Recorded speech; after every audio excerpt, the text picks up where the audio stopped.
this goes. I'm scared.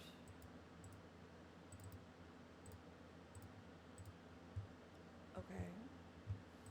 Mew Mew, what do you think?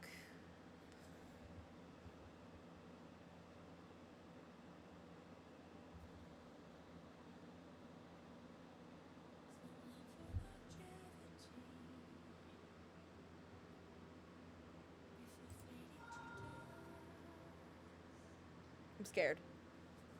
Hello? Mew Mew? Okay, okay. Why are you stopping? Don't stop. What's wrong with you? How do we fix it?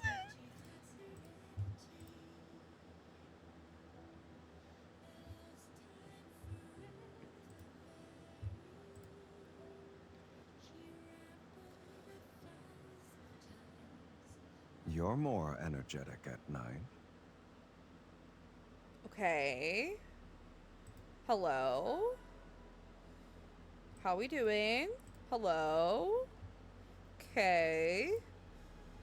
Okay. Hi, everybody. Sorry for the delay. Let me go see. We are back, ladies and gentlefishes. Let me see how this goes when I do this.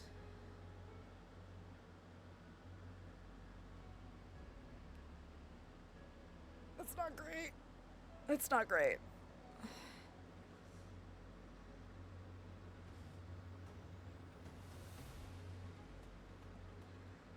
I don't know how to fix it. Because I don't know what's wrong. What?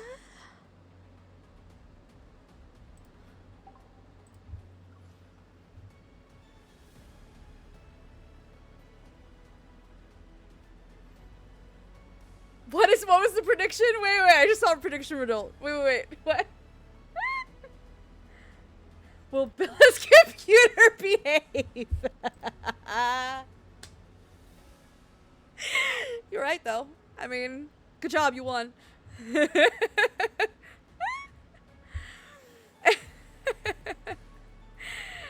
It's too funny. I mean, it's better than it was, but that is a relative position, and like it started very poorly. It's not great. I mean, no one really won anything since no one said yes. Oh. If somebody says yes, that's the only way. The good news is this gave me time to order away from my food. Yay! I'm tempted to start and see how it goes. I'm tempted to, I want to see if like clicking through it is also this stuttery. Like, is it just Kindled's? Or what? Ooh, what did you order? And can I have some so I don't put work into eating? Relatable. So if someone votes and it's wrong, their points get divvied up among the winners. I see. Also, this theme with X02! Sorry, yes.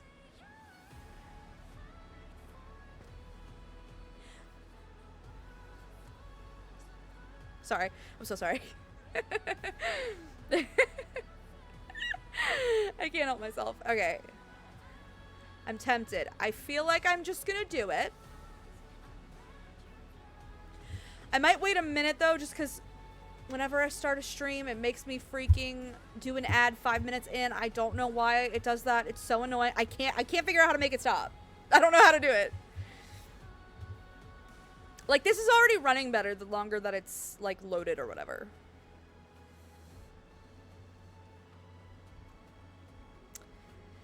Yes, I actually tried ordering some yesterday with my groceries, but they had nothing made and no one working the counter to make any of them. Aw, I'm sorry.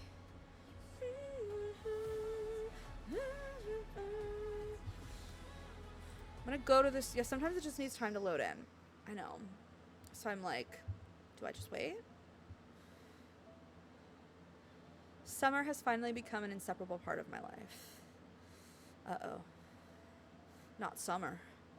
He loves Summer. Oh, yep. Ad coming in a minute. Of course it is. Wow. This is really horrible. I've noticed my app on my iPad crashing whenever I click on Raph's cards. Damn it, Raphael. What a temperamental fish. He's such a diva. And now Caleb's making my whole computer explode, clearly.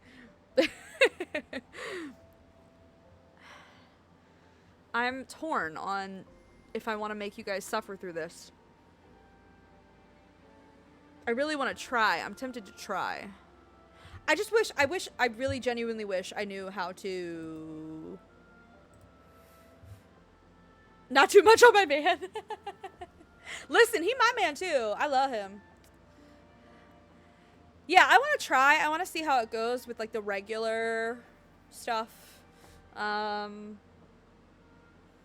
been waiting so long for this.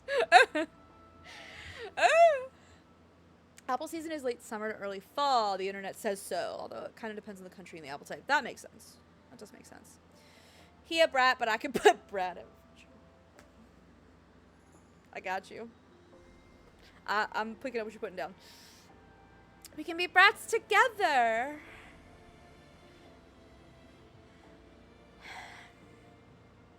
I'm trying to wait out the ad, by the way, if you're wondering what I'm doing. I don't want to start and then people be locked in ad jail. So I'm just going to try and wait the ad out. But then we're going to try. We're going to see how it goes. Cuz I waited a very long time for this. I haven't done the hair hack, but it's the myth, so I don't need to do that anyway. And honestly, with the way that it's running or not running. Do you think I should? I can. I didn't want to tempt fate. You know what I'm saying? I was a little... There's a problem diagnosis on Mew Mew. I believe you. How and where? Hello?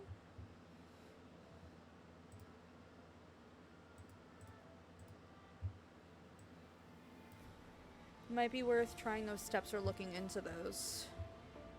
Oh god, I made it angry. Uh-oh. I made it mad looking at that. Oh no.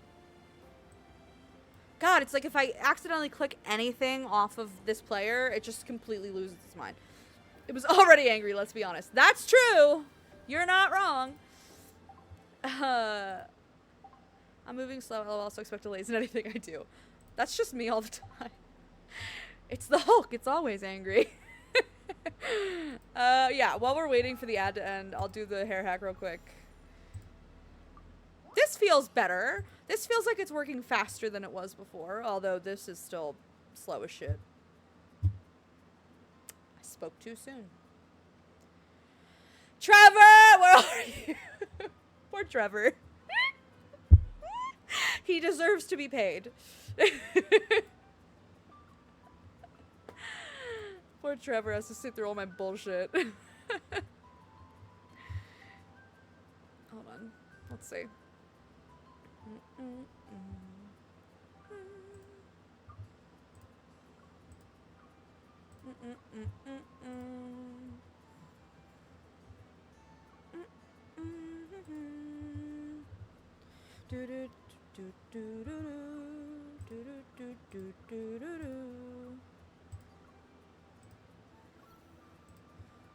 Not that this even works for the myth, but if we do something besides the myth, if Mew Mew cooperates, which is a very big if, then the hair will be ready. The hair will be locked in.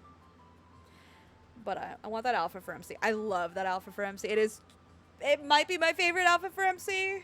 I love that she gets tats with it. Like, I love that. I love that they all get tats with their Catch-22 outfits. Oh no, it's not my internet, Nico. It's my Mew Mew player, which has never really been a problem for me. So I don't... Technology hates me. Clearly. Clearly. Never mind, it was me. Nope, not you. Nope, it's me. It's me. It's just my Mew Mew player being an asshole. So that's cool. You know? You know, just things, stuff and things. I've been waiting for this myth for like a year. Mew Mew said, not today. And not today, Satan. Oh, Jenna Marbles reference! I love her. I miss her. I'm happy for her. I'm happy that she's found peace and happiness offline. But I miss her. All right, the ad is over. I'm jumping in. We're gonna see how bad this is. We're gonna see. We're gonna see what happens.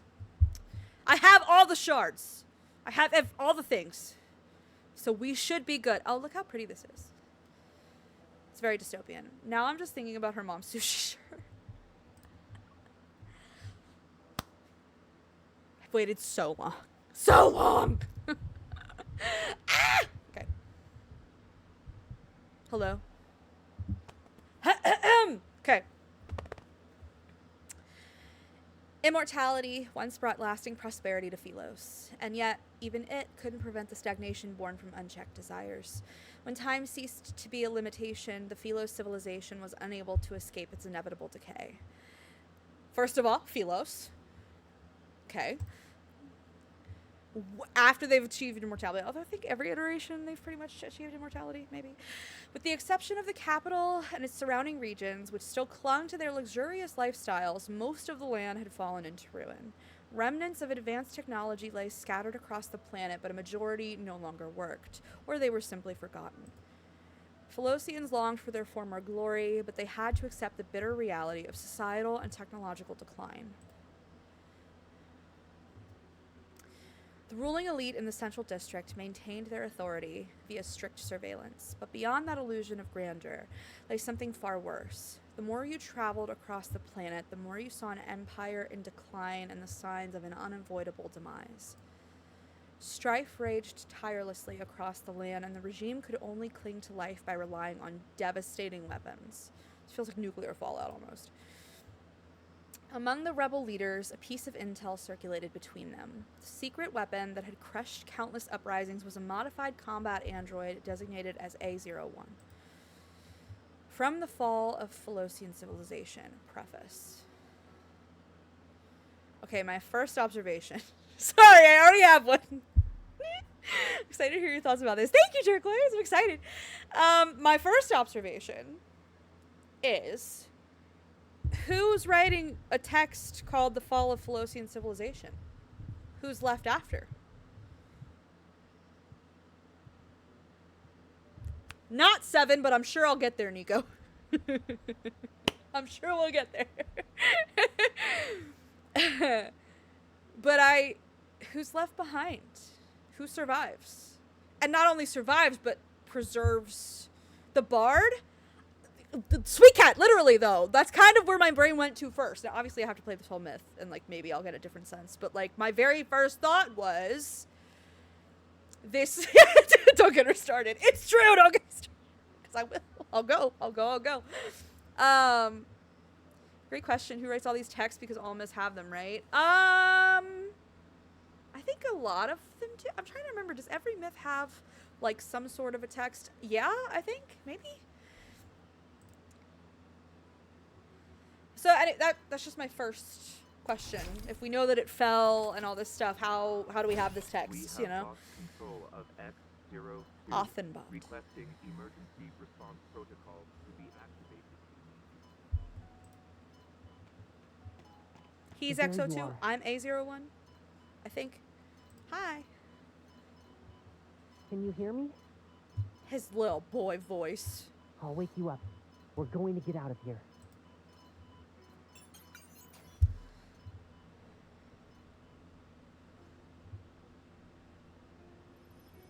Real-time data of my vital signs flicker across the transparent glass of the experimental pod. It's a baby apple. A boy who's approximately my age and wearing a powered exoskeleton, just like me, touches my cheek against the barrier. We finally meet, A01. It's a baby apple. ... She has a way with words. I'm X02. There's been a security breach, and the laboratory's control system was hacked. We can only run away while they're trying to fix it. The stranger opens the experimental pod and extends his hand toward me. Let's run away, A01. I am A01, a secret weapon created by the government. My body was modified and encased in a powered exoskeleton. My consciousness can be controlled as needed. So they're not strictly tech. They're not only tech. They do have bodies. And they are in these big powered exoskeleton things. People fear me, avoid me, and alter my configurations. So, why would someone reach out to me? Listen, all I can think of is that she likes A1 sauce.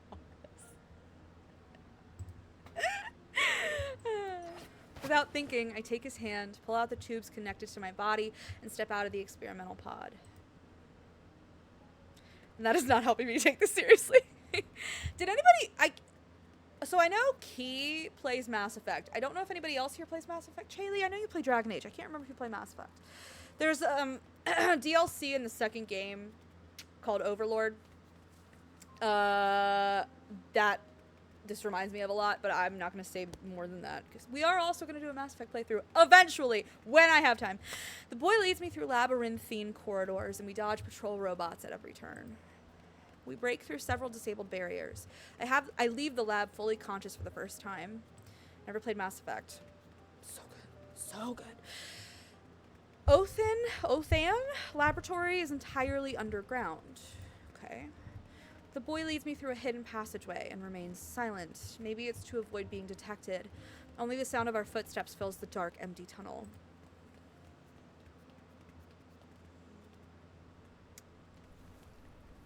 If you're gonna have massive secret weapons of mass destruction, you usually put them underground, you know.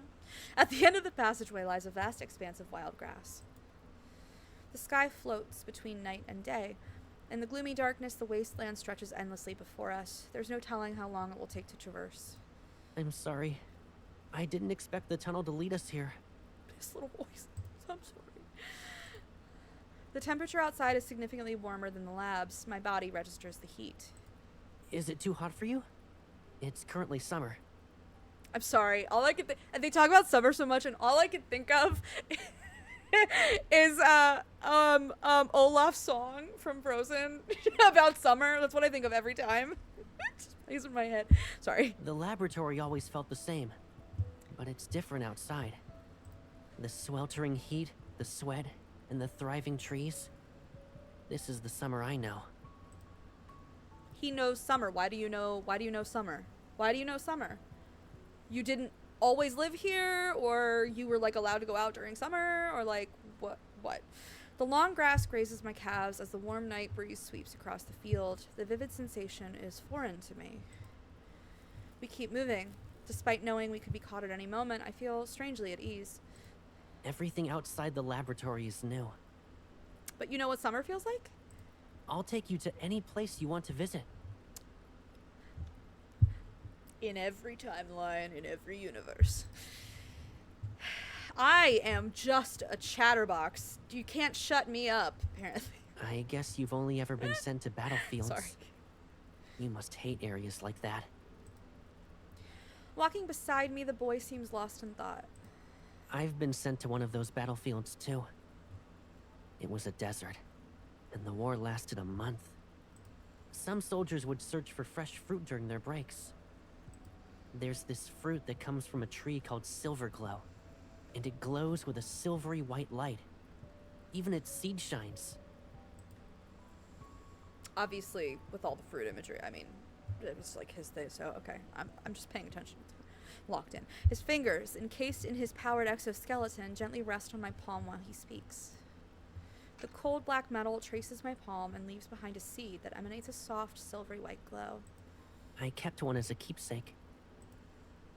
I pick up the tiny seed and observe its soft light flicker through its patterns.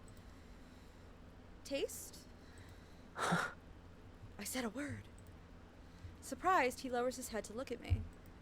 Do you want to know how it tastes? I nod, and the corners of his lips immediately curl into a smile. If you want to try it, we'll find those Silverglow fruits. Now you have a place you want to visit. I pause and turn to look at him, but his holographic visor hides his expression. Why do you want me to have a place I want to visit? Because then I'll have somewhere I want to go too. I don't understand. It's because I'm your friend. His voice is clear and certain. My job is to take you to the places you want to visit.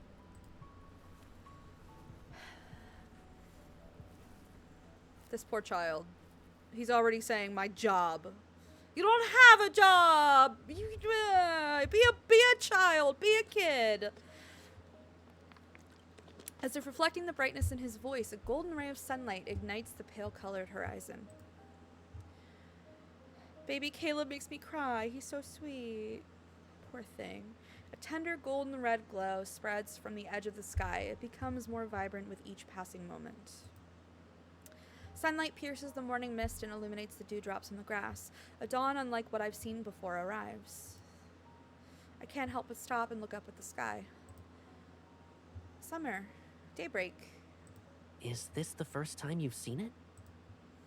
I don't remember. They erased my memories once I returned to the lab. Well, if that's not a microcosm of everything that happens to MC every time she dies and ends up in some other timeline or universe. Poor MC. I'm so sorry. My gaze returns to his face.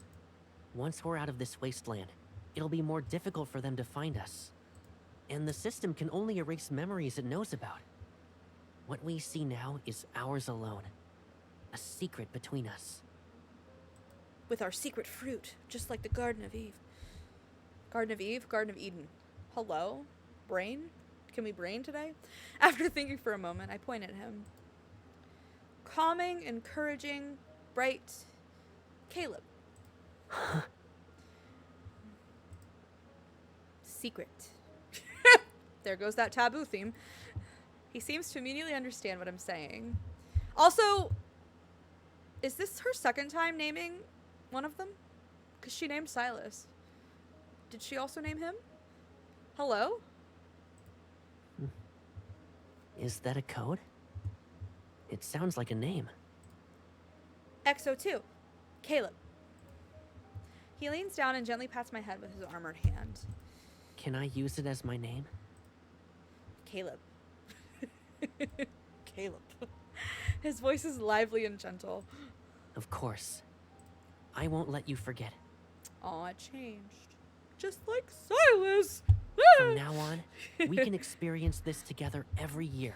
I know the Smith gave me an insight of how he might have been talking to MC when she lost her memories as a child. Oh, absolutely.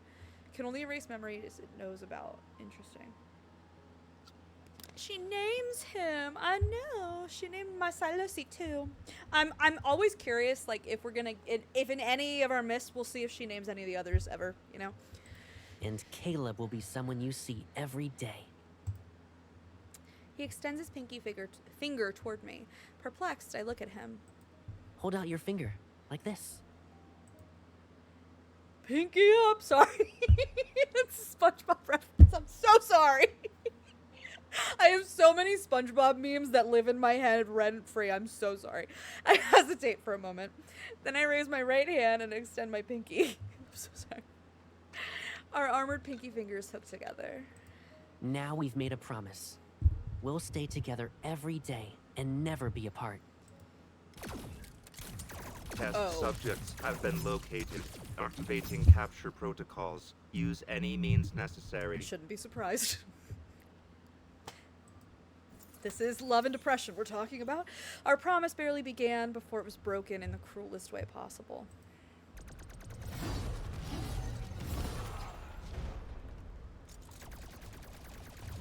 I can hardly recall how I was captured. My mind is a blur of laser fire and soldiers collapsing under my floating blades. The place where I had first tasted freedom turned into that familiar battlefield in an instant. The boy protects me from a lethal laser blast. He falls in front of me. Get out of here. Run. His little voice. I stab my floating blades into the soldiers and ignore the wounds I continue to get. My vision blurs. Through the haze, I see his body dragged away by robots. Caleb. A dull thud resounds as a laser pierces my powered exoskeleton. I fall into the blood-soaked grass, and the sky turns into a blinding blood red. Amid the sea of blood, a faint silver light flickers before my eyes. The silver glow fruit. I don't know when the glimmering seed fell, but it now rests beside my right hand. With the last of my strength, I struggle to wrap my fingers around it. This is the last image I remember before losing consciousness. 2 test subjects have been apprehended, commencing full examination followed by solitary confinement. That was Benedict's voice. Sorry. I always recognize him.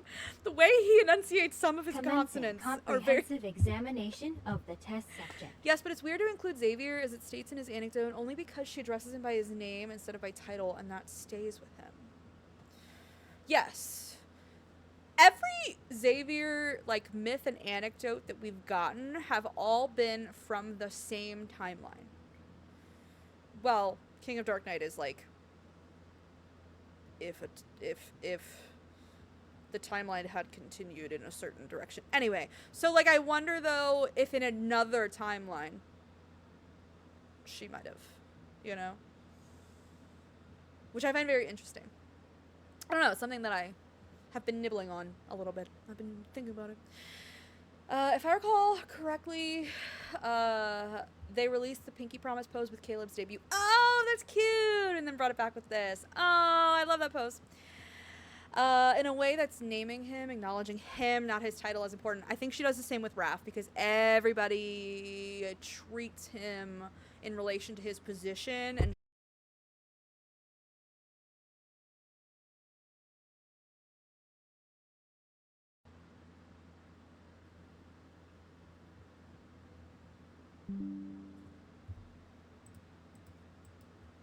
no! What is happening? What is happening? What is literally what is happening? What is... Trevor! I need help.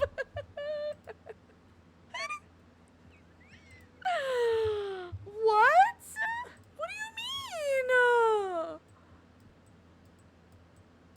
What do you mean? This doesn't make any sense. I don't understand. Also, why does it say I'm still at 27 minutes? It lost connection, right? I don't understand. No frantic table slaps for Bill tonight. What is going on? Why is nothing working? I'm still here? So it didn't drop? Because it told me it disconnected. I'm so confused. It blipped for a second and then came back. What is happening? What is happening? I'm so confused. Oh, it dropped. I mean, that's what I thought. I thought it dropped, but why does it still say it's at 28 minutes? We got a blue screen, then it came back. Why does it say it's at 28 minutes? I'm so confused. Okay. I'll keep going, but if it does it again, That loathsome familiar voice invades my ears, but my mind remains foggy. You want to talk about loathsome technology? You wanna? You wanna? Sorry. A01. Energy signature. Destructio. What's up? Preliminary assessment complete. Bodily impairment at 91%. Comprehensive modification and repairs required. Initiating the memory extraction protocol is recommended. X02. Energy signature. Construo. Preliminary assessment complete. Bodily impairment at 78%. Prioritizing the extraction of its energy for A01's repairs is recommended. Activating memory extraction protocol for A01. Keywords are as follows. X02. Friend. My subconscious is plunged into chaos as a boy's face keeps appearing in my mind. It's energy. Ugh, I know. I was one of the first things I noticed. The scent of wild grass in summer and how plants touched my skin, the silver fruit seed, the sunrise. This really does give me Garden of Eden vibes. Like, I know that this is in a dystopian, technologically advanced future, but think about it like two individuals who have been created, who haven't been exposed to the outside world, escape into the outside world, acquire a fruit, and gain knowledge forbidden knowledge about what exists outside of the existence that they know, which is quote unquote sinful, but like not, but it's freeing. So it's very Garden of Eden. Our hooked pinkies, the promise we made. A daybreak unlike any other, one that will never fade from my memory. X02, Caleb. Memory extraction complete. We will now proceed to modify and repair A01.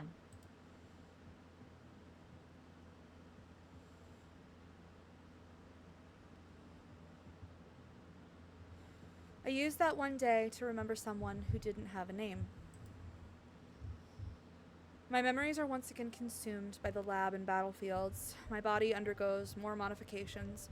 Stricter control mechanisms are imposed on my body and mind. I'm sent out to fight. I kill. I get wounded. Black out. And wake up fully repaired. I'm sent out to fight. I kill. Get wounded. Black out. And wake up fully repaired. Then I'm sent out to fight. I kill. I never get another chance to escape from the lab. But deep within my consciousness, I repeat that one name over and over again. Caleb. And this is where I got flashbacks to Lucid Dream. Definitely. The modification. It is also another very good parallel with what Caleb is experiencing currently in the main timeline.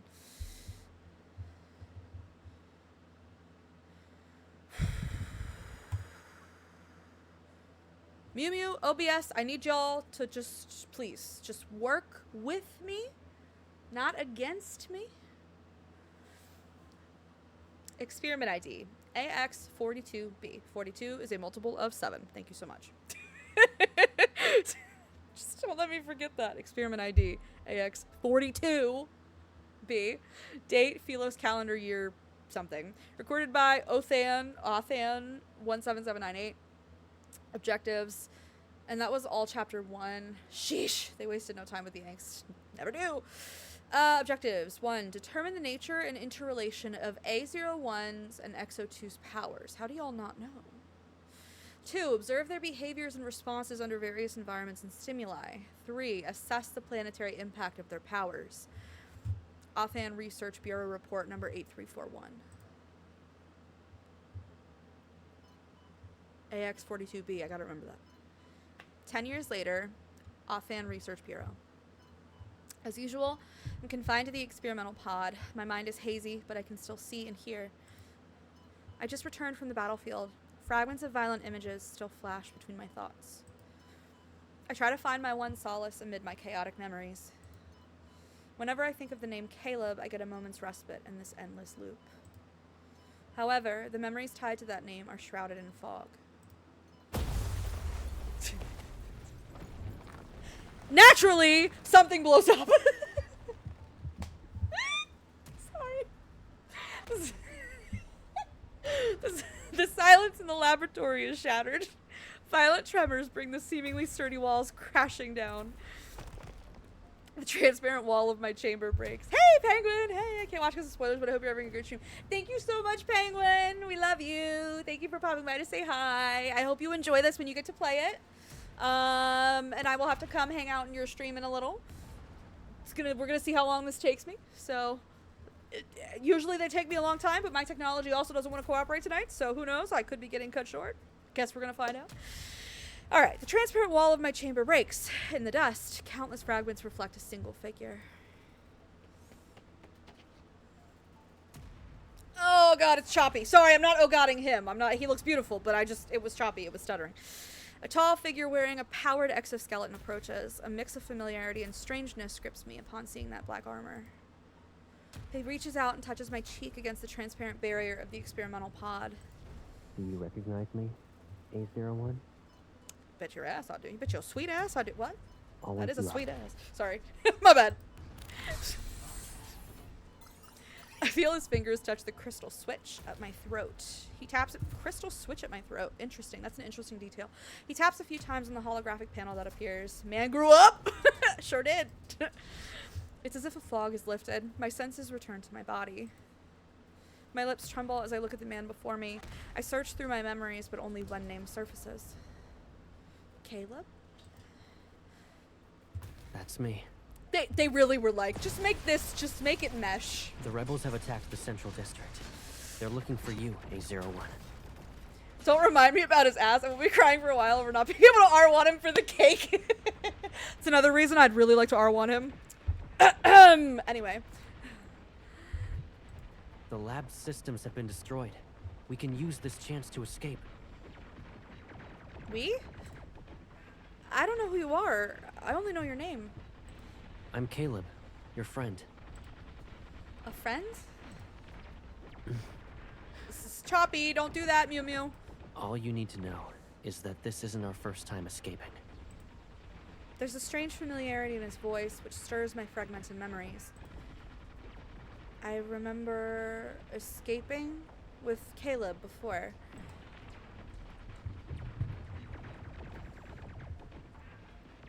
He is taken aback. Then he extends his hand toward me. I was about to say confetti cake, but I don't know if y'all get what I mean. I could interpret that so many ways, so if that's a specific reference, then I don't know. This will be our last escape. But I could... Sorry. I have nothing appropriate to say. The test subject has escaped, requesting interception immediately. Or what according to Villa stands for rail. Got it. Stands for rim job. Sorry, what? I'm so sorry. I should not be allowed in public. Not a reference, okay? The laboratory collapses under heavy bombardment, but the robots continue their relentless pursuit. We end up fighting our way out. Caleb leads me to a hidden underground warehouse where, to my surprise, an aircraft waits. He gonna fly in this timeline too. Caleb brings us out and all of us is fine. Should not be allowed in public, says the streamer. This is it. This is my zoo enclosure, and this is the glass that y'all can watch me. But even that, I probably shouldn't. Really, I probably shouldn't. He skillfully pilots it and takes us into the clouds despite the intensifying gunfire. Pilot it in every timeline.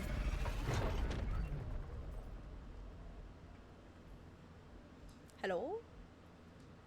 Hello? Where go? What do?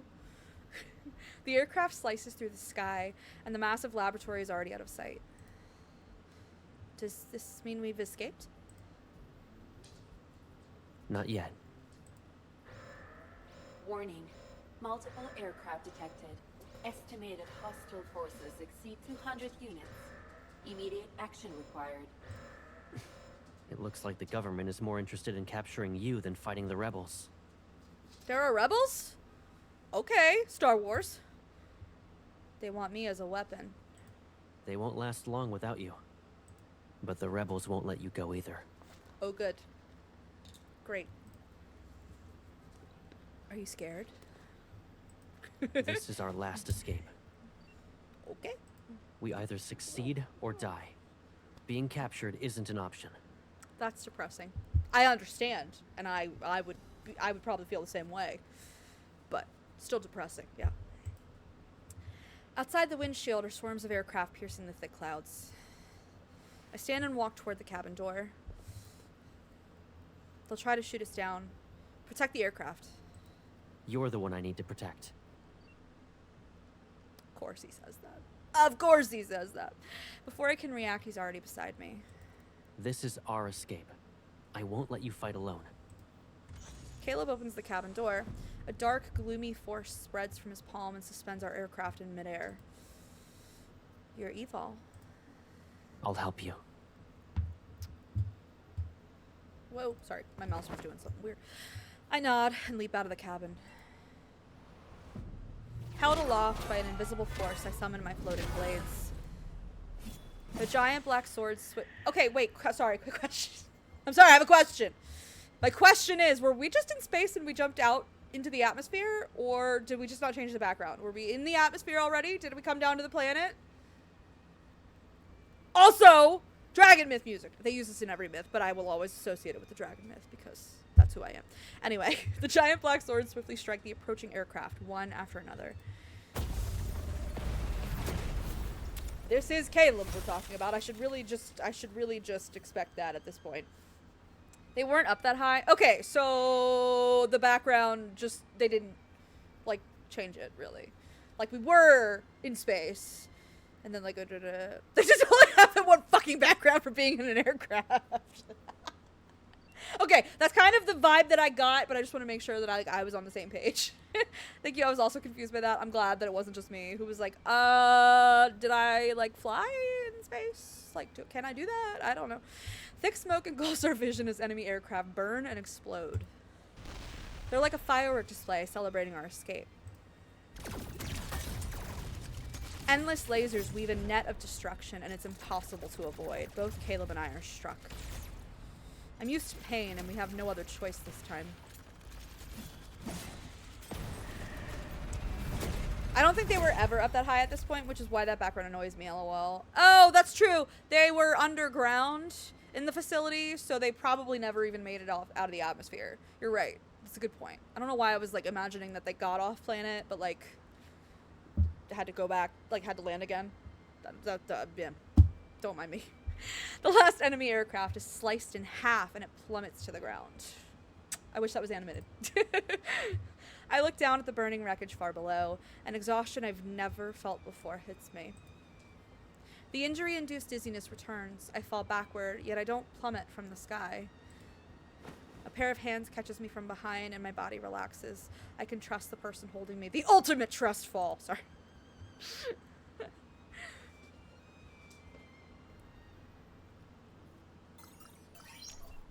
So we never made it off Emergency protocol Philos. has been deactivated. Okay.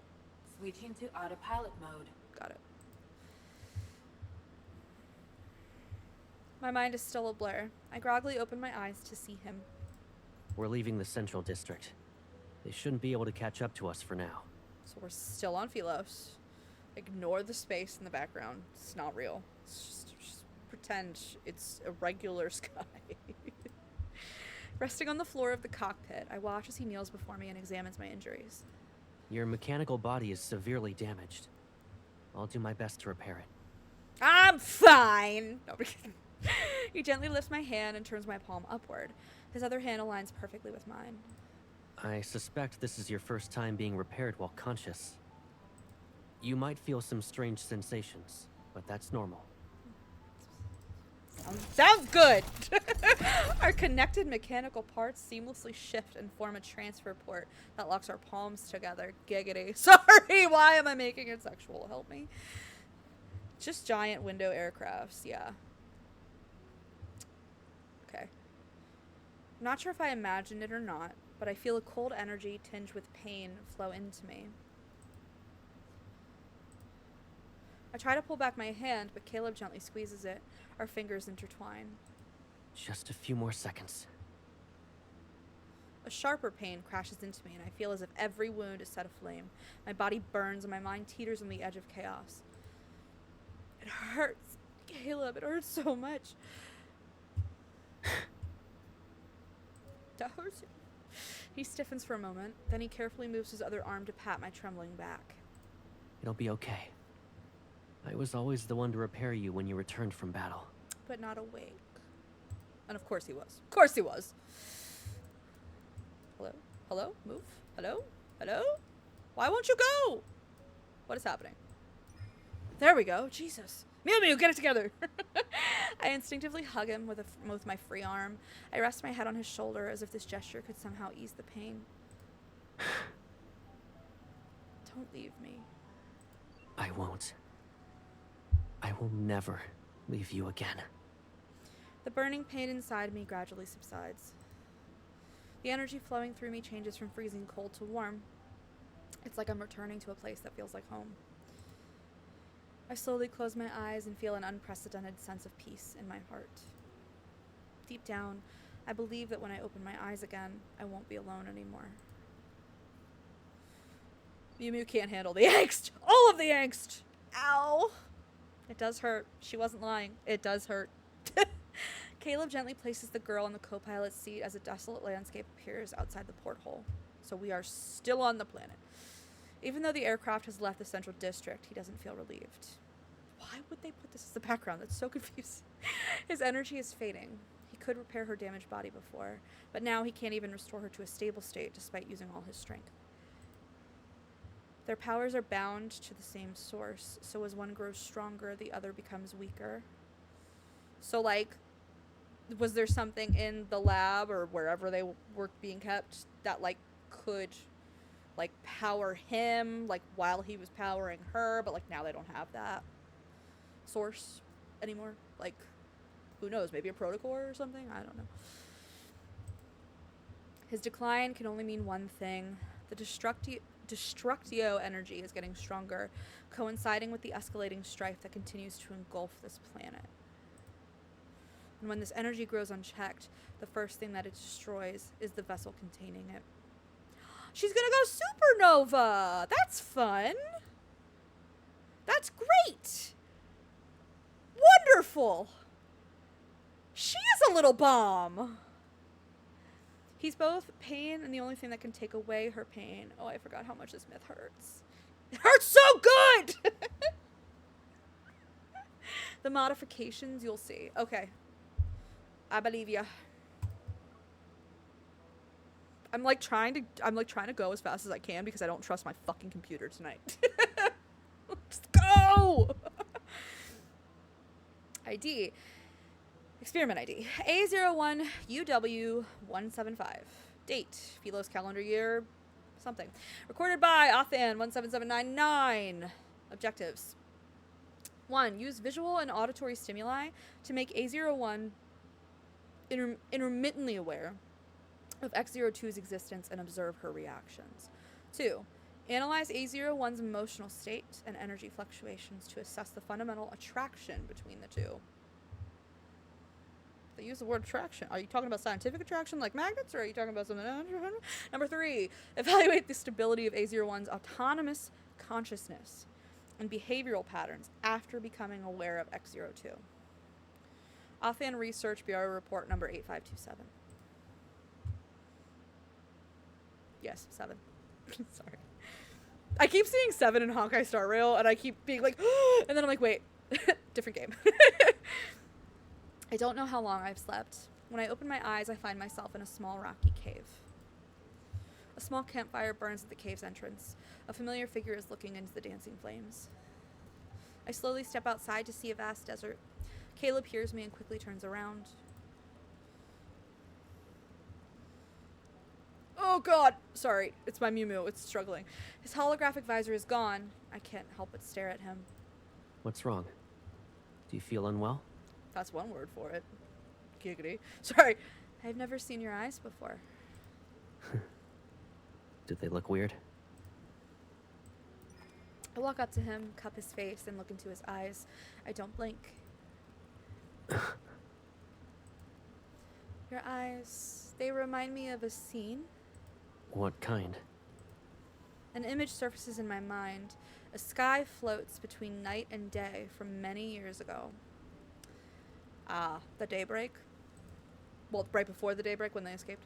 The summer sky, just before sunrise. That's something we saw 10 years ago. How much do you remember? Yeah, that's what I Hannah, that's what I mean. Pretty. Pretty. Shiny.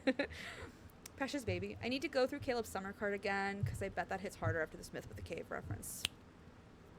Actually, Sweet Cat, I was thinking of, which, I mean, you probably still want to go through it yourself, but I was actually thinking, I didn't stream when I played all the summer cards, so I'm thinking of replaying all the summer cards on stream at some point. Yes, I did it afterwards on a replay. Smart. I'd say don't stress if you can't finish or something. Just enjoy the story. Oh, thank you, Turquoise. You're so sweet. Thank you. I appreciate it. We're gonna do our best. We're gonna do our best, man. I shake my head. Only bits and pieces. And your name. He falls silent. Then he pats the spot next to him. For real, sometimes his eyes make me so flustered. They're so pretty. I think they all have beautiful eyes, though. Let's eat something. He gives me a fruit. Its red spines were burned off. It's not a nutrient nugget? His expression becomes one of utter disgust. We're no longer in the lab, so we're never eating those things again. Fair. These are red thorn grass fruits. They're rich You know in what we protein gotta and do, chat? nutrients. Just stop talking to Billy so she can't get distracted. I'll distract myself. You know that's true. I will get myself on my own tangent, so it's fine. Looking forward to the replay streams. Yay! I think it'll be really fun. I loved the summer cards because they were really fun, but I also thought they had a decent amount of lore. Like, Xavier's was full of lore. And I just, like, I really enjoy... And, like, Silas's, like... Okay, so, like, Silas's was, like, super leading into the, like, oh, this is sweet, happy, fun time, and, like, oh, they're, like, newlyweds, and da-da-da-da, but, like, also it felt like there was a lot of foreshadowing that I still feel like we haven't gotten delivery on, so I'm, like, very intrigued to see where that goes. And then Caleb's, Jesus Christ, Caleb's felt... I remember playing Caleb's, and Caleb's summer card was where I was like, has anybody noticed all the thunderstorm imagery with him? And he, like, summons them wherever he goes. He's, like, the harbinger of storms. Has anybody noticed that? And then... Hold on, I gotta think. Rafts was super sweet and cute. And there was also a little bit of lore, too, because they were looking for that flame thingy under the... Oh, crap. I don't remember what the hell it was called. Oh, it's a dog. Hello? Dog? What? Hello? And then I can't even think. What's happening? I hear nutrient nugget and think of fucking hamster food or something. Yeah, or I think of like an MRE. It's kind of what I think of. Or like, isn't that what astronauts also eat? Like, that's what I think of. I can't help it. I'm also a yapper and I'm obsessed with him. From one yapper to another. Guys, it's not Silas. Bella could create distractions in a cave with scraps. I sure can. What? You're obsessed with him? What do you mean? Don't lie. Stop lying. I take the warm fruit and bite into it. Slightly charred and crispy. It's salty. Bet it is salty. Sorry. He closely watches my reaction. Do you like it? It's delicious. It's not bad. Here, try this. Fruit isn't usually salty. He speaks in a more cheerful tone as he gives me a berry with blue and white stripes. It's a blue stripe berry. Perfect for quenching Original your thirst. name. That's a very creative name. I pop it into my mouth. Cool, sweet juice encases my tongue. Bet it does. This all feels like one giant euphemism. Hello? These are space fruit. They're different. Just slightly, not to a worrying degree. I haven't watched Caged Bird like 20 times. That's me with any Silas thing ever. Actually, I haven't rewatched that. The only Silas thing I've rewatched over and over is his Dragon Myth. That I have rewatched a disgusting amount of times. Disgusting amount of times. Yeah. But like other Silas things, I haven't really watched them. I started rewatching stuff when I started watching streamers play and react to things. That's when I started like re-seeing things that I had played through before. So I've seen like a decent amount. Although I avoided this because I hadn't played it myself. But for a long time, my taste buds only knew the artificial flavors of nutrient nuggets. Now I'm imagining like chicken nuggets, but like gross and like nutritious. Green. But thanks to this single berry, the world beyond the lab has revealed itself to me. It's sweet. So this is what sweetness tastes like. You'd like it, right? I'll remember that for later. He will. He will remember it literally forever. You seem to be knowledgeable about these fruits. Because he's Eve. You're Adam. He's Eve. Stay with me. I was deployed in a desert once. The environment and vegetation were a lot like this. A sense of familiarity washes over me. I reach into my pocket and pull out the silver fruit seed I've kept hidden. Nobody found that the bazillions of times that you were annihilated on battlefields. They took you back, they repaired you, they wiped your memories, they fixed all your stuff, and nobody ever found that seed. Also, that seed never got, like, burned up to a crisp by a laser thing hitting you. Infold. Infold. Infold, I suspend my disbelief a lot with you. That one's a little far, even for me. It's just been in her pocket. Hey, someone has to remember this shit, because you know MC won't. True. Just another reason I need a Caleb. I need a good memory. That's true. Same. This is what you choose to question. Yeah, because, like, there's rules, right? You can create any kind of universe you want when you're an author and a world builder, and you can create any kinds of rules that you want, but once you make the rules, you stay with the rules, right? And there's nothing in this world that says to me that, like, fruit should be, like, impervious to anything, or undiscovered. Like, they just never found it? Like, what do you mean? What do you mean? Are they that careless with their test subjects? I don't know what they're barking at, by the way. Maybe Silas is outside. I don't. It's more resilient than other trinkets Caleb holds on to. It's more resilient than Caleb. Hello? Caleb's been blown up multiple times. Poor Caleb. What about this? Do you recognize it? I did keep it. Even though I didn't remember why, I kept it. Surprise flashes across Caleb's face, and his eyes light up like they've caught the fire's glow. You kept it this whole time. And they never found it. Question mark. See? She doesn't know why either. It's a seed from the silver glow fruit. The fruit itself looks like this. Before I know it, a fruit emitting a soft silver white glow appears in his palm. Do you want to know what it tastes like? These dogs. Hey! Hey! Hey! Nebula! Nebby! Thank you, ma'am. Jesus. You're being very dumb. I know. It's hard. It's hard to be a Naboo. That was her nickname for like a decade before Labubu's happened. I just want everybody to know. And then Labubu's happened, and I was like, did they really just like take my name for my dog? Like her nickname? Like why? I should have copyrighted it, apparently. I nod and bite into the fruit. Sweet and sour flavors blend on my tongue. There's also a hint of bitterness.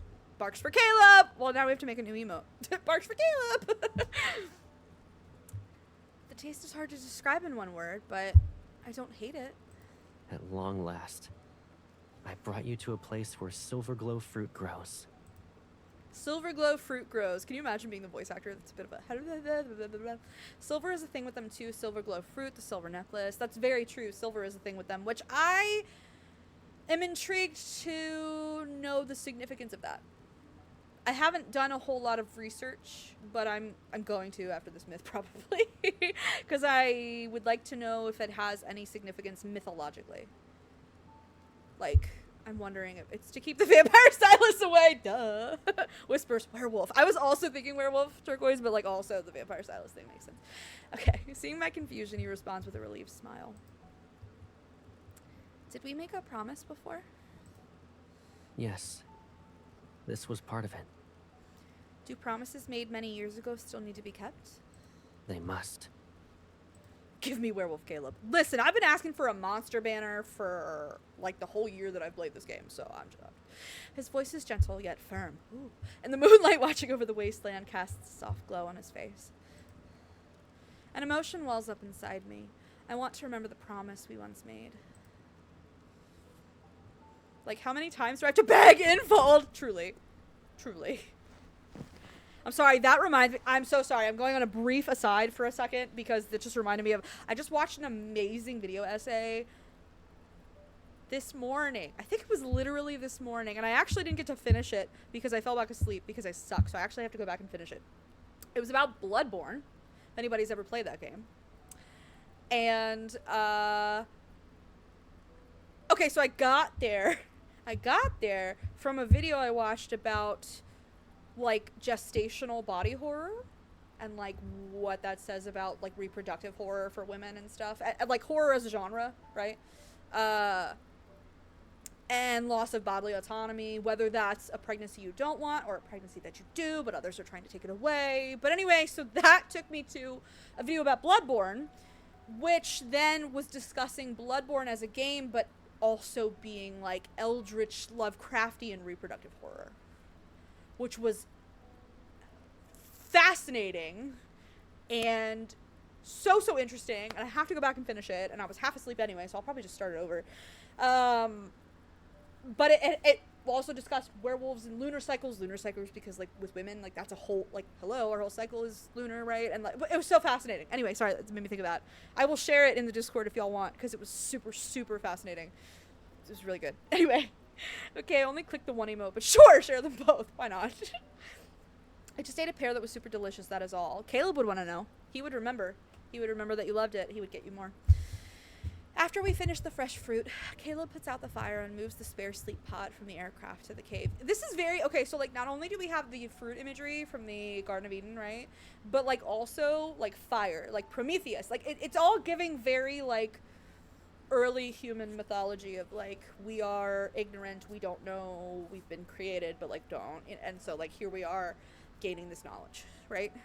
Yes, Caleb, I need more of the red Anjou pears, please.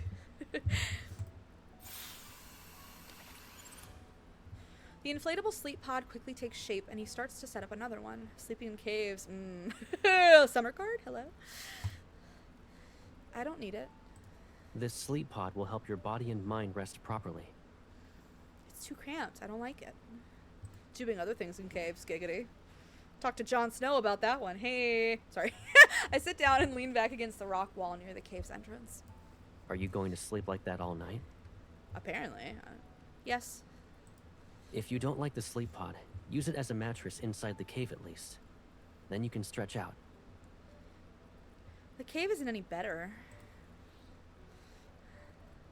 It's just gonna be difficult, clearly. Caleb looks at, I'm very distracted by his little mesh thing. There are words on screen that I did not see for several seconds. My apologies. Caleb looks at the dark, cramped cave and seemingly comes to a realization. He moves closer to the entrance and sits down next to me. He positions himself as if he were my shield. I'm distracted by his glare. He doesn't even have eyes right now. I'm joking. Of course he does. I guess. I felt more like it was her not wanting to be claustrophobic in the dark. Yeah. Me not paying attention at all to MC right now because I'm just so much. She's experimental pod trauma. I would as well. 2 sets of them. Yes, indeed. Indeed, he has 2 sets. He moves closer to the entrance and sits down next to me. He positions himself as if he were my shield. Right. You know, I also don't like being alone. It's very windy near the entrance. That's why this spot is mine.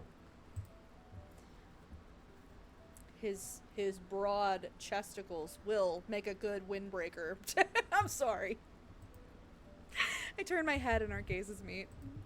In the lab, we were actually separated by one wall. Caleb, I swear I love your heart and mine too, but like the mesh, the mesh is like very distracting. To be honest. And it was a mirror in my room. Oh. Now that's interesting. Hello? It's a mirror in your, it was one wall and it was a mirror in your room? That's interesting. I didn't realize it was one way until it got destroyed. So you thought she could I'm so confused. You thought she could see you the whole time? Like what? You thought it was a window? Like what? We love his heart. It's not our fault. His big titties are right in front of it. Okay, but this is so fucked. It took me 3 reads to fully get this. Yeah. That's what I'm like sitting here trying to understand, Turquoise. Okay, wait. You were in the room next to mine and could always see me, right? Okay, so you thought it was also a mirror for her and she could only see herself. But she could see. Key, has anyone shown Billa about his blue schlong on his outfit? Good morning. Hello, Key. No, he thought it was a mirror on both sides, I think. Yeah, I understand. So he didn't know that she could see him the whole time. Thought she was the same and could also see herself. Like he could see himself. Okay, y'all got attempt to sleep and clear not doing so. Have a lovely rest of the stream. Feel better, Chaylee. I'm so sorry you're sick. Please feel better and rest and take care of yourself. We love you so much. Hopefully the VOD will be up. Technology willing. And if it's not, then you can catch another stream for this myth. We'll see what happens. Hey, Key. It's good to see you. I have been having some technology issues tonight, so I apologize in advance. We're doing our best. Okay. So it's a one-way mirror. He could see himself. MC could see him. He didn't know that until it broke. or got destroyed, whatever. Okay. I'm following. I nod as I recall that transparent wall. It was like a stage built for an audience of one. Me. That's right. They mentioned in the experiment that they wanted to know how she would like respond to the visual and auditory stimuli of A01 with X02.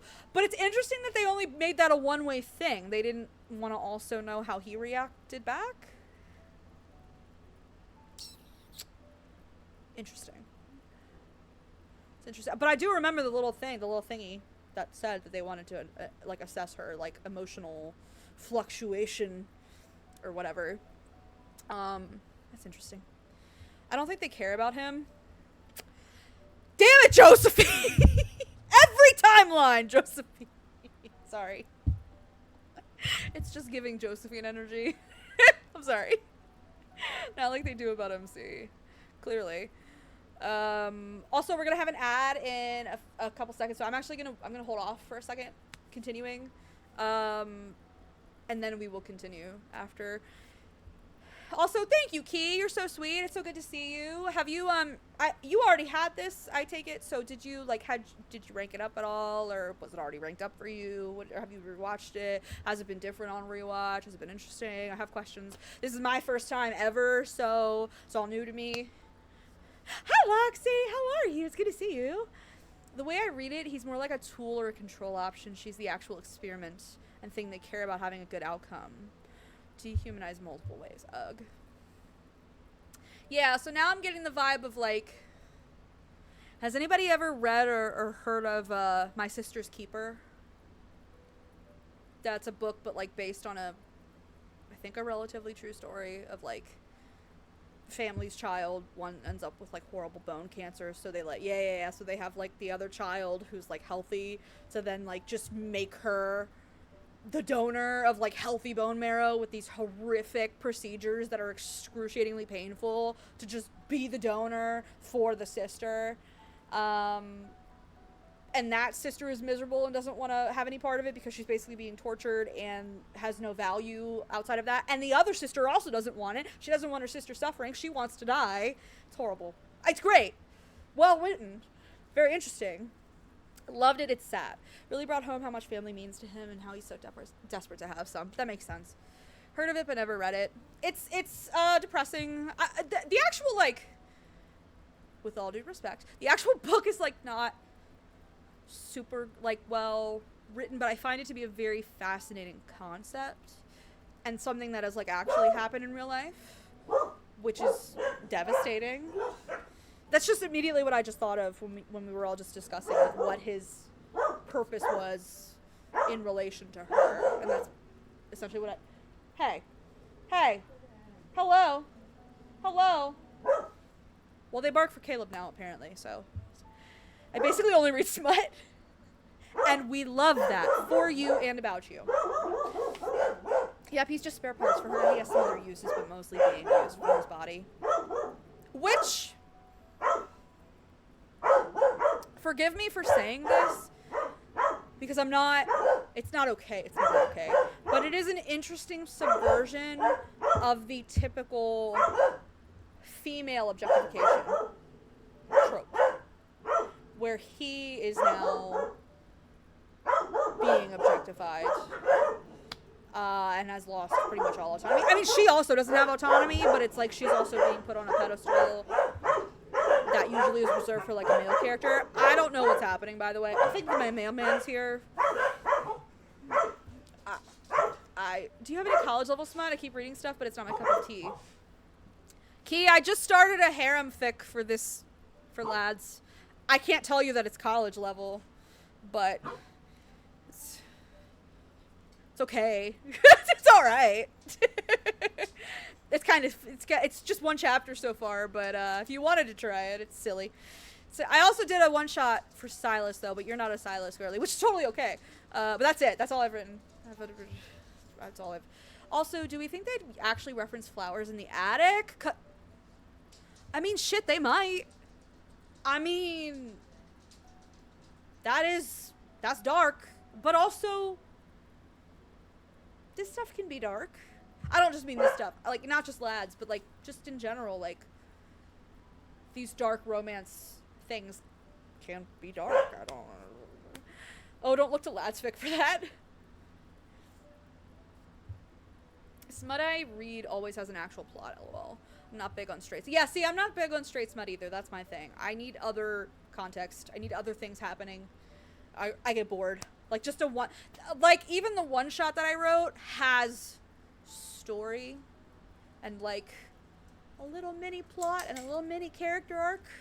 Like, just a scene of, like, here's smut! I love that for people who love it. It just, like, for me, I just... Meh. It bores me. I don't know. Again, this goes back to my whole, like, I gotta be invested emotionally or something. It's annoying, believe me. Okay, so definitely getting my sister's keeper energy now in terms of what his role is. Okay. The sole actor... excuse you? Hello? Nebula and Gizmo and Vex. Excuse y'all. Gizmo? Yeah, they addressed me. They acknowledged me. What are you doing, sir? Gizmo. I did enjoy the heated rivalry show. I still have to watch it. I've been sleeping on it because I suck, and I keep hearing I would love it. Not the legal names. Not the full government names. Some series I've read I only stuck with because I wanted to see where they went with it, but I was so bored by the repetition. I don't know if any of you read the Anita Blake series by Laurel K. Hamilton. But those got so boring to me after a while. That's valid. My friend is a fan of the Game Changer books the show is based on. I've heard they're good books. I have not read them. I started watching Heated Rivalry. Oh, how is it? So I guess my login worked. I hope it worked. I see where you're going with it, but I'm not convinced. It's more lab rat than family drama to me. Yeah, I don't think that they have to be mutually exclusive. But when I say, like, my sister's keeper energy, I mainly think about, I mean, there is family drama there, but I do think about, like, oh, we just made this other fully conscious, autonomous being just to be, oh, has anybody read Never Let Me Go? That's a book. Hold on a second. Give me a sec. Sorry, ignore my crackling stupid thing. I'm using Google, so my Mew player's freaking out. By Kazuo Ishiguro. I'm sorry, I needed to remember his name and I couldn't. That book won a Nobel Prize, I believe. It is like it's like a dystopian novel. But again, super similar premise. I totally agree with my sister's keeper similarities. Yeah, and like now I'm thinking Never Let Me Go is another one that I'm thinking about, which I don't know if anybody's read. Good book. I personally, like, the writing style was not my favorite, but that's just like a strictly craft thing. I had to write a whole paper on it. But still, really great book. Really asked interesting ethical questions. Essentially, like, you start with this girl who's in a boarding school, and, you know, you think that she's just like, oh, she's just a girl who, like, trying to make it through a boarding school, and she likes a boy, and she like, but, like, actually all of these children were bred in a lab to be organ donors for real humans, and they're all sterile, so none of them can procreate, and they literally just exist to give all of their organs until they die. And, like, that's also kind of what I'm thinking of right now. Very interesting ethical and philosophical questions raised by that book, and reminded me a lot of this. I was thinking kind of with the outside influence creating the dynamic. I don't know, there's something there to me, but I'm very tired today. You are entitled to be tired. It is valid to be tired. I have not engaged with the flowers in the attic for so long. It's been forever. I don't even remember that well. I mean, I know the general, of course I know the general plot, but, like, I'm not as familiar, like, I'm sitting here talking about, like, Never Let Me Go, and I'm, like, very familiar with the craft in that book, because I wrote a whole paper on it. But, I recommend that book, by the way, if anybody, I do recommend that book. Yay! Chaley was kind enough, before she was ill, bless her, to make an actual lurking in deep space thing, so it actually works, yay. Okay. The sole actor on that stage was a prisoner, the boy in the other room. Confined to the experimental pod and unable to make a sound, I was forced to watch his loneliness and pain play out. So they were both suffering, right? He's being watched. They're both completely isolated. He's being watched and doesn't know it. She's watching but can't do anything about it. That's complete loss of autonomy for both of them. It felt like an experiment. I'm sure it fucking did. Were you able to hear me? All kinds of plants can grow in the desert. There are blue straight berries, red thorn grass, and the silver glow fruit you were curious about as a child. Would you like to go to an amusement park? I used the system to find the dreamiest one in all of Philos.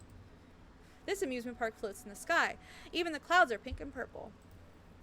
I want to take you there. It's like a paradise. You'll like it. I calmly repeat his past monologues. He's slightly stunned. Oh my god, her memory worked for once! Sorry. I'm sorry. That was me. I heard everything you said in the lab. But only now do I realize you were talking to me. Wedding banner flashbacks. Gotta watch out too. This is total wedding banner flashbacks for sure. That was like describing that whole scene. Turquoise said, sorry. The wasteland's moonlight is reflected in his eyes, and his expression seems more animated. Then you must have heard what I said every night. Good night, my one and only. What about you? Yeah, when I realized the wedding cards were referencing their myths, I lost it. It was so bad. It was so good. It was so good. It was so good, though. So that's another thing we'll have to replay. Yep, that's gonna happen. I had no one to say those words to, so I never said them. If so many I need to watch again. It gives so much more context. He turns to look at me and his gaze becomes serious. Have you given yourself a name? I pause before looking at him. No one has ever called me by a name. A01. Well, now you have someone who will.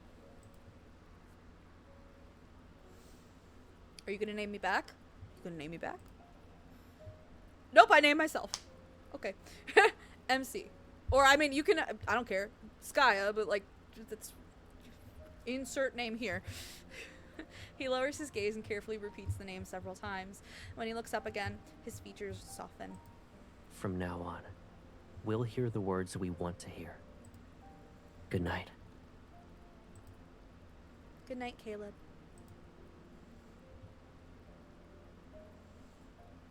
I'm so distracted by the mesh. I'm sorry. Cough, cough, spring and flowers, cough, cough. I can't wait for them to rerun that. I can't wait for them to rerun that multi-banner. You have no idea. Sorry. Because I have none of them. And I've never seen any of them. And I mean, I've seen itty-bitty parts that people have, like, worked into, like, video edits and stuff. But that's it. I close my eyes and listen to his steady breathing nearby. I unconsciously rest my head against his shoulder. I slept well that night. No sudden awakenings. No dreams. Oh, it's already over. Where's the Kindled? Because I'm about to start chapter 4. I have to finish my main story replay too. Same on stream. I'm failing you all. Please forgive me. All right. Number 4. So my NC's name is Ren. Picked up before Caleb was announced and before I knew how relevant birds were to him and Silas. So my headcanon is that she named herself Ren after the morning summer bird she heard singing the first trip out. Turquoise, I love that. You're not gonna edge out. Experiment ID A01 X02 HY04. Date, Philos calendar year, whatever. Recorded by Othan 17802. Objectives 1. Create a simulation of the planetary threats that could arise from the energy fusion between A01 and X02. 2. That sounds catastrophic. 2. Research and design preventive measures to stop the energy fusion between A01 and X02. Othan Research Bureau Report number 8806.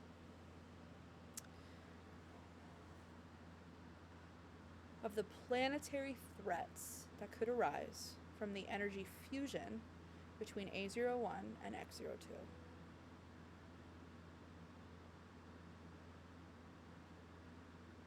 Okay. I'm sitting here racking my science brain. That's all. Trying to sort of like are we likening this to like nuclear fission or nuclear fusion? It would be nuclear fusion, I think. 1 + 2 + 4 equals. Drum roll. 7. Sorry. Anyway.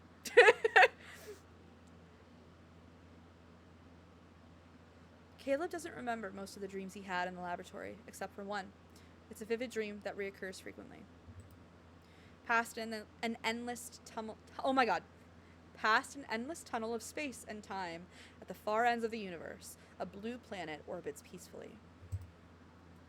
The planet's inhabitants closely resemble the people of Philos, but everything there is full of life. It's in stark contrast to the declining Philos. He's dreaming about Earth? The images in the dream are vivid. He seems to know how the people live there and how the scenery flows. More importantly, the planet's energy always feels familiar and nostalgic to Caleb. It carries the unique aura of rebirth. Perhaps it's not a dream, but a distant memory.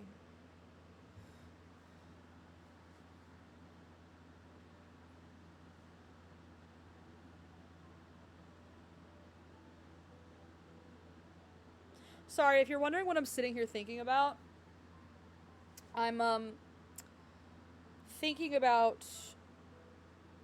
Okay, I have to explain a lot of things. Well, not a lot, but okay. So I'm about to talk about the latest main story update. So if anybody has not seen that, you may not want to hear what I'm about to say.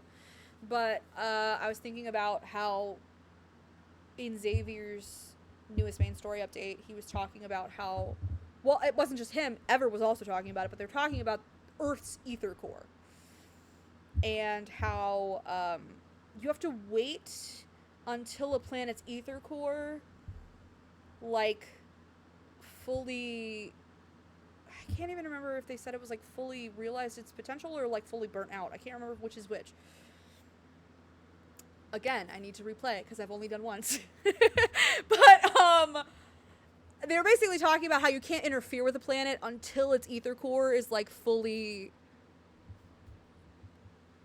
I think like realized. Like I think an ether core develops as a planet like goes through its life cycle. Fully burnt out because it kills the planet. Yeah, so it like develops, and then it burns itself out because that's when the planet dies, right? But I have a theory that all of the love interests have their own ether core. And I'm wondering if that's Caleb's.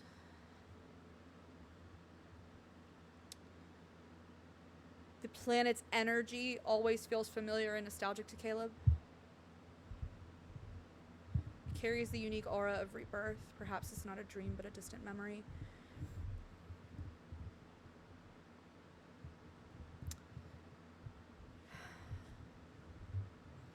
So I have a theory that protocores are souls, like the physical manifestations of souls, like energy, quantum energy. Can I mention a thing from one of his anecdotes? Of course, absolutely. Please, feel free. Yes, absolutely. I'll keep yapping just for a second while you do that. These assholes. So, and I think ether cores are the souls of higher dimensional beings. And I think that MC and all the love interests are higher dimensional beings. I think they're all cosmic entities, and I think they're all linked together as well. I think they're all like quantum entangled. I think they're like essential fabrics of the universe. That's a whole, I don't need to get into all those details. But anyway, I've been trying to figure out who has what ether core. And like we know Silas is in his right eye, right? And we know that MC has the one in her heart. I also think that we can say with pretty good certainty that like Zane's is the creatio core. That gets mentioned in Foreseer and also God of Annihilation. I don't know where it is in the main story, but I do think that is his. We know that the Spatium Core MC absorbed. Oh, 50! Thank you, sweet cat. I don't know whose the Spatium Core is. I have a suspicion. I think I do know whose it is. but I don't have to go into that right now. Anyway, I'm just wondering if this is Caleb's. I'm just wondering. There's a bit during the one where he gets lost in the tunnel where it talks about him dreaming, I believe, and sounds like he's seeing a different timeline version of him, if I'm remembering it. No, I remember this. I don't remember it super well. I need to reread it. But I do remember exactly what you're talking about. That's what Icy and I were talking about that. Actually, not technically on this stream. It was on the stream before I restarted to try to make my Mew player work. We were actually just talking about that anecdote. I'm 98% sure that you're right on the right track. Yes. So anyway, now I'm wondering if Caleb's is Earth's. I don't know.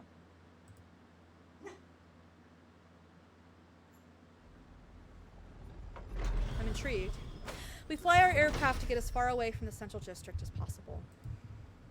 But the aircraft was hit with heavy bombardment. It's constantly malfunctioning. Eventually, we're forced to take a risk.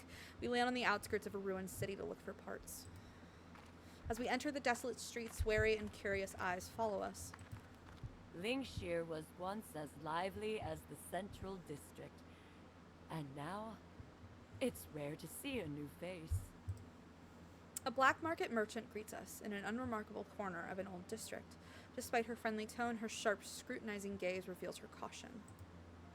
Especially since we're still clad in combat armor. Well, that'll do it.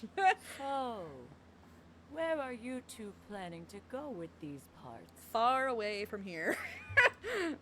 Before I can respond, a small hand tugs at my finger. Are you both robots? His name is Kolo. I look down at the little boy and shake my head. But you don't look like everyone else. She's my friend. Have you ever seen robots that have friends? The little boy shakes his head. I've always been alone. Is having a friend any different from being alone? It's different. That's so sad. He's hoping the little boy's always been alone. Caleb glances at me. That's probably how Caleb exactly felt as a child. Having someone always be there for you, it feels different. But my grandma is always there for me, too. That counts. You brat. Sorry about that. This is my grandson, Kolo. He hasn't seen many outsiders, so he's curious. You're from outside? Which outside? Great question. I hesitate. I don't know the names of places on Philos aside from the Central District. The edges of deep space. Sure. The edges of... What's that? It's the origin of all Philosians. Our ancestral homeland, basically. Okay. I probably look just as bewildered as the little boy right now. There aren't many deserts between the cities there. People enjoy traveling to see all kinds of landscapes. His expression is honest, as if he experienced it firsthand. Well, he did in his dreams. That's why it also could be why he's dreaming about it, if that's his ether core. Because I have this whole other theory that when they're missing their ether core is when they lose all their memories, but when they get reunited with their ether core is when they regain all their memories. Like MC doesn't have any of her memories, and she only has half of her ether core in the main story. But then she gets the other half of it at the end of Long Awaited Revelry, and she starts getting her memories back. Then she absorbs the spatium core, and she starts getting even more of her memories back. So you have a whole theory that, like, MC in particular, like, okay, she has her own ether core, but she's also, like, inextricably linked to all of them. Whereas, like, I feel like all the love interests just have their ether core, and they're like, here's my essential part of the cosmos, and then, like, I'm just connected to her. Whereas, like, she's the tether for all the other ones, you know? This is why we can't have nice things. He's getting the My lovely neighbor is taking my trash can for me because I live at the bottom of a very steep hill and my back hates taking that trash can up for trash day. And he's delightful and he's taking it for me, and because he's so kind. Meanwhile, these assholes,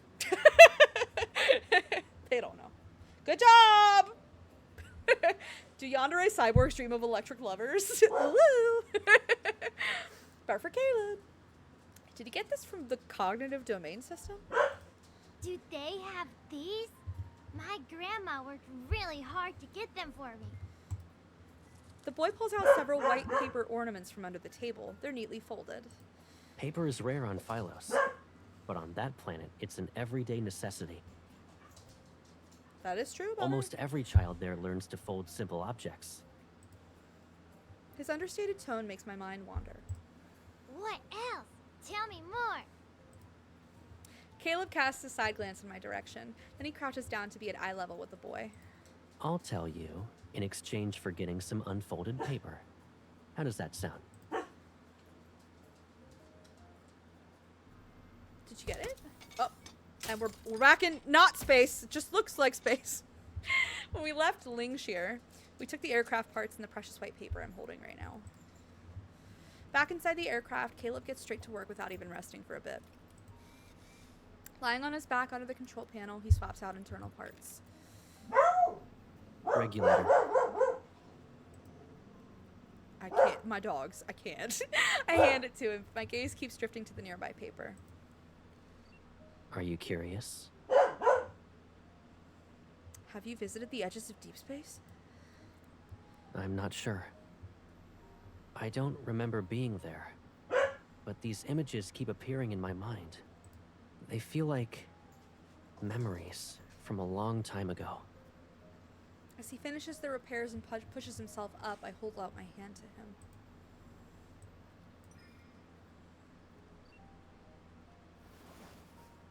He hesitates before letting his cold, mechanical hand clasp mine. I pull him up. I don't have memories like that. He carefully studies my face. Is that envy I see? I don't know. But you look happy when you talk about that place. Is it even happier than the dreamiest amusement park on Phylos? I've never been to either place. But that amusement park isn't far from here. This sweetie. Caleb raises his hand and taps the air to bring up a holographic screen between us. With his finger, he draws a simple sketch on the screen.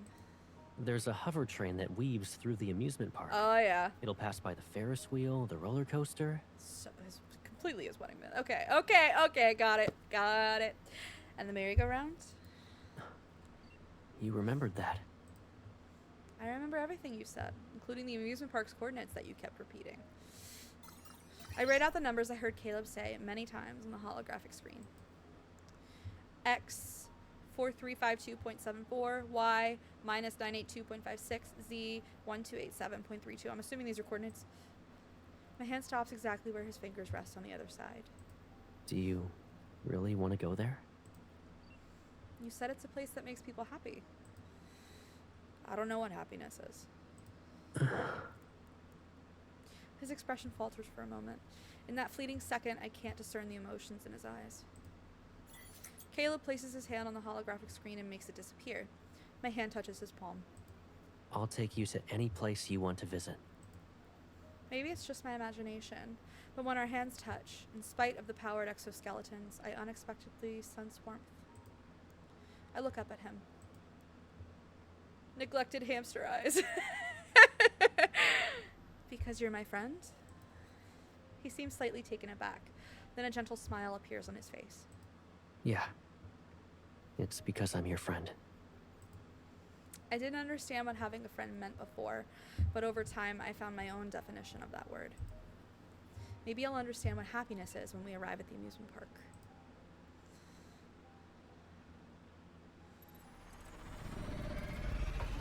Caleb accesses the aircraft's controls and we take to the skies once more. It was very loud. We're no longer running away. We now have a destination.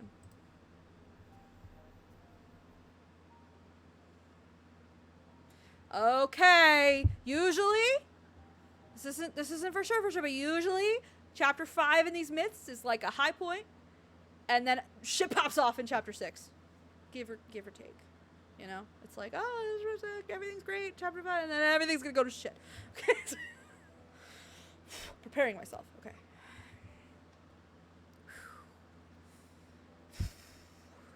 Not ready.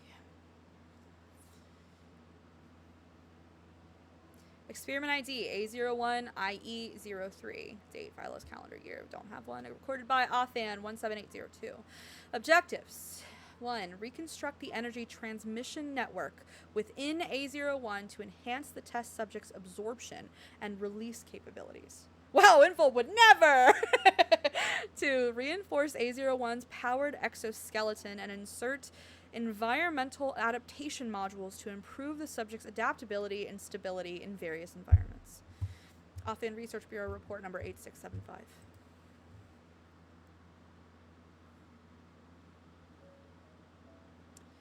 Caleb often woke up in the middle. Sorry, I have to interrupt because I comment about this with Silas, and I have to also say the same thing about Caleb. I think each character has their own writing team. I could be wrong about that. But I love when Silas's writing team gives us his perspective, and they're doing that with Caleb in this myth too, with these flashes of like what he's seeing and like what he's. I love that. I want more Infold, please, for the love of God. Thank you. Okay, I'm done. Thank you for coming to my TED Talk. Okay, Caleb often woke up in the middle of the night when he was still in the laboratory, and there would be a severe ache in his chest. At first, he thought he was sick, but he soon realized the pain had nothing to do with his physical health.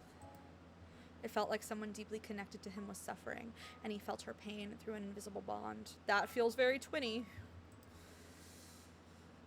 Caleb knew she endured the wounds, the mental erosion, and the torturous modifications. She had to bear this inhuman pain because of the destructio energy she was born with. I also want more LI POV. Their minds are so interesting. I agree! I need them so bad! It's part of why I started writing my own fic, because I want to explore their own POV more. I love it. I need it so much. He wished he bore all that pain in her stead. This thought became a thorn in his heart that grew only inward. That's a really good line. This thought became a thorn in his heart that grew only inward. Immaculate, sorry. Great imagery there. Approaching designated coordinates. Entering landing mode. Please ensure your safety.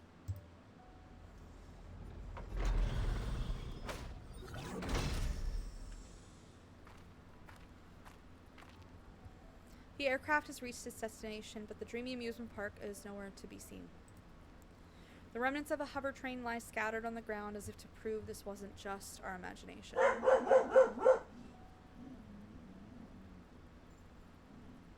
Gizmo, brother, buddy, my son. Doesn't care. The amusement park did exist at one point, but now only its rotting remains stand before us. Lost in thought, I stare at the wreckage. This planet is big. There must be other amusement parks still present. That won't be necessary. Gizmo, hush! We are locked in, Gizmo! I turn around. I will yeet you into the trash. You can hang out next to Kenzie. They can keep each other company. I turn around. Oh my god. Gizmo! For the love! What? There's nothing there. I turn around and calmly look at Caleb. It's okay not to know what happiness feels like. I've matured just fine. I start walking toward the aircraft, but he grabs my wrist. Can you imagine the shit they'd get into if they were allowed to coordinate their thoughts? Be horrible. See, okay. Gizmo is neurotic, but like incredibly smart. But like because he's so smart, that's what makes him neurotic, right? Like have crazy anxiety like a human, right? If we used Nebby, she only has one brain cell, and it's an orange cat brain cell. I don't even think they could coordinate thoughts with that. I don't even know that she has thoughts. You know, head empty, no thoughts, right? Just vibes. So like maybe she's the way to go. I start walking toward the aircraft, but he grabs my wrist. Let me show you a magic trick. Where'd you learn a magic trick? That's so human.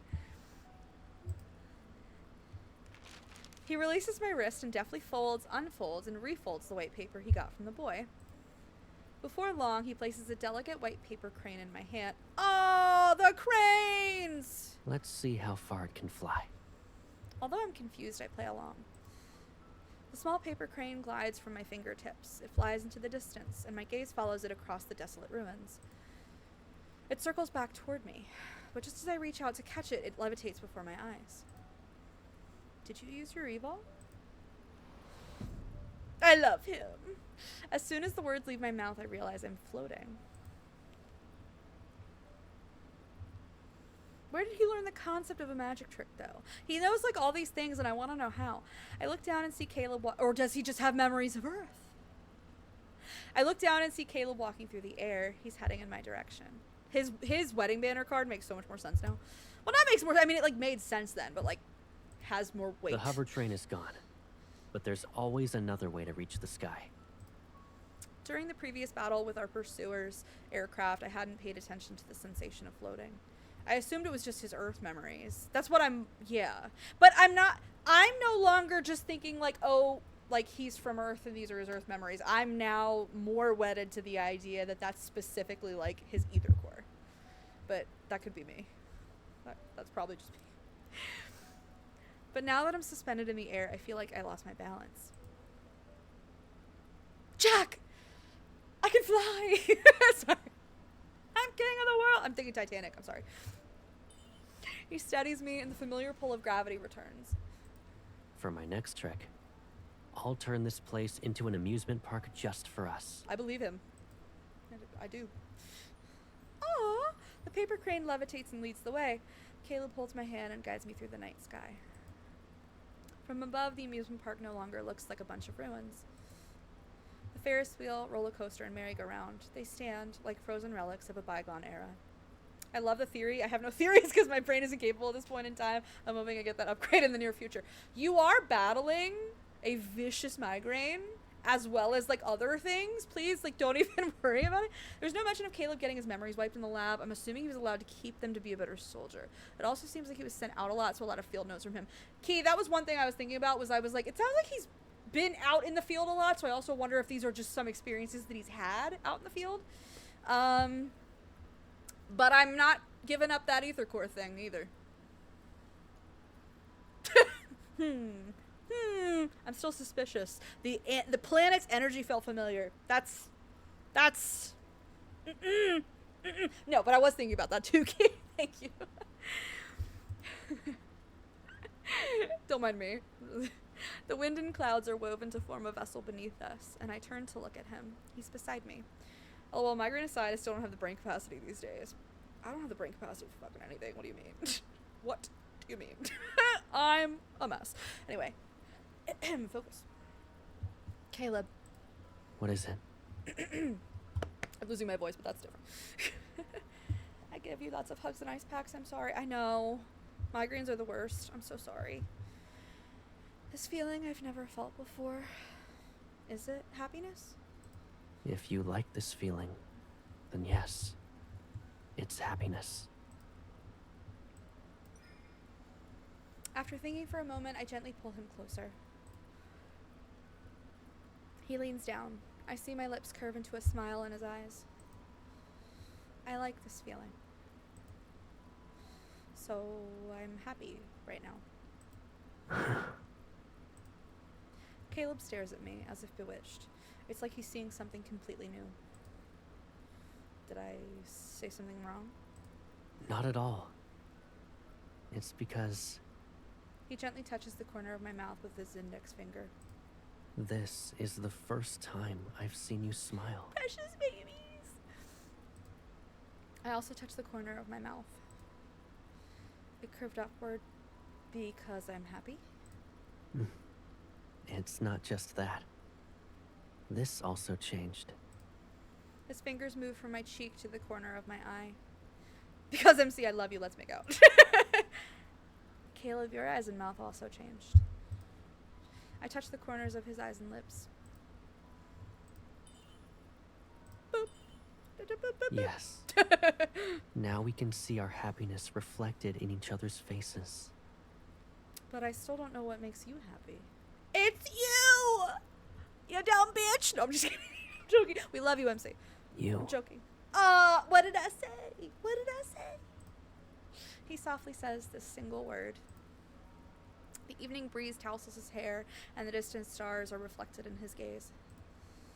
Just as I've come to understand happiness, I also understand what it means to have someone who's always been there for me. Memories of Caleb flash through my mind. Walking in midair, paper crane, the wind blocked at the cave's entrance, silver glow fruits, campfires under the night sky. Okay, so like also his chasing summer card makes sense. Like even that feels like a little bit of a parallel with the camping thing. Sorry. A familiar yet unsettling feeling sweeps over me and my consciousness begins to blur. What? Infold? It's just like those moments before my memories were erased. Did they find them? Pipsqueak? I lower my head through this haze. The crystal embedded in my powered exoskeleton gives off a faint, blood red glow in the darkness. This reminds me of when Silas went to his dragon frenzy. My mind spins into chaos's embrace. Even breathing feels painful. As I collapse into the arms of the person beside me, a sharp sound charges toward us. Of course it fucking does. A golden beam pierces the darkness and grazes my powered exoskeleton. Can't let them have anything. We can't let them have a goddamn It's a thing. surveillance drone. Get behind me. I mean, didn't I pass out? Did I not pass out? Countless pairs of golden eyes. Oh. Suddenly light up the night sky. They're like a pride of lions surrounding their prey. Golden eyes. Banner? Idol Banner? The golden eye watching them? On the stage? Hello?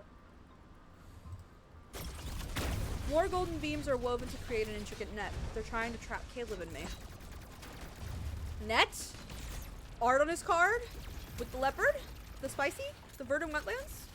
I try to summon my floating blade to counterattack, but my fading consciousness prevents me from using my evol. Ooh, it was all a simulation to see how they interact.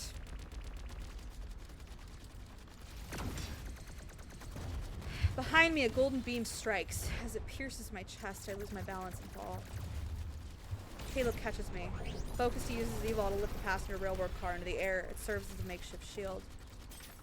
He carries me into the floating passenger railroad car while lasers relentlessly attack its exterior. I can hear the muffled explosions. My senses are about to disappear. Even the pain in my chest feels like a distant phantasmal sensation. Listen, I know your mind is in disarray. I'm fine. You need to go.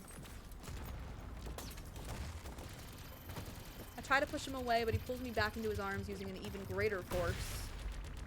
He leans down in my ear. His calm voice is steadfast. You must remember what I'm about to tell you. Don't go back to the aircraft. It's most likely being monitored. Don't ask her to remember a goddamn thing. Return to Lingshire and take shelter in an abandoned house. I can't leave you. The passenger railroad car buckles inward under ruthless gunfire. The increasing number of strikes is a warning. It won't hold on for much longer. Caleb presses his hand against the back of my head. Our foreheads touch. There is no fear in his eyes, only a burning light belonging to someone who's ready to face death. You won't be taken back there, and you won't die.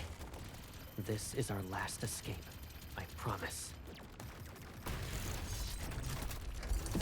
His other hand grasps mine, and the transfer ports in our palms connect.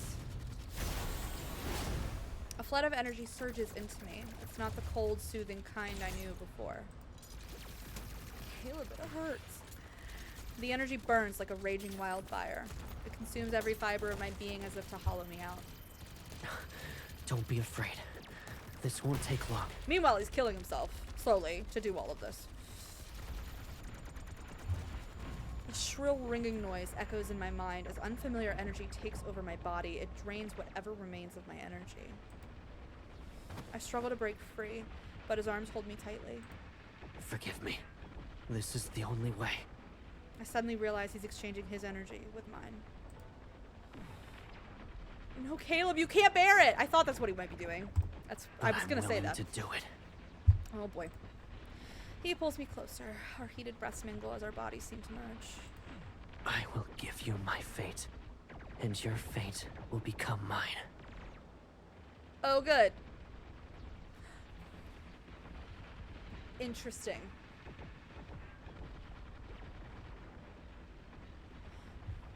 I have a lot of thoughts. Sorry.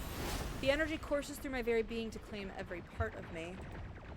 In a matter of seconds, my body accepts this new presence as if welcoming back something it had lost. A dull ache throbs in my heart as I desperately fight to stay conscious. Why? He responds with a small smile, and his warm lips brush against my eyelids.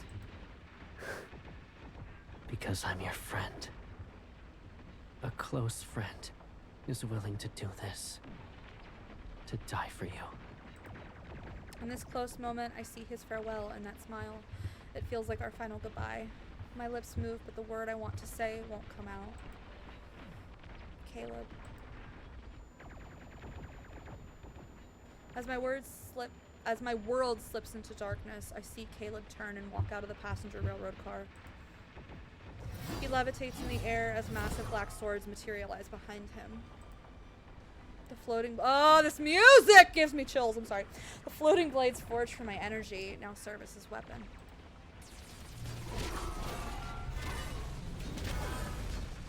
A massive swarm of drones surges toward him to attack the newly reborn combat android. He raises both hands. Gravity is warped, and the black hole that manifests shreds the machines into pieces. Caleb turns his head to take one last look at the passenger railroad car. Then he leaps into the sea of metal.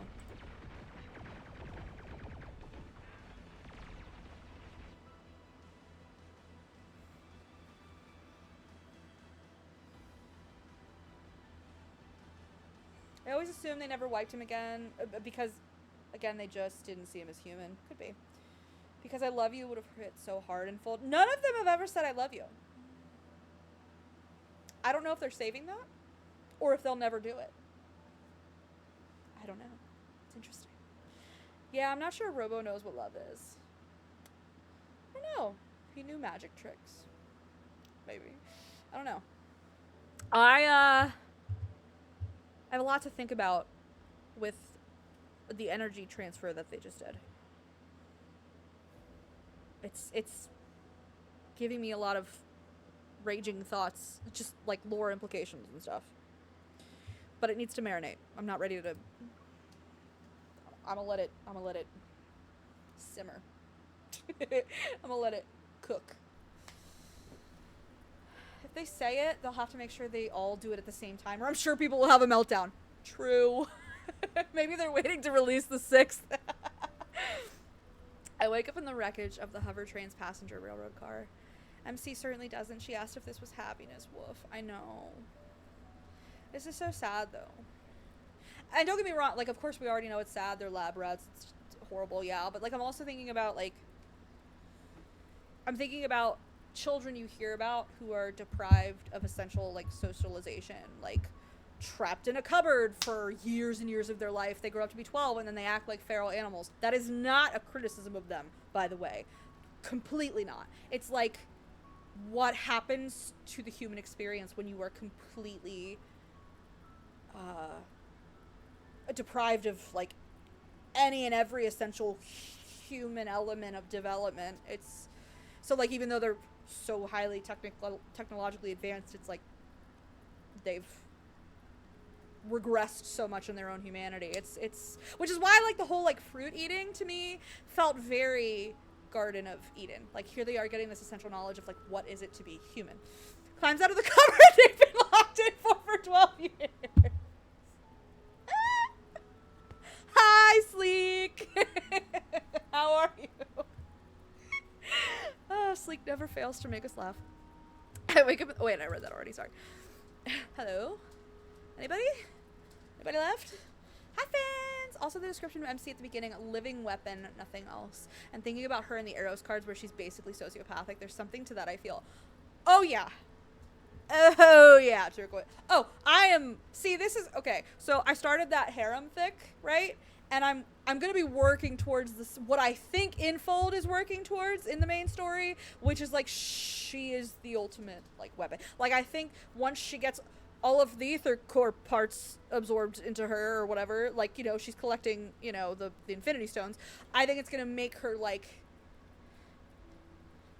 transcendentally like destructive and like also maybe like strip her humanity. I feel like all the love interests are gonna have to work together to bring her back from the edge. Sorry. Fuck, I'm sorry. I didn't realize you were in there. Sorry, I thought I left the key nearby. Yeah, for child soldiers, they're pretty well adjusted, actually. I agree, Key. I would totally agree. Yeah, considering, truly. It's like blink twice if you need help. It's okay. I can eat all the food that's been piling up in the wall outlet now. Yes, I had a similar theory. Yes, completely. Yes, totally. That's which is another reason that I feel like Infold is working towards having all the love interests coincide in the main story, like overlap, because I think they're all gonna have to come together to save her, basically, I guess, for lack of a better term. Which is what I was saying when the Throne of Arrows banner dropped. I was like, this definitely feels like foreshadowing for her villain era. This definitely feels like they're prepping us for her to take her really dark turn. And I mean, even like the discussions that ever people were having was very like, they're all gonna come together. It's all coming together. Sorry, I can't not think of Emperor's New Group. Giggity. All the surveillance drones have vanished into the night sky. They took Caleb with them. The sky floats between night and day as another summer sunrise looms. The amusement park has returned to being ruins. I'm alone once more. The space around me feels like a laboratory, boundless yet still a prison. Caleb's energy is warm and calm. Excuse me, like lake water under the summer sun. It carries the essence of life and hope itself. I'm telling you, he's Earth. I'm telling you. And she's Philos. He took on all the pain and darkness, so I'd only be left with this pure hope. If I were to ask him why, he'd probably smile and give me that answer. It's because I'm your friend. My heart feels the pull of a familiar force. I know Caleb is alive. He's just outside my reach. Instead of hiding in an abandoned house like he told me, I searched the ruins of the amusement park without rest. The pull my heart feels grows weaker. I don't know what's happening to Caleb. What if the connection breaks before I find him? I force myself to move faster. I need to cover more ground. Caleb, wherever you are, please hear me, sense me, wait for me. I will find you. I'll wake you up and make you hear me say your name again.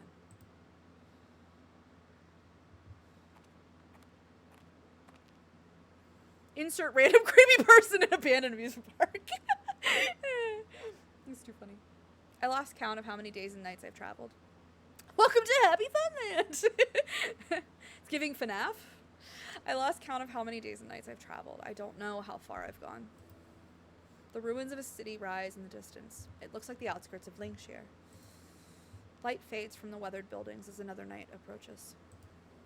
Kindled? Kindled, are you coming? It's a very similar environment to that first Kindled. A feeling swells in my heart. Caleb is nearby. Climbing over the rubble of a building, I see the setting sun casting light on the lonely wreckage of an aircraft. My heart races as an invisible... It stuttered! I'm telling you, the Kindled's coming.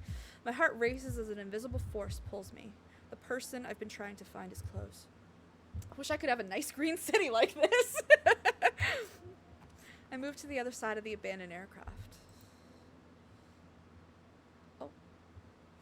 Caleb leans against it. His eyes are closed and the cockpit's cable... Giggity. Sorry, I read cockpit. Sorry. His eyes are closed, the cockpit's cables are connected to his back. It's a walkable city, too. Indeed. Yes, it is. The aircraft's energy isn't enough to repair his system. Perhaps skip the rubble, though. That's character. The scene mirrors the moment he found me in the laboratory. It's as if our fates had been switched. Well, you did also Wait, he literally said he was going to switch your fates when he switched your energy. So, you answered your own question. I don't. Keeping my emotions in check, I approach him one step at a time. What if, though? Wait, I said a thing. I think I was cooking. I said, what if his ether core is Earth? What if MC's is Philos?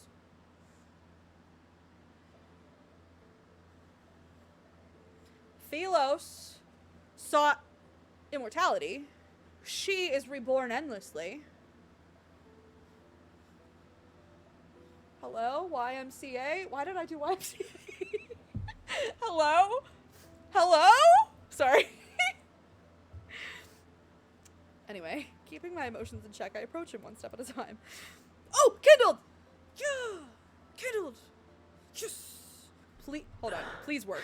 Wait, I'm gonna pause it. I'm gonna let it think for a second. Sometimes it needs to do that. Figure it out. You can do it. I believe in you. I believe in you. You can do this. Kindle to distract me. I know, I was cooking! Damn! Okay.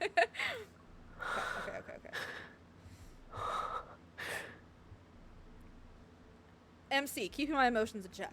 Billabong, not. Keeping me all Billabong, MC. The ADHD never quits! This is like when we found Xavier the first time. His breathing is steady. Let's see if he reacts. Let me touch your face. Great idea when someone's asleep and they're a weapon, a living weapon. Great. Let me touch your face. Hello? I think I can press it.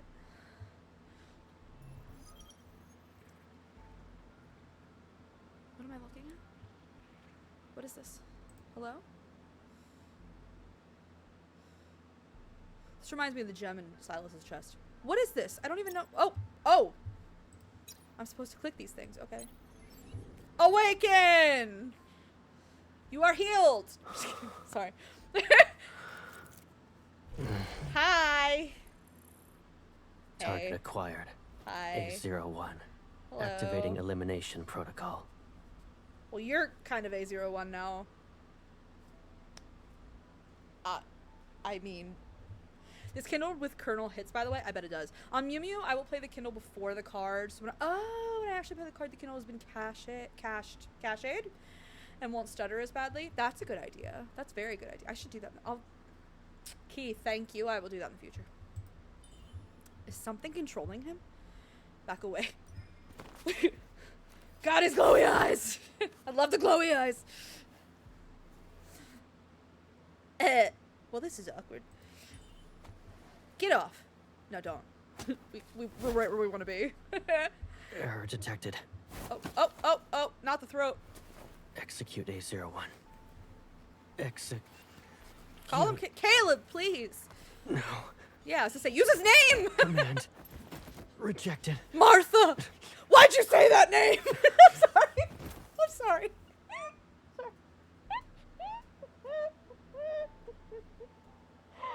Sorry. Back, what did I miss?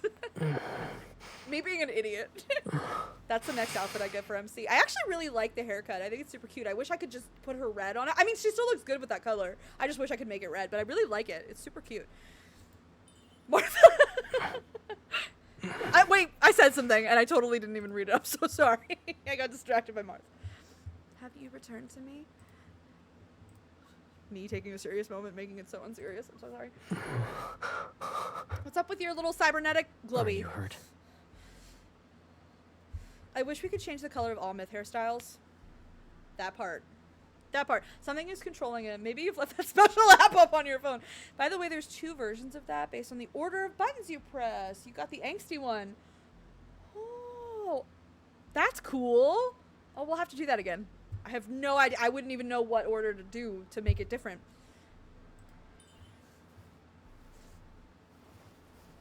Are you hurt? Bitch, you just tried choking us. What the hell do you think? Oh, damn, really? Yeah, I had no idea.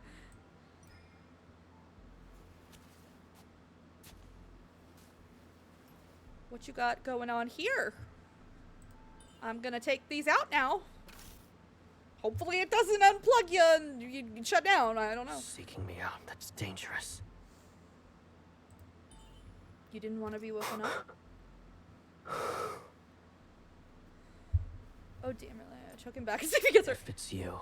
Used to be, did I hurt you? That's a good No point. matter what. Please wake me up. Look at the gaze. Look at that gaze. Look at those eyes. Look at those pitiful, sad eyes. Great animating there. There was so much emotion in those eyes. I support Caleb as we quietly head back to Langshire in case the drones are still patrolling the city's outskirts. Puppy lip. He is a puppy. Neglected hamster. That was very puppy, I think.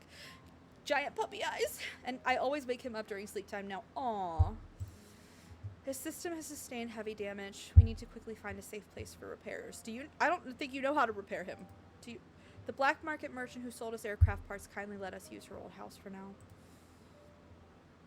Although it's worn from age, the room is tidy. For whatever reason, my brain said the room is itchy. I don't. What? What are we doing, brain? A vintage floor-to-ceiling window takes up an entire wall, so this space is flooded with light. We're gonna have an ad about a minute. I will pause when that happens so that nobody misses anything. The room is itchy? What? Semi-lurkies for a bit. Is hungry burb. Eat, hungry burb! Feed yourself! See, he's a problem. All I'd have to do is give me those eyes and I'd forgive him for anything. That is a problem. Billy, please. Rooms cannot itch. You don't know that. Totally possible. The room is itchy. Why? Oh. Caleb, utterly exhausted, collapses onto the bed. I pet him like the puppy he is. I gently touch his eyelids and feel a trace of warmth beneath my fingertips. Suddenly, his eyelashes flutter. Don't worry. I'm fully conscious. If it makes you feel better, he'd like it if you punished him. That part, though.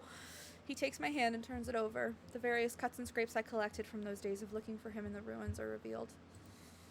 His grip loosens as if he's afraid to cause even the slightest discomfort. Were you uncomfortable these past few days? Without saying a word, I press my palm against his. He understands and tries to pull away. My system is fine. I pin his hand down to the mattress. Sorry, I know this is serious, but like... I sit on the edge of the bed and look down at him. I'm your master Your now. hands. What? My pain receptors have been modified. But you are not like me. I force his palm to align perfectly with mine, and my powered exoskeleton shifts as our transfer ports connect. What other myth was this room used in that had us all... Silas's new one. It was the vampire myth. And we were all like, what? We were all like, why is this room here? We were like... Was it Silas? No, we love being pinned in the bed. Do it. Okay, wait. I've got... The ad is happening, so I will wait to keep going. But yes, he would absolutely love being pinned in the bed, so... Giggity MC. Get your bag, girl.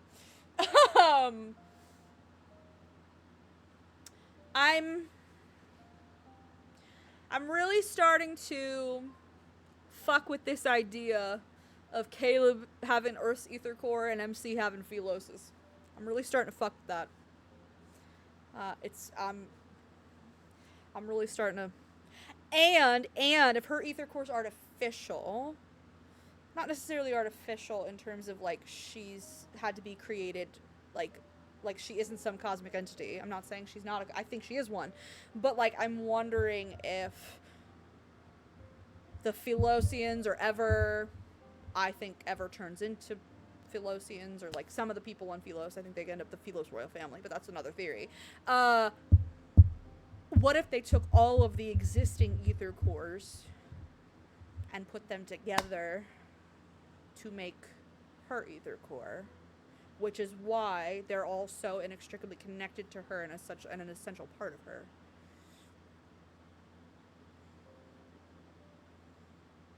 I don't know, I'm cooking though. Cooking with gas. I'll keep thinking. But he deserves head pats and to be called a good boy! He does. What about calling him a good boy as you tug on his leash? Hey, oh, hey, oh. Sorry. We only have about a minute, 20 seconds left. We will continue after that. What is this, chapter 6? Chapter 6? Chapter 7? Chapter 6? 7? Make it okay time. Considering I think I missed the first hour on the first technical stream that we did or whatever. Yeah, but deal. Either way he wins, and that's why he's diabolical. Yeah, but that's after the punishment. Hee. First he's sour, then he's sweet. Just like the silver fruit. Yeah. That's his seed. Hey! Okay, somebody stop me. This is not okay. It helps that older myths are shorter than new ones.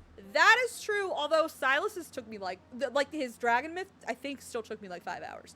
However, I had played that so many fucking times, and I already had so much analysis of it that I was like doing that while I was playing it, This I'm so new to that I'm spitballing while we're playing, but I don't have like pre-thought out things to talk about.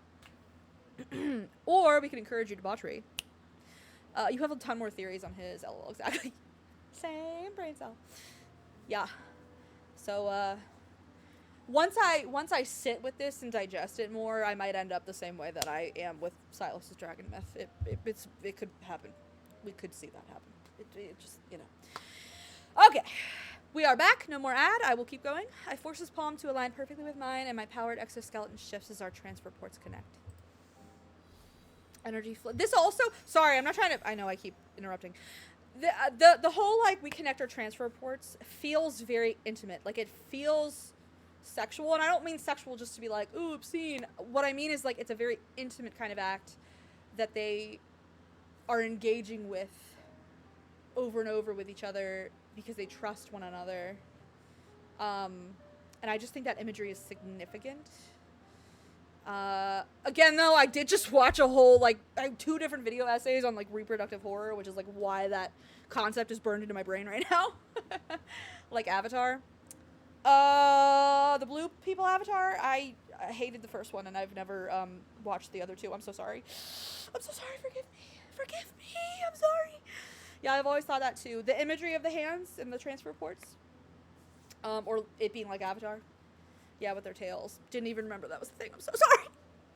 I believe you. I'm sure that it is. I blocked the first one from my memory, I think. Sorry, James Cameron. I think you're a bro. I'm really sorry. Titanic is great. The metaphor is strong, sharing energies going back and forth and being painful the first time. Very much so, okay? That's about all I remember. I remember the scene where they fly on the things. I don't even remember what they're called. They're like giant raptor-y things, and they fly on them. And everybody was like, these visuals are insane! And I remember I was like, I don't even remember how old I was, but I remember being like, I could have any of these visuals in like a video game that I play. Like, what is so great about this? I don't understand. I never got it. That's just a me thing. Sorry. Energy flows into his body. His wounds seemingly burn as they heal. Ooh, are we cauterizing them from the inside? Oh, just like burn as in pain. I thought we meant literally burning. I was like, are we cauterizing his wounds? You're still streaming. I am! Hello! Hi, Evie. I am still here. I am still streaming. Hello. Hello, hello. We have 3 or 4 chapters left of this, I think. Hi! I started with a bunch of technical difficulties. So it took me a little bit to start. There was like a whole hour that like is not even a part of this stream because I had to restart my whole computer. Let go of. Uh-oh. I use more of my strength to stop him from moving. His face slightly pales from the pain. This is how you repaired me before.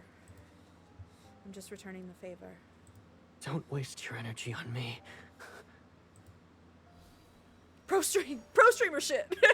The energy transfer suddenly stops. I stare at my palm, shocked beyond disbelief. Caleb's system isn't fully repaired, but my energy is already drained. Unease creeps into my mind.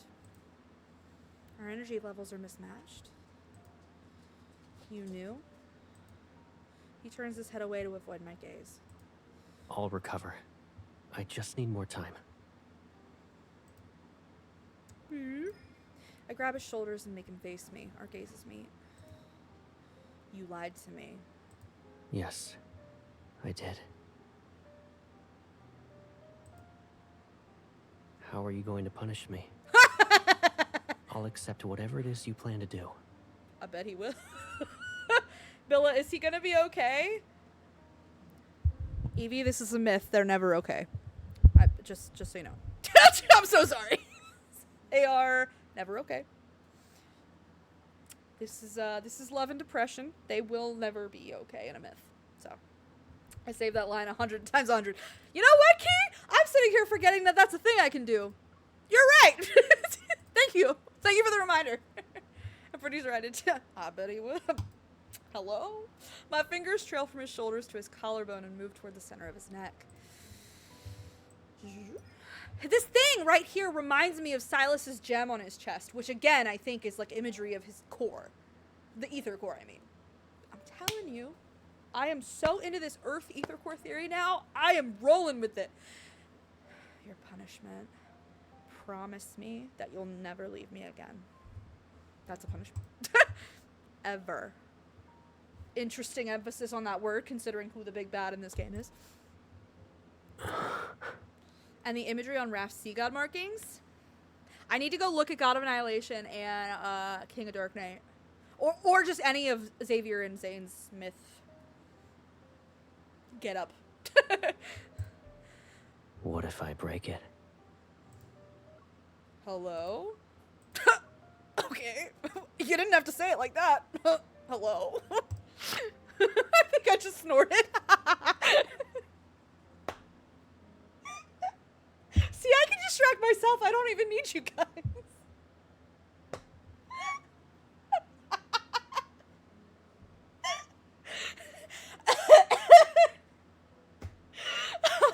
Woo! That was so funny. Oh my god. I love when he gets the gravel in his voice. Same! I snort over it, apparently. How many times has she been distracted so far? Oh dear god, it's me. My finger stopped just above the crystal in his throat. Oh my god, that was so funny. All it would take is one push to transform him into something else. I know your weakness. So like minimum 7 times. 7! There's another one. If you break it, I'll make you my prisoner. Okay, Tamino energy. Hello? He hesitates before taking my hand. He sits up. Where will you imprison me? I will shackle you to a place only we know about. Ah, here we go with the parallels. Here we go. Oh, you're on a 7-stream streak. Shut the fuck up. Let's go. God, somebody help me. Are you talking about that planet at the edges of deep space? Oh, that's kind of cute. Yeah, I like that idea. You told me the people there call their living quarters a home. Yeah. And you said going home is a normal occurrence there. Yes. Normal, but important. Can we have a home if I take you there? Parallel to Catch-22? Parallel to Catch-22 and also parallels to like several of his memories where he talks about wanting to take her and lock her up in a place only he knows, right? MC always matches his freak. Why did you just freak out? What PC? What are you doing? Don't do that. Why do you want to go to that place with me? Because you're my friend. The light from the window reaches his eyes and makes them shine like a nebula. Don't even react to that. I'm talking to my dog whose name that is. PC is afraid of MC's freakiness. PC can't match MC's freak. Can I call you that? Of course. His voice breaking? Are you shitting me? Jesus! I move closer and wrap my arms around him. His presence surrounds me. For a moment, the cold metal of his powered exoskeleton feels seemingly warm. I can't believe I snorted. I rarely do that. That was so funny. I can't wait to watch that. Yeah, that line must be up to his. He broke so much. So sweet. Caleb. I'm here.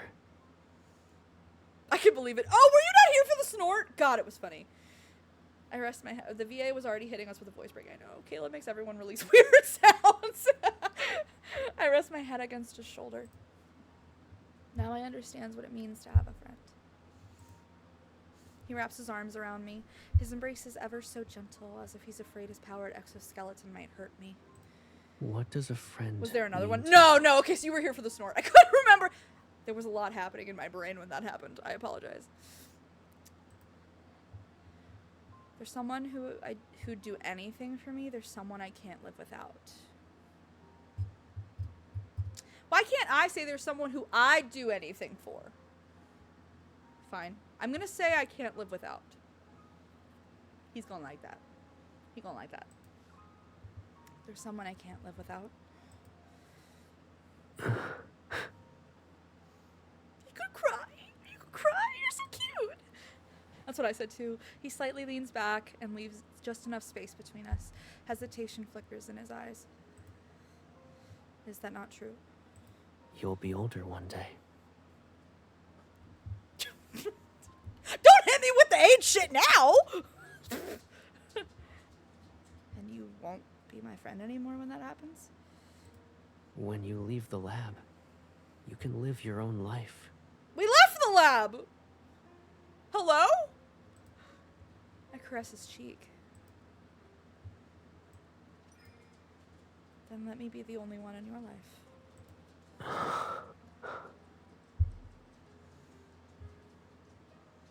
He pauses before turning his head, his warm lips.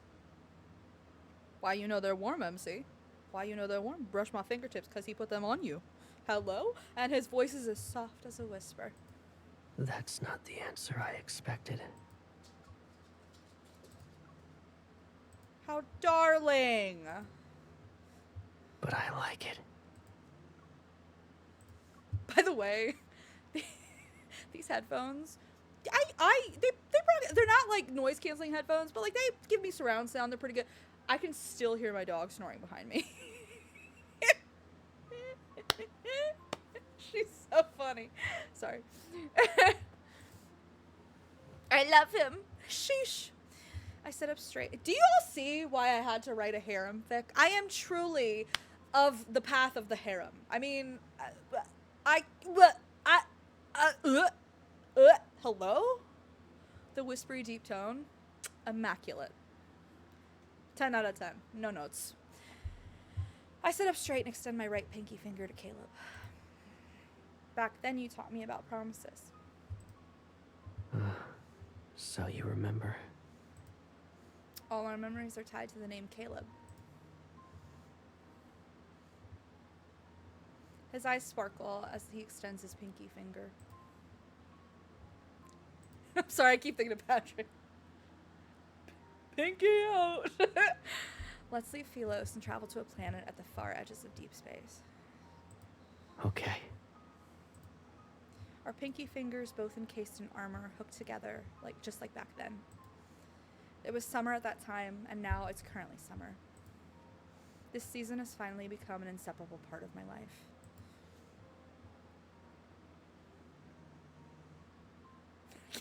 Her snoring is so funny. It's too funny. It's too cute. Okay, was that 6 or 7? Okay, so that was 6. Shit can only get worse from here. I'm sorry. I'm waiting for them to destroy me. I just...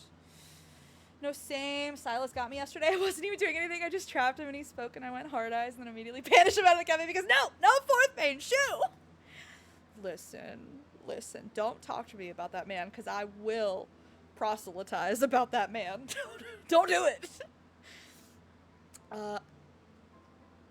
Hold on. It's chapter 7. Okay, hold on.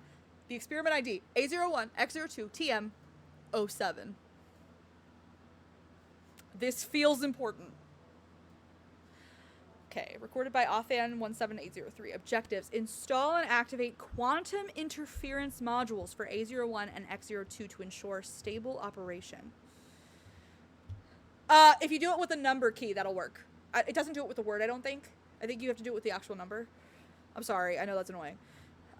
2, set the following trigger conditions. Initiate quantum interference when X02's and A01 sorry, and A01's energy fluctuations maintain synchronization for an extended period of time.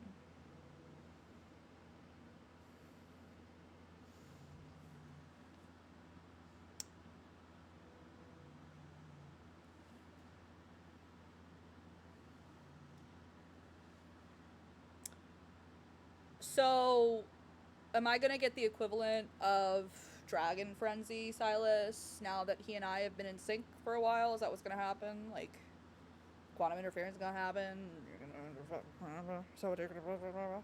Othan Research Bureau Report number 8806.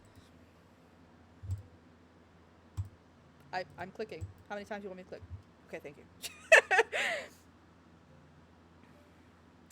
For those on the run, a destination is like a beacon, a spiritual anchor guiding every step of the way. To reach our homeland at the edges of deep space, we still have much to prepare. Lingshire was once a bustling hub of aerospace innovation. Now it's nothing but ruins with abandoned equipment. We found a small spacecraft in an old warehouse on the outskirts. If it's modified and given enough fuel, it can fly again. We exchanged the aircraft we used to get here for the parts we needed with the black market merchant Helen. Caleb and I ventured into the city's desolate outskirts to hunt wanderers for their protocors. Those will serve as a source of energy for our spacecraft. As the days passed, our dream of departure felt closer than ever before. You know shit's about to just go awful. You know! We know this game!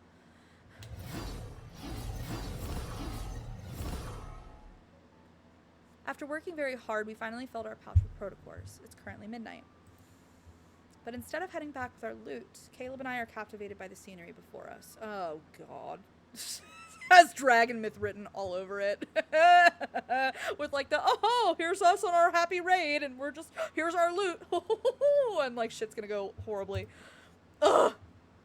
A nameless lake sits on the far reaches of Lingshire's outskirts. The humid night air clings to our skin, and the calm lake mirrors the brilliant moonlight in the sky. I saw this before. Up. I'm dropping science stuff in the Discord for you. It'll be under Caleb! Thank you, Key! Yay, I'm excited. The lab's system logs. Philosians missed the moonlight of their homeland, so they built an artificial satellite to mimic it. So they missed Earth's moon? We sit by the lake, I touch the water, and the cool ripples curl around my fingers. They soothe the heat coming off from me. When we finally see the moonlight in our homeland, we'll remember this night. You're never gonna make it to your homeland. I hope you do before you go boom, because I know you go boom. I mean, we all saw the Kindle. I know you go boom. It's so far away. Yes. Anything could happen. We might not even make it. I place my hand deeper into the. Oh no! What just happened? I lost my music. Oh God, that scared me. Jesus.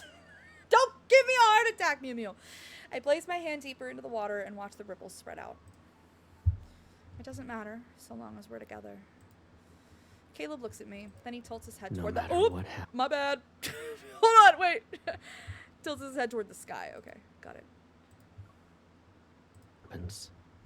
We'll always have the memory of tonight to hold close to our hearts. Actually, that was a sweet line. Sorry. Take that. Thank you. He raises his hand and a tiny spinning black hole forms.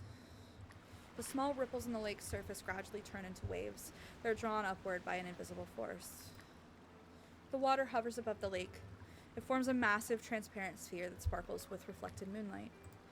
On that planet, they have something called a crystal ball. They're often given as gifts. Are they also made out of water? No. The ones there are smaller. Sometimes they have tiny items inside them to create scenes. How does he know that? How does he know that? I don't think anybody on this planet would know that. Maybe they would. They might remember from Earth. He stands and holds out his hand to me. This one only belongs to us. Having floated before, I've gotten used to the feeling of my feet leaving the ground. Caleb pulls me effortlessly into the sphere. The transparent water around us shimmers with iridescence under the silver moonlight. Oh, this is such a cool image. Hold on tight. He guides my hands to rest behind his waist and wraps one arm around my shoulders. Our crystalline bubble begins to float even higher. Caleb, is this another one of your magic tricks?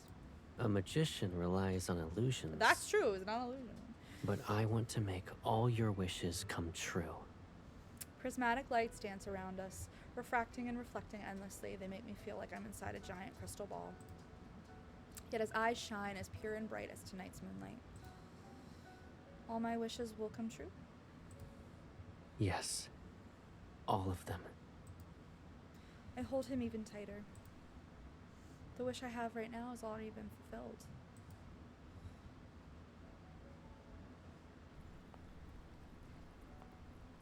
The night is still, and all I can hear are our footsteps in the empty city. Sorry, I'm taking a moment to be tangential. I love the sound of footsteps. It like scratches an itch in my brain. It like, I just, it's like somebody's petting me. Like, I love it. When I was little, when I was a kid, I used to drag my feet, like clip clop my heels when I walked, and teachers would always yell at me like, lift your feet when you walk. And it's like, bitch, I know that's the etiquette. I'm not doing it for that. I'm doing it like because I like the sound and it like gives me comfort. Like, stop! Don't tell me what to do, bitch. Okay, I'm done. Sorry. Why are you staring at the ground? Are you exhausted? Maybe she also likes footsteps. Maybe that is also comforting to her. Maybe she's autistic like me. Listen, our footsteps. I never dragged my feet because I walked on my toes. Sleek! Shut the fuck up. I had Sever's disease, but it didn't develop until I was like 6 or so. Once I hit, then I got crippling pain in my heels, and then I walked on my toes constantly. I have huge calves still from constantly walking on my toes when I was little. And then all the adults would ask me, oh, do you want to be a ballerina? I'd be like, no, bitch, my fucking heels hurt. I had to go to physical therapy. Didn't even fucking help. I still run on my toes. I walk on my feet like a normal person, but I run on my toes. So that's it. If nobody knows what Sever's disease is, it's a developmental thing. When you're growing as a kid, the cartilage splits in your heels, and so when you walk, there's no cartilage. So it's like just your bone basically hitting the ground. It's super painful. It was excruciating when I was little, so I just constantly walked on my toes. And then people were like, what the fuck are you doing? That's the only reason I stopped doing the dragging my feet thing. All my shoes are constantly messed up at the front from it. I don't think my shoes got messed up. My feet, though, are definitely deformed. Well, I say deformed. They wouldn't look deformed to a normal person, but, like, I can look at them next to another person's foot, and, like, I can see my toes. I'm like, oh, I see, like, how they're shaped weird from me constantly walking on them. Sorry about your broken body. Thank you. Thank you. I have lots of stories like this. Oh, that sounds very, very unpleasant. It wasn't great. It's so funny because I was so young that, like, I don't even think about it, really. Like, and then I forget that, like, oh, that is a weird thing. Like, that's not a normal person thing. Is that an EDS-related thing? I don't know. Nobody ever... So, like, when I was little, nobody ever assessed me for EDS, even though it was known that my mom had it. So nobody ever said to me, like, oh, that could be a, like, you know, a symptom. I know that flat feet are common in EDS, which I also have. So are super high arches, which my mom had. But I don't know about specifically the Sever's disease thing. I was told that was, like, a developmental thing. Like, it can happen to kids when they're growing really fast. I don't know how true that is. But I just remember I started walking on my toes because it hurt like a son of a bitch to walk on my heels, and my parents were like, well, why are you doing that? I was like, it hurts really bad, so I went to the doctor, and then they referred me to an orthopedist, and that orthopedist was like, this is like a developmental thing where the cartilage splits as you're developing, and so, like, we can take you to PT to, like, something about my Achilles heel, something. I don't even, it's been so long, I'm like, I don't know. Like I said, I walk normal now, but I do still run on my toes. And I have a very short Achilles tendon, so, like, I can't squat normally like a normal person. Like, doing squats is not something that I can do because I have to go up on my toes because my legs won't bend. It's a whole thing. It's just a whole thing. My bestie's nephew walks on his toes. Maybe his heels hurt. I don't know. I have an extra bone, an extra toe on each foot would probably contribute. Wait, Sleek, I also have an extra bone. I didn't learn that until a couple years ago, actually. I have an extra bone, too. I have a navicular bone. Do you have an accessory navicular bone? I didn't even know I had it, but I do, apparently. So the toe walking thing. So if any of y'all need a spare foot bone, hit me up. Me too, I got you. Hold on, did he get bathed in essential oils enough as a child? Such a shame. Truly such a shame. This is a joke.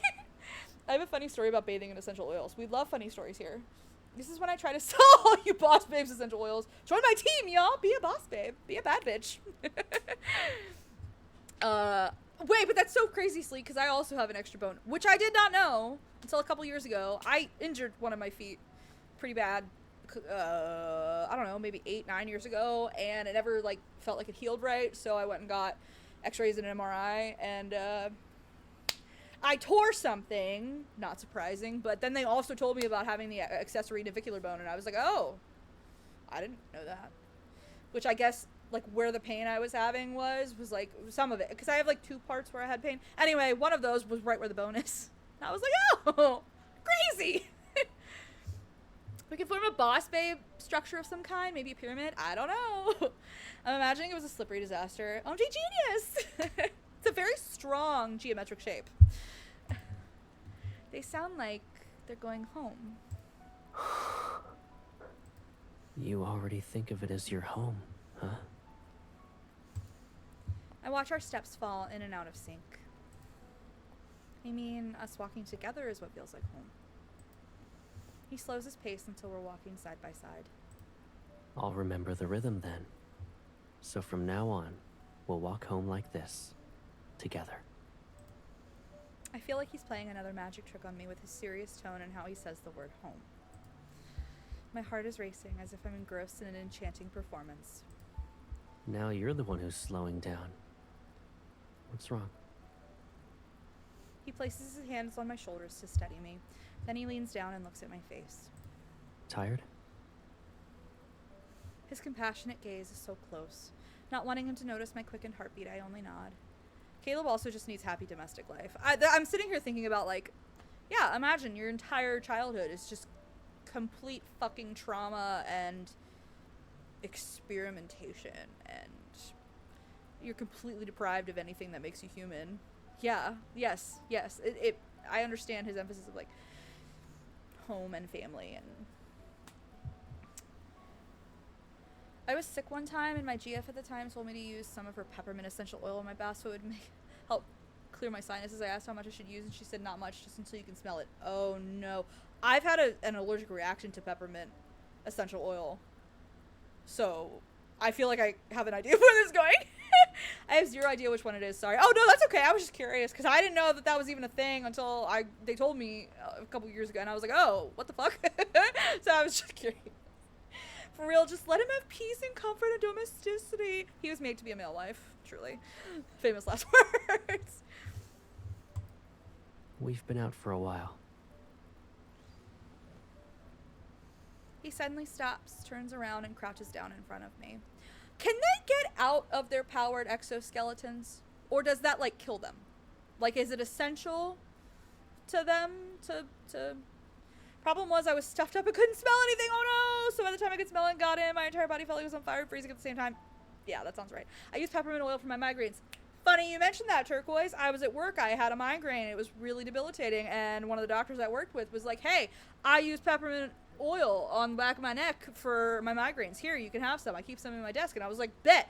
And I went and I got some and I had an allergic reaction. That was not her fault. That was not her fault. It was just funny. Oh, yeah. My body hates me.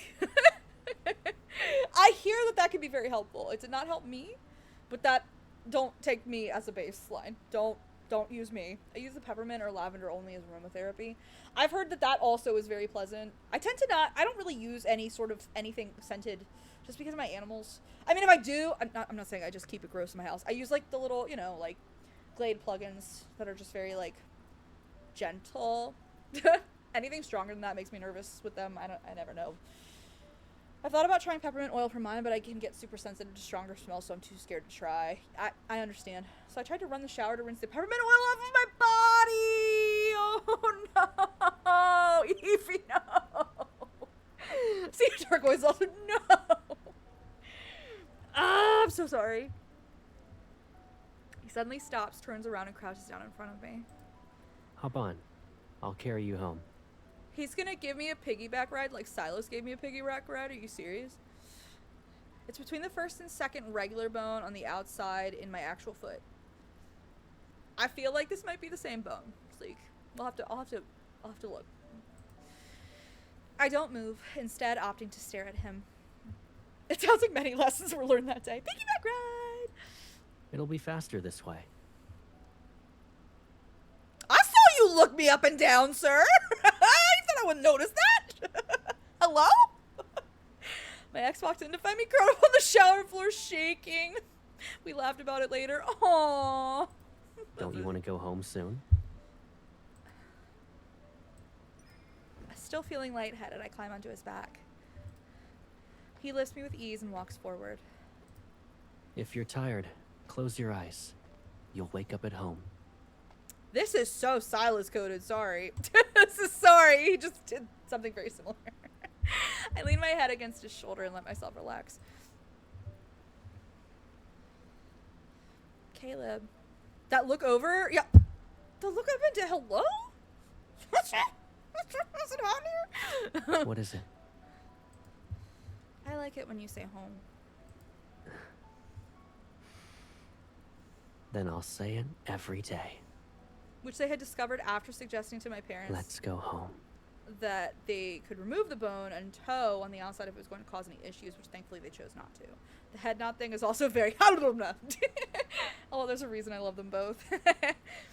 Yeah, they told me they could remove it on me too. I don't have the extra toe, but they told me they could remove the extra bone, and then I guess I also have some sort of spur thing that they said they could take out, but they were also saying like it's a big surgery. It might not, the juice might not be worth the squeeze. And my mom got really sick, so I haven't even thought about it. However, I have been having a lot of pain in this foot in the same place the last few days. However, I've also been having to traverse crazy, wintry, uneven, icy slopes. So that's probably why.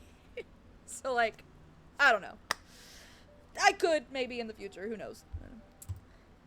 I no longer care if he notices my racing heart, because I can feel his heart too as my chest is pressed against his back.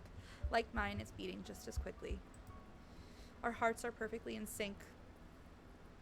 The rhythm is exciting and comforting. I am very concerned because of the intro of this chapter that said the quantum interference when they sync energy. Oh no. Good night, Caleb. Good night. Content, I close my eyes and fail to notice the faint blood red glow from the crystal embedded in his powered exoskeleton. What did I say? No! No! Ah! Fuck! It hasn't caused me any issues at all other than just the obvious issues with shoes. That makes sense. Also, rest and mist. Everyone's gonna die! Infold. Yep, there it is.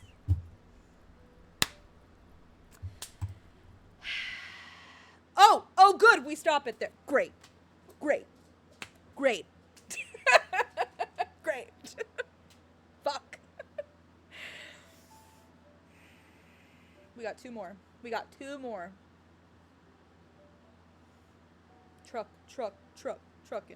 Truckin'. Okay.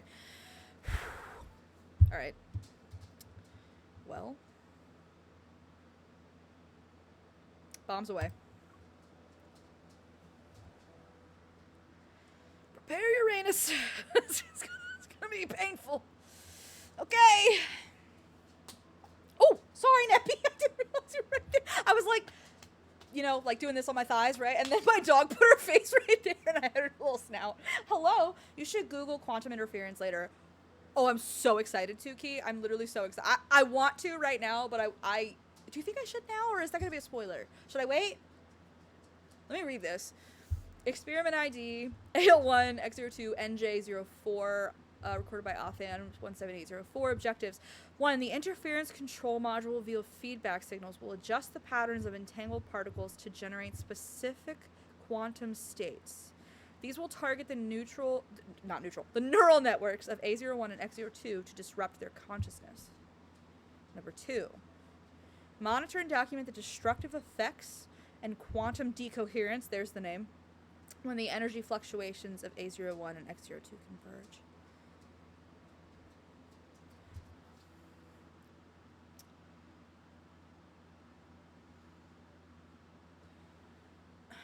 Often research Research Bureau Report number 8932.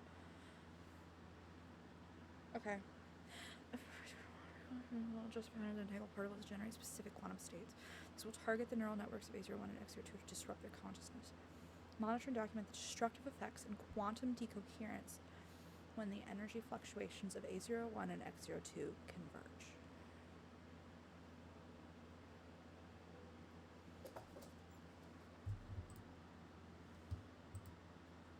Okay. Sorry, what's happening in chat? I'm so sorry. And the term decoherence in general. I specifically want to, because I'm pretty familiar with, like, decoherence, but, like, in terms of quantum decoherence, I really want to know what that means, like, specifically. Rip Doggo. She's fine. She thought it was great. She's an idiot. Finch first, neutral networks. Don't you know neutral networks? It's a universal thing. It's first grade, SpongeBob. Sorry. The amount of times I've whomped Kenzie accidentally because she's just there and they just show up. No, get more distracted by going down a Wikipedia rabbit hole. We can't risk it. Her Mew Mew was being a jerk earlier. That's true. If my emulator were not being a jerk, I would do it, but I'm not going to take that chance right now. Overruled. Meanwhile, me having a cat hyper aware that if I move a muscle, he'll huff, get up, and act like I just killed his mother in front of him. I also have a cat like that. So, although she also really insists on being in my space all the time. Okay. Shortly after exchanging energy with the girl and waking up, Caleb had an ominous premonition. Great. Of course he did. Why wouldn't he? The color change in his powered exoskeleton's crystal and the brief haze clouding his mind made him remember the ruins of the amusement park. The girl underwent the same process, the crystal discoloration and the mental fog. Those symptoms have been transferred to him. After their failed escape as children, the two had undergone many modifications. Maybe this was a failsafe, a mechanism the laboratory had implanted to prevent another attempt. But what was the trigger? Love! Because they're bastards! When he carried the girl back to the old house on his back that night, he finally realized the answer. The trigger was each other. More specifically, it was their I just said that. Just their feelings. The closer they became, and the more they call there is a neurological phenomenon for this. By the way, we have specific neurons called mirror neurons that are programmed. I say programmed. I don't know what the right terminology is, but like basically they fire when you are interacting with another person and you recognize an emotion that they're having. Your mirror neurons will trigger you to then have that emotion. It's like a very social phenomena. Sorry, I just think that's interesting. The closer they became and the more they interacted, the faster their consciousness degraded. Okay, but what do we mean when we say consciousness? Is that where empathy comes from? Yes. Yes, it is. It's very interesting if you look up mirror neurons. It's very, very fascinating. Yes, it is where it comes from. Mirror neurons. Was it this group that we talked about, Caleb MC being mirrors? I don't think it was this group. I feel like that was in Tanny's Discord where that was being discussed because I feel like we talked about that there. I could be lying. Maybe it was mine, but I feel like it was Tanny's. I could be lying. Again, I could be lying, but I think. But yes, them being mirrors. I mean, literally the imagery of the mirror between them in the lab also seems pretty, although the interesting part is that it's one way. I have so much to take apart after we finish this. I'm so excited. Sorry. They were programmed to be the other's poison. This naturally formed bond was destructive, a catalyst designed to make them forget and hurt each other. Yeah, the R3 title from X02 is called Mirrored Fates. I see. Despite this newfound knowledge, he savored the sweet poison. All he wanted was to stand by her side and board the spacecraft destined to reach the far edges of deep space before the mechanism, overwhelmed him. Could we stop hiccuping? Thank you, body. Jesus.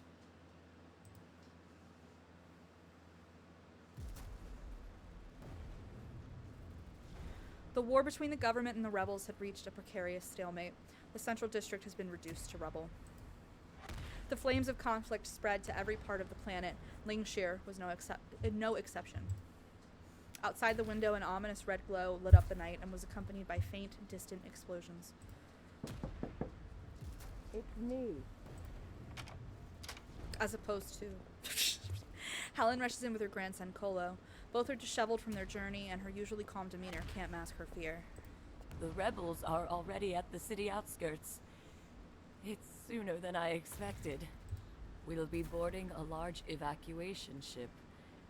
You two should come with us. It's safer if we stick together. If they find us, everyone on board will die. Caleb and I exchange a glance. We know that we know that we are thinking the same thing. Words. Thank you, but our fuel is ready. We'll be leaving soon. But your ship is a private spacecraft. It has never traveled that far. What if... Do you really have to go? Where are you going? Caleb pats the boy's head. We're going to a place where the seasons change. We'll see life grow. Did the seasons a not change summer here? sunrise and real moonlight. The seasons don't change? Does this world have such a place? I know that we said Philos, it was summer when we escaped as kids and it was summer now. But it's just always summer? Is it an artificial like climate? Hello? What? I have so many questions. Caleb shows us. I mean, I guess if we're talking about immortality, why would the seasons change? Nothing would die.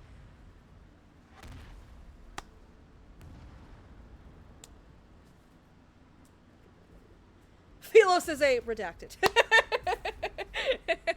I mean, yeah, I guess if I'm like thinking about it technically, if the planet is immortal, but like, does that mean everything on the planet is immortal? I know that the people have been turned into immortal. That's what makes them Philosian or whatever. But like, does that mean all life? All of it? And it's artificially immortal anyway. It's not naturally that way. It's made that way with sacrifice. Caleb shows a slight smile as he glances at the boy. He turns to look at me. OMG, think of how many mosquitoes they'd have forever. Jesus. If this world doesn't have it, then we'll find one that does. Helen sighs and hands a metal box to Caleb. Take this. It's the best warp drive I could get. Ooh, a warp drive. And this Wait, is there such the a thing as natural communication key immortality? for our ship. I have an answer for this. Just in case. Actually, yes, there is a thing as functional immortality. In terms of like cells not aging. Sharks have that. Lobsters, I think. Yeah. Hey, same brain cell. So they can still be killed.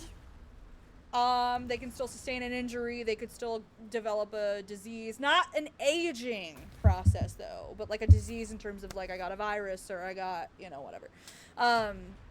So yes. Lemurians. Also them. Actually, no, though. But like, yes. I still have to learn more about Lemurians because it's like on the one hand they are called functionally immortal, but like on the other they age though. But like I don't know if that was I don't know. I have to figure that out. I'm still trying to unpack the lore there. But I do have a theory that Lemurian cells are the key part of the key of how Philosians figure out, or ever I should say, however figures out how to make humans immortal. Assuming that's what Ever is using, that's why I said no. I'm with you. I just am not sure how yet because it's like Lemurians do age, but I also don't know. Is that after they had to come on land? Like I don't know. Like before they ever had to come on land, did they not age that way? I don't know. So, the little bomb things happening in the background sounded like one of my dogs around. Anyway, yeah. Okay. So long as you're within range, we can send a rescue shuttle. So my question still stands. They can't get out of these suits, these exoskeleton things, because I'm assuming that's where all the modifications are being made. And those are where I think, like, the quantum entanglement, whatever the thing is, like, programmed. But I'm assuming that, like, if they're separated from these suits, they die. Because they've never taken them off. Which also gives more significance to the whole, like, transfer port in the hands thing. Because they couldn't really have traditional intercourse anyway. Yeah, so I think one of the things I would like to know is what kind of immortality it is on Philos. Eternal youth, invulnerability to physical harm, true immortality where they don't age and can't be harmed. It's not that one. From what we know, it's like...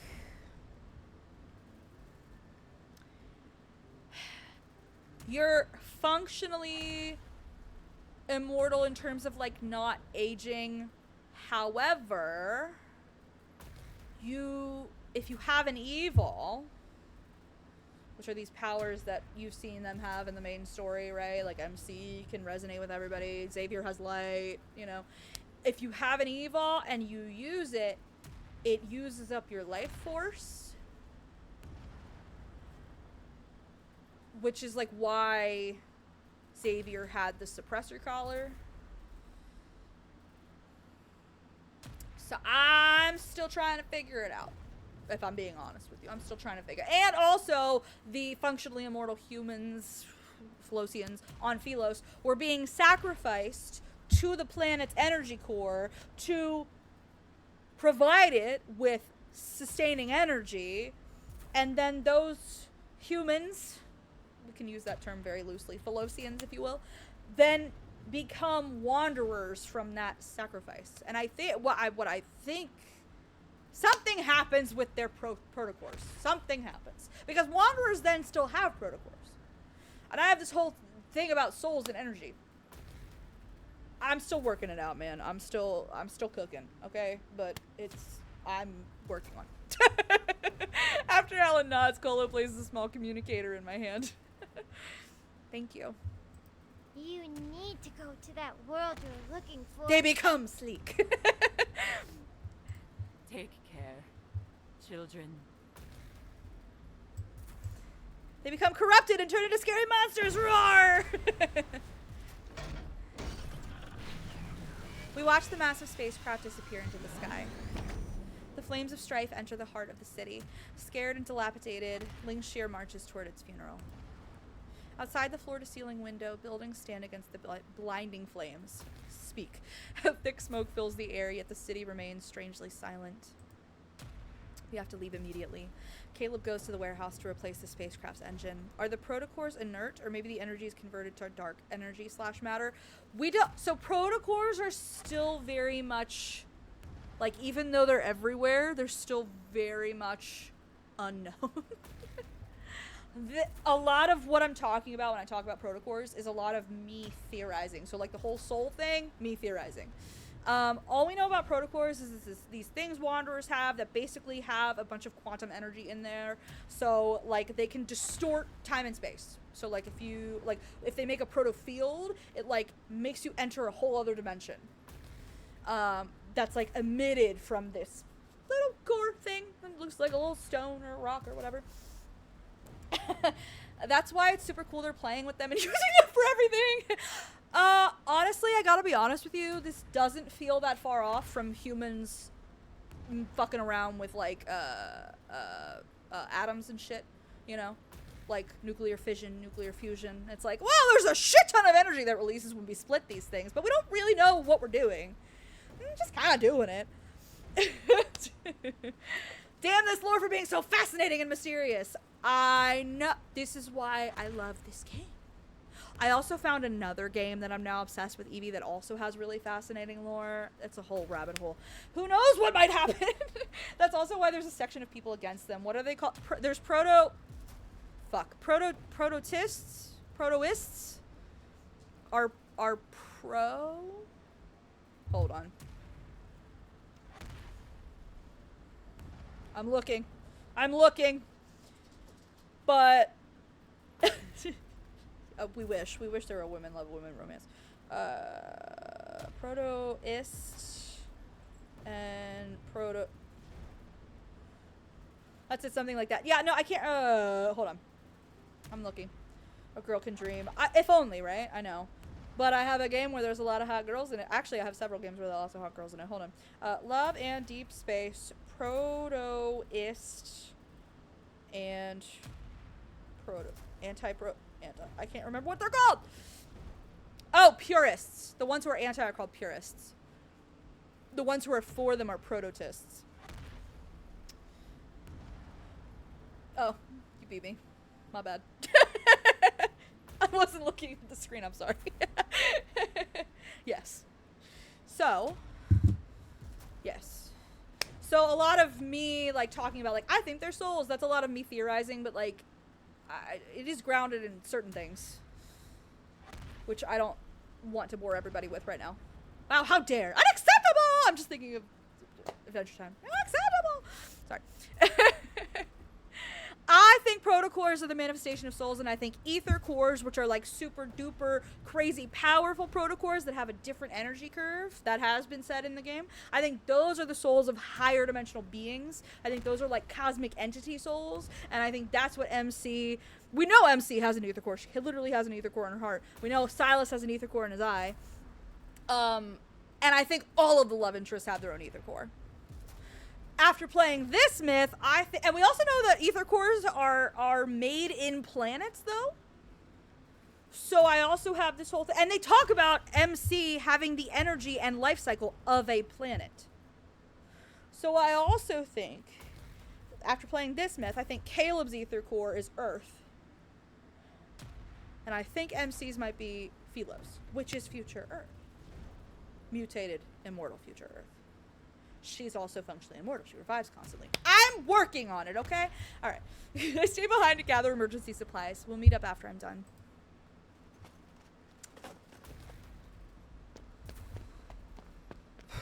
I rush to the warehouse with everything I can carry, yet I can see Caleb standing outside the spacecraft with his back to me. Oh, God. No. Oh, no.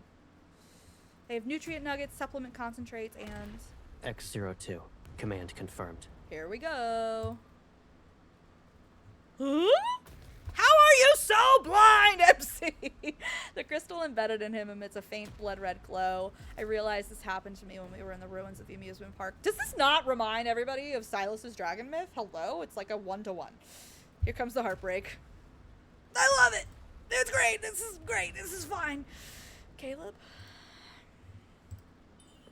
I take a step and grab his arm. But when he turns around, his face is expressionless. It befit something that could be called the ultimate perfect weapon.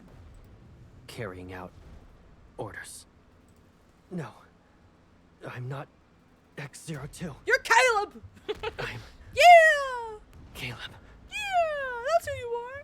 His unfocused eyes slowly regain clarity. The red glow from his powered exoskeleton fades. His body sways, and I quickly steady him. Are your memories being erased? Oh, Jesus Christ, this is like a parallel to the main story. Oh, and they're doing it to him again. Does he just have to have this happen to him in every timeline, in every reality? It's just gonna fucking... Really? Is it because we exchanged energy? Let's get out of here first. Of course everything's Once we're exploding. safe, It's Caleb. I'll explain everything to you. Canon event. Yeah.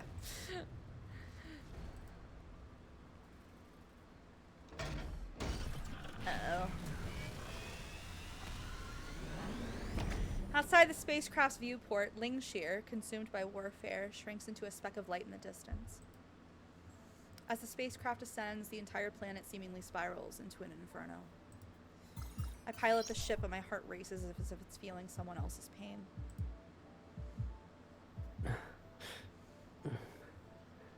We have interference modules inside of us.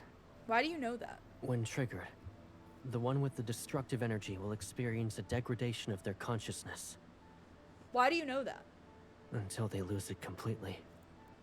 Then they must wait to be reactivated. Did you, like, read all those files in the lab, or...? It's clear what those people feared. Weapons with a will of their own. Oh, like AI? Sorry. I can't. Suppressing the bitterness in my chest, I force myself to stay calm. If we leave Philos, the module won't be activated. He lowers his gaze to avoid looking me in the eye. That's when the truth hits me. Am I the trigger? Whenever our energy synchronizes, it activates the interference module. Knowing him, probably. Wasn't he just getting information with the orders he was given? He was getting orders to kill her, but I assume. But I don't know that he would know about the interference module and like what, like it activates when our energy synchronizes. Like I feel like all of the notes that I've been reading at the start of each of these chapters, he also read in the lab. That's what that's me guessing, right? That's like me inferring that. But he's like quoting it word for word. I'm like, so you read all of these? You read all of these before we escaped, maybe? I don't... we're gonna have an ad in about a minute. I will pause so that nobody misses anything. I'll keep going until then, though. My body trembles, but a soft smile appears on his face. It's not your fault.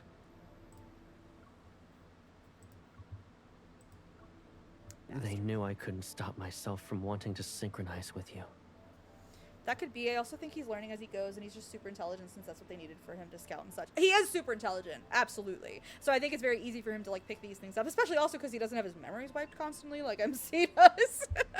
So he can like actually learn. The countless experiments had dulled my anger and pain, yet they surge once more as they're reborn from my flesh. All of them deserve to die. But who are they? The researchers who modified us? The rulers who crave our power? The creators who gave us this energy? Or is it fate itself that's binding us in each other's shadows? Before me is this boundless universe, yet my hatred can only merge with its unfathomable darkness. This should have been my burden. If Caleb didn't exchange his energy with mine, he wouldn't need to suffer. They should all just disappear. I grasp Caleb's hand and try to connect to the port in his palm. Suddenly, something warm and sticky? I slowly turn over my hand. Dark red blood is mixed with a golden fluid in my palm. It flows down my wrist. Hell yeah! Caleb MC going full vengeance! We love to see it. I'm sorry. Oh, you ripped it out. You ripped it out of me? Or he ripped his out. Okay. I grabbed it. I understand. I thought I was feeling mine. No, he ripped his own out. I mean, yeah. Hi, Lytton. How are you? Caleb! Caleb's smile softens as he opens his wounded palm. Oh, my bad. There's an ad. I'm sorry. I'm so sorry. There's an ad. I'm so sorry. I'm so sorry. I will not keep going. I will wait. Hold on.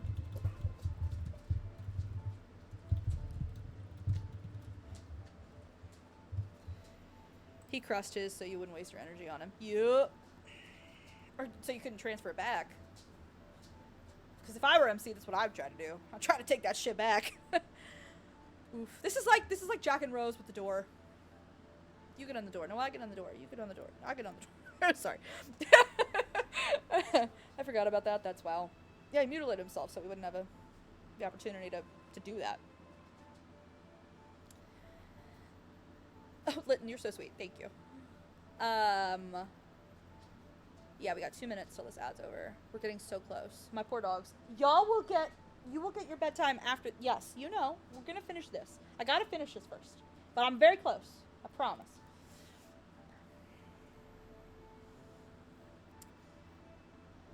He's really a puppy in disguise. A wounded puppy. Such a wounded puppy. Waiting. Relax, puppies. You'll survive. Wait. What are we waiting for? What? No, I'm just kidding. What's happening? What's up? What's up? What you got? What you got for me? Walking past. Ooh, shiny. Pulls crystal out of his suit. Could that parallel to perhaps ripping wings out / off? I certainly. I think it could. I think it could parallel to. Bless you. Dog is sneezing like an idiot. I think it could parallel. I do think it could parallel to that. I think it could parallel to pretty much any kind of like self mutilation. And if you don't think of how much money / time Billy will have, I'm scared for his third myth. I am super excited, and of course, like, there's always pain with these myths, so like, bring it on. Has anybody Emperor's New Groove when they're about to go over the waterfall and bring it on? It's me with all of these myths. bring it on. I heard that one. I'm both scared and so excited for his new myth. We drink up the depression with a fine glass of Chianti, I guess. I still have no idea what the fuck is going on. I'm so sorry, Sleek. There is so much lore to unpack.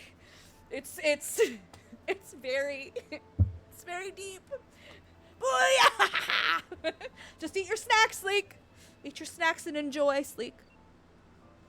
We got 10 more seconds in this ad. Let's go. Let's fucking go. I'm trying to finish this fucking myth, yo. Let's go. Cool. We should be back. Hi, everybody. We're back. I'm going to keep going because we're almost done with this myth. Caleb's smile softens as he opens his wounded palm. His transfer port has been completely destroyed.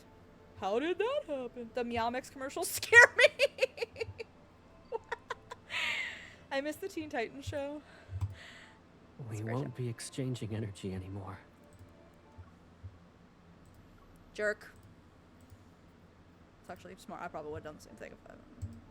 But at least, I got you onto this ship before I was taken away.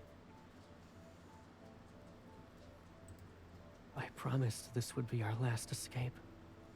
And I meant it. Sorry, I'm also thinking about...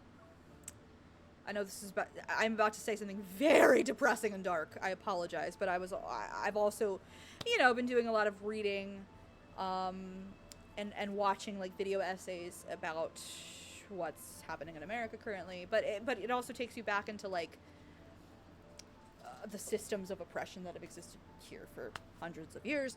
But so, like slaves, there was a specific slave woman who, when she was caught by slave hunters, what the fuck are they called? Why, brain, hello. Anyway, she killed her 2-year-old child because she would rather her child be gone than endure slavery. And actually, Toni Morrison wrote a book called Beloved where she incorporated that into the novel, and we actually read it in school and analyzed it, and it's a very powerful concept. Catchers, thank you. Why could I not think of fucking Catcher? Hello, Brain, and later Pinkertons and Cops. I am with you, Key. Copaganda. It's everywhere. But that's what this is reminding me of. That same, like, even Black Panther, where he talks about he'd rather die than be oppressed again. What is the quote? Why is my neuron? Speaking of neurons, they are like not doing what they need to do. They are not making connections. Hello, guys. I'm gonna need you to get on board here. It's unbelievably heartbreaking, and now absolutely. Yep. And it's, I empathize and I understand, and I would probably decide the same, honestly. Billy's neutrons are messing up again. They mess up all the time, I'm not even kidding. His grin sends waves of fear through me. I grab his arm. Caleb, don't you dare leave me. We promised to reach the far reaches of deep space together. Warning. Internal energy fluctuations are intensifying. Hull integrity at risk. Immediate action required. Oh boy. The floating blades. I can't control them for much longer. That's the quote, Key. Just bury me in the ocean with my ancestors that jumped from the ships because they knew death was better than bondage. I got goosebumps just reading that because they knew death was better than bondage. Forgive Fuzzy Brain if the person who said it is here, but I think someone in Tanny's chat said the exact same thing. Underground Railroad parallel. Personally, for me as an abuse victim, this anything to escape thing also hits home. Totally. Billy Neutron, Jimmy Neutron's long lost cousin. The entire world is looking at y'all wondering when you all laugh and say it was all a big joke. I wish that we could. Also, beautiful music here. His voice acting is also wonderful. His voice acting is always wonderful, though. I mean, that's not a surprise. Even if you lose consciousness, it doesn't matter. I'll always be the one to wake you up. Just like he was for us in the beginning. Spacecraft is under heavy bombardment. Shield integrity at 70%. 7. Sorry! A massive fleet is approaching. Contact will occur in approximately 25 seconds. Please execute tactical evasive maneuvers. If you're an absurdist, it's been a joke the whole time. Write it down. Write that shit down. This is perfect. Your fate is now mine. This is the last thing I can do for you. He releases my hand, stands up, and leaves the cockpit. I try to follow him, but gravity pins me in place. A transparent door separates us. It's just like that barrier in the laboratory. But he won't be waiting for me on the other side this time. Caleb, no! Don't leave me, Caleb. He's so self-sacrificing. The real joke is the Constitution! Sorry. Caleb stops in his tracks. He turns his head ever so slightly. I'm sorry. I failed you as a friend. Our promise to reach the edges of deep space together. I broke it.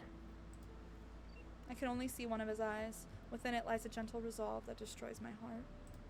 But the promise we had since we were born, I kept that one. Our bodies, minds, and spirits are from the same source.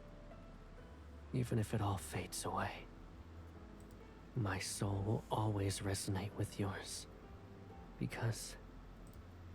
His lips continue to move, but no sound comes out. This is Caleb's final goodbye. It's a great image, though. Him walking out of his gravity evol. It's beautiful. I got chills. I got goosebumps again. It's a beautiful image.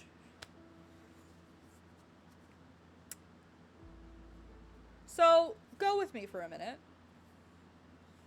So the first time I played this, him walking off screen like that broke me. I had to put the phone down and stop for a minute. I think I'm emotionally, like, prepared at this point for all of the heartbreak, which might be why I seem cold to it. I don't mean to be cold to it. It's beautiful. I got chills from that. Look, Caleb is evolving. He locked her in an aircraft this time. Rose Tyler! It's fucking mean, dude. Why would you say that? No, oh my god, ow. That was cruel. That was low. That was below the belt. I'm so fucking sorry. That was absolutely uncalled for. It was! How dare you! I'm scared what going with you would entail. You can't even stay on track by yourself. It's true. Wait, hold on.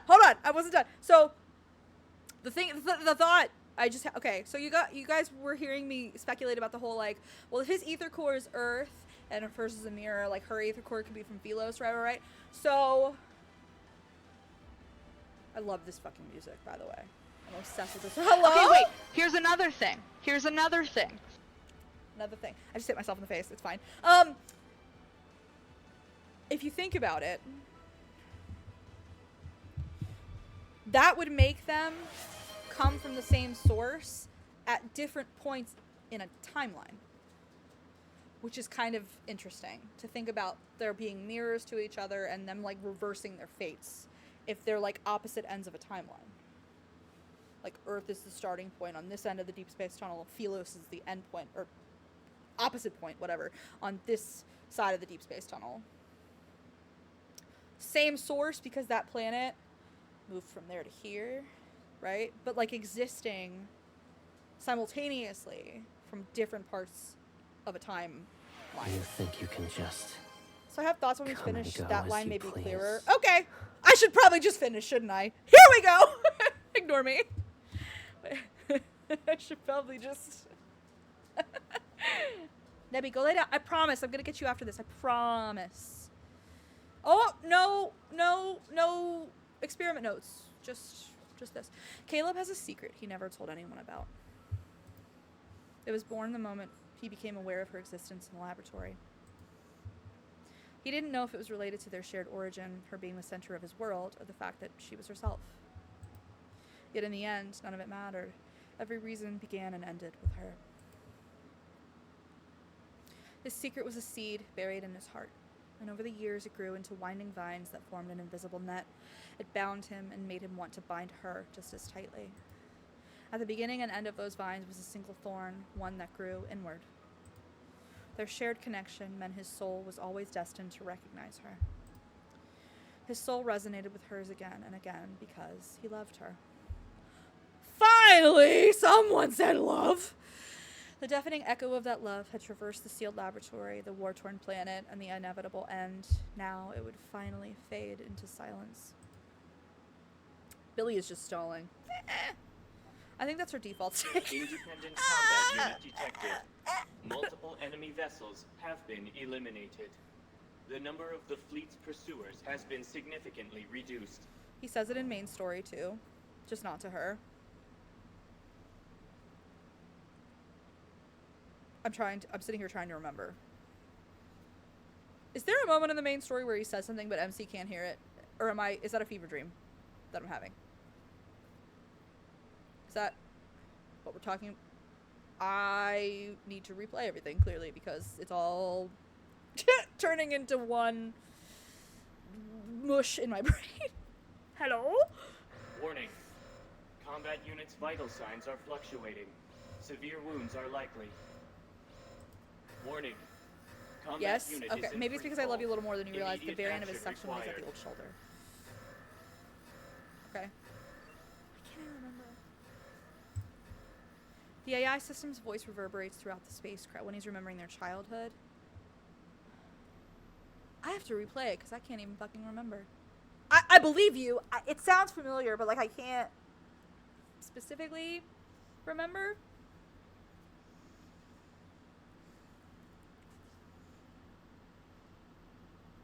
My brain is a black hole. Speaking of black holes, my brain is one. As is my purse. Never look in my purse, all of you. It is a black hole. Things will be lost in there to time and to forever. Okay. With gravity restored in the cockpit, I open the transparent door. Outside the viewport, debris from destroyed ships flies through the void like meteors. For as little cards Caleb has, there's a lot to remember. Yeah, there's a lot, for sure. Also, I just apparently have no capacity for things. And there he is, the one I can't bear to lose. He's falling toward a final goodbye. Caleb, what makes you think my life could mean anything without you? I don't want to live in a world without you, not even for a moment. There's a third option that isn't one person escaping or getting dragged back to the lab. We go together! And maybe that's the ending I want. Question. Actually, I'm sure the game is going to answer it for me. But I'm going to ask it first anyway.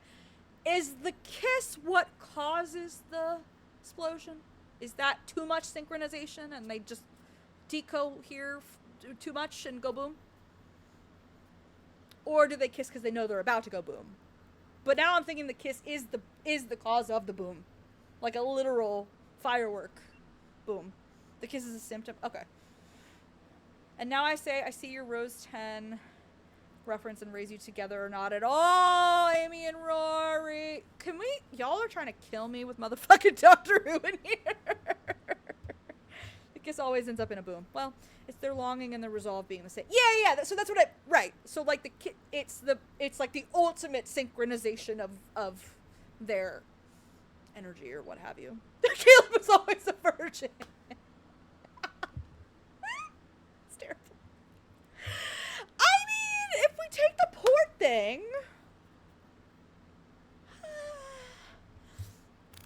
I touch the silver seed I always carry, open the emergency hatch, and leap into the void. Oh! Let me out! Sorry. Controlling my powered exoskeleton, I drift through space. In the distance, ships explode in silence. Their remains streak across this emptiness. The receiver built into my earpiece picks up a sound.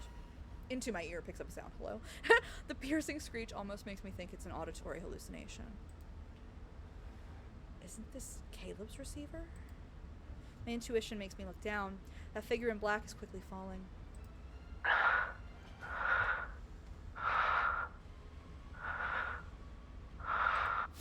As I hear his faint breathing through the receiver, I push my powered exoskeleton's end into its limit and fly toward him.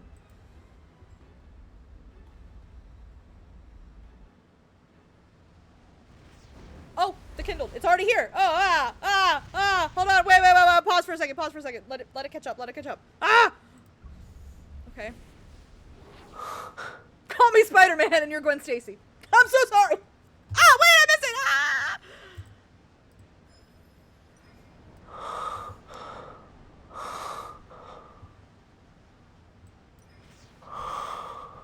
I'm trying. I'm Spider-Man and you're Gwen Stacy. Sorry. Caleb. I'm trying. You can't hear in space. You. How? Are we in the atmosphere though? Maybe we're in the atmosphere. Maybe we can hear there. I don't know.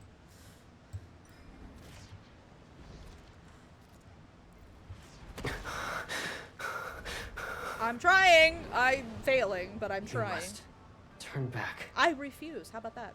Bitch. They're mic'd up. But, like, it's still a vacuum in space. It's not like we have helmets where we can speak to not vacuum. I mean, it's still a vacuum.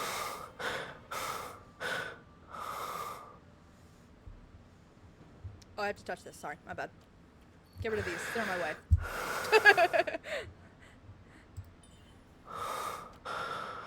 We're gonna pretend we're in the atmosphere. It's fine. We're close enough to the planet. We're in the atmosphere. It's fine. It's fine. It's fine. We're close enough. We're in the outer part of the atmosphere. It's good. It's fine. It's fine. Don't worry about it. His own power is consuming him.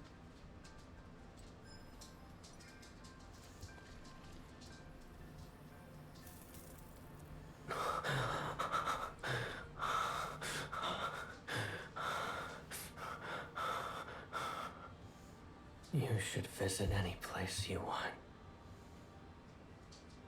Well, we're gonna visit the Great Beyond together in just a few moments. It's gonna be great. It's gonna be great.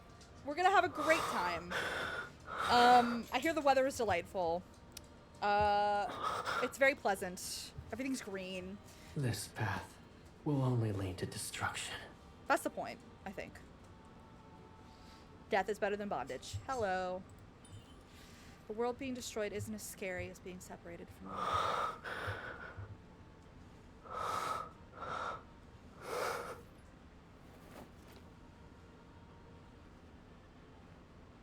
We're from the same source.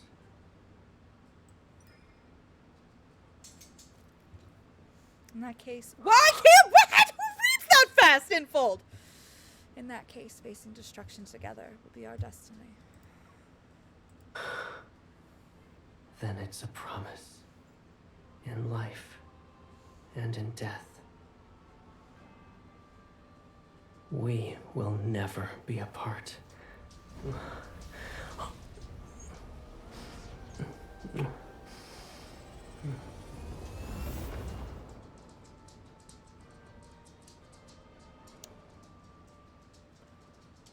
Well,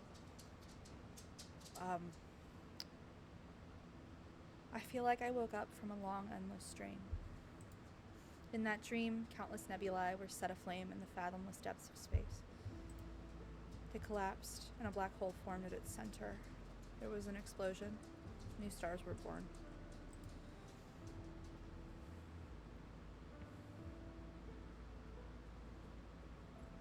Then I heard a faint voice telling me a story about another world. In the chaos, it was the only thing I could understand. And that voice kept saying the same words. Go home. Let's go home. Constru and Destructio are two forces that drive the evolution of civilization. These intertwined forces are interlocked in a perpetual cycle. Philos' empire rose from the advent of technology, which granted immortality. Yet beneath its glory were the seeds of destruction that had long since been sown. Immortality meant the end of progress. Their decay began the moment it was achieved. Immortality could not sustain an immortal civilization. As destruction pushed this world towards its final moments, flames of hope were ignited elsewhere in the universe. It is a testament to the endless cycle of rebirth. From the fall of Philosian civilization, the final chapter.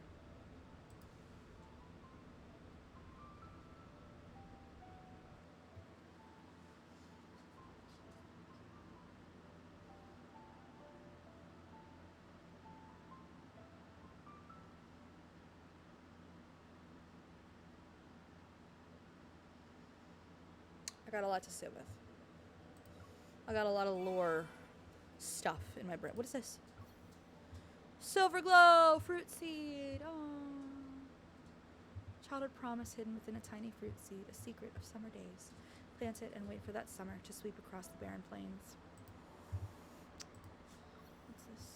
Fated duo. Yeah. Permission to brain dump. Please! Absolutely. Brain dumping is always welcome here, if that wasn't clear.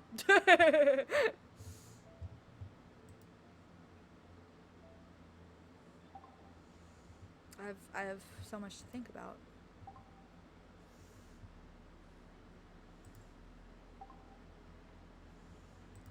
What's over here? What's on my... Oh, I bet it's a... Yeah, I bet it's a stamina stuff. Hold on. Let me do it. Yeah. Yep. There it is. Okay. So you were asking about the same source thing there. Binary stars colliding, creating a supernova, and what's left behind after a supernova nursery where more stars are born. They both endlessly die and are reborn / give life to the other, and that's how they mirror. Did you want to know what the Philos planet is? I can remember if you said it. I can't remember if I said anything either, so sure. They're both each other's destruction and rebirth. No, for sure. And even in his Throne of Arrows card, they talk about... He gives her something that is found only in the... Like, where stars collide, it creates this really, like, cold atmosphere where this, like, mineral... arises. I don't know what the fucking terminology is, and that's he gets it for her, and it made me think about this same thing. Like, that's what I was just thinking about with the... So going back to Caleb's dreams about another life, I do like the idea that the supernova they see in main story is this, but oh, that's interesting, but I also wonder if this is what created the deep space tunnel, which makes it come full circle. Philos is an artificial moon they created in the image of Earth for their paradise and new homeland. So it's not future Earth. Why did I think it was literally future Earth? It's just an artificial... I asked this. I have asked this on many streams where I was like, is it literally Earth, or is it an artificial construct? I've asked this multiple times. Thank you, because I've asked this so many times. I was like, is it literally artificial, or is it actually like Earth that they then like artificially manipulated? A lot of people say future Earth because it's hard to grasp quantum realities all at once. I still, though, am intrigued by this idea of his ether core being Earth. Earth's, apostrophe S. But it can be a Earth and not our Earth. Yeah, absolutely.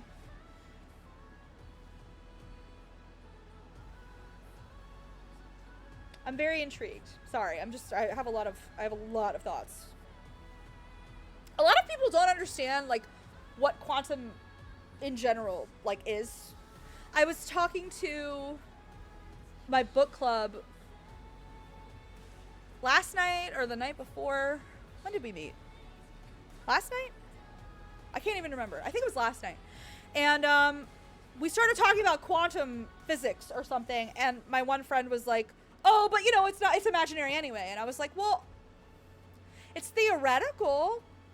I don't know if that's the same as imaginary. Right? Like, I don't... But anyway, that makes the stuff in Eros even more, it's a quantum physics energy thing, not literally related to... That's what I was saying, Turquoise! I said the same thing! Because how else do you quantify we're born from each other and along with each other besides siblings? Exactly. My one friend. Oh, thanks! Nice to know we're all nothing to you. Sleek, you stop that. You stop that right now. You know you're all my friends. You stop it. No, but yes, Turquoise, that was the sense I was getting during the Throne of Eros card too. Theoretical has a logical predictive base. Imaginary doesn't exist except in the mind. So that was like that was science nerd moment. I love science nerd moments. So that's why I was like, I don't think we can say it's imaginary. You know, I don't think that's fair or predicated in fact or reality or whatever you want to call it. I was like, but yes, that was also sort of what we're born from each other and along with each other, like coexisting together. I had the same thought, which is why I was like, when they kept calling each other brother, sister, or like, oh, we're from the same source, I was like, I don't think they mean like we share DNA.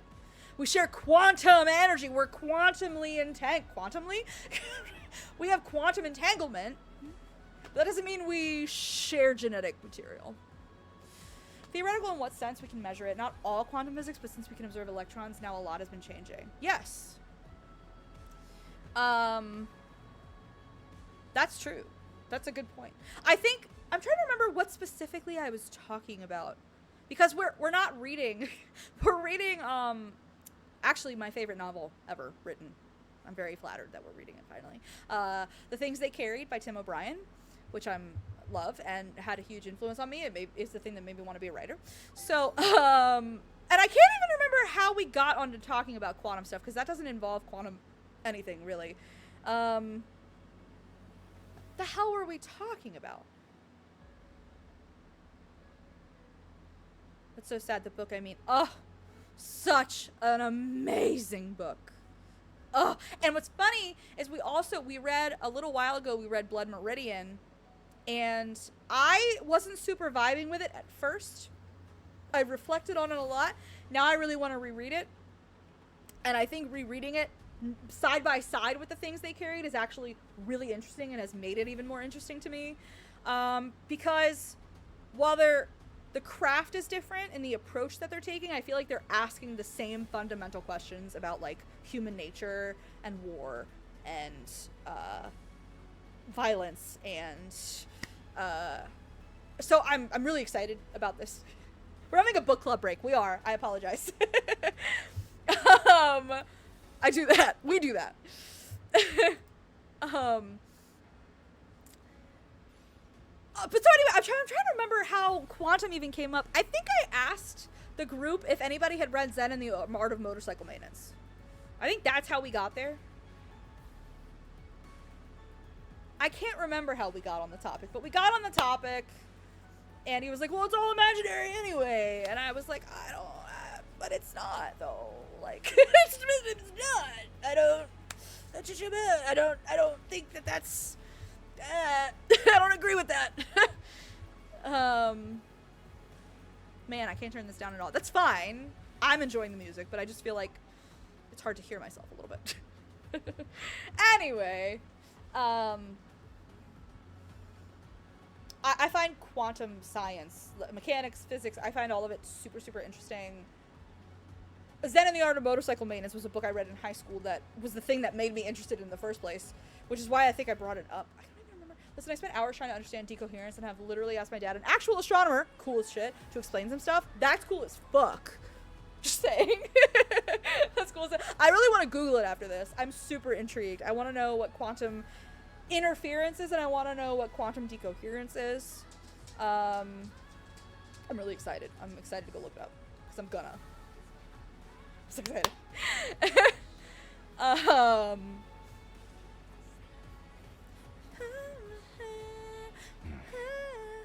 Seeing you with the sunrise makes the sunlight bearable.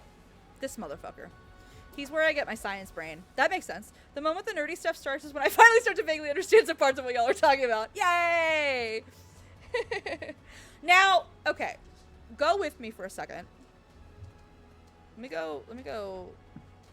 Hold on.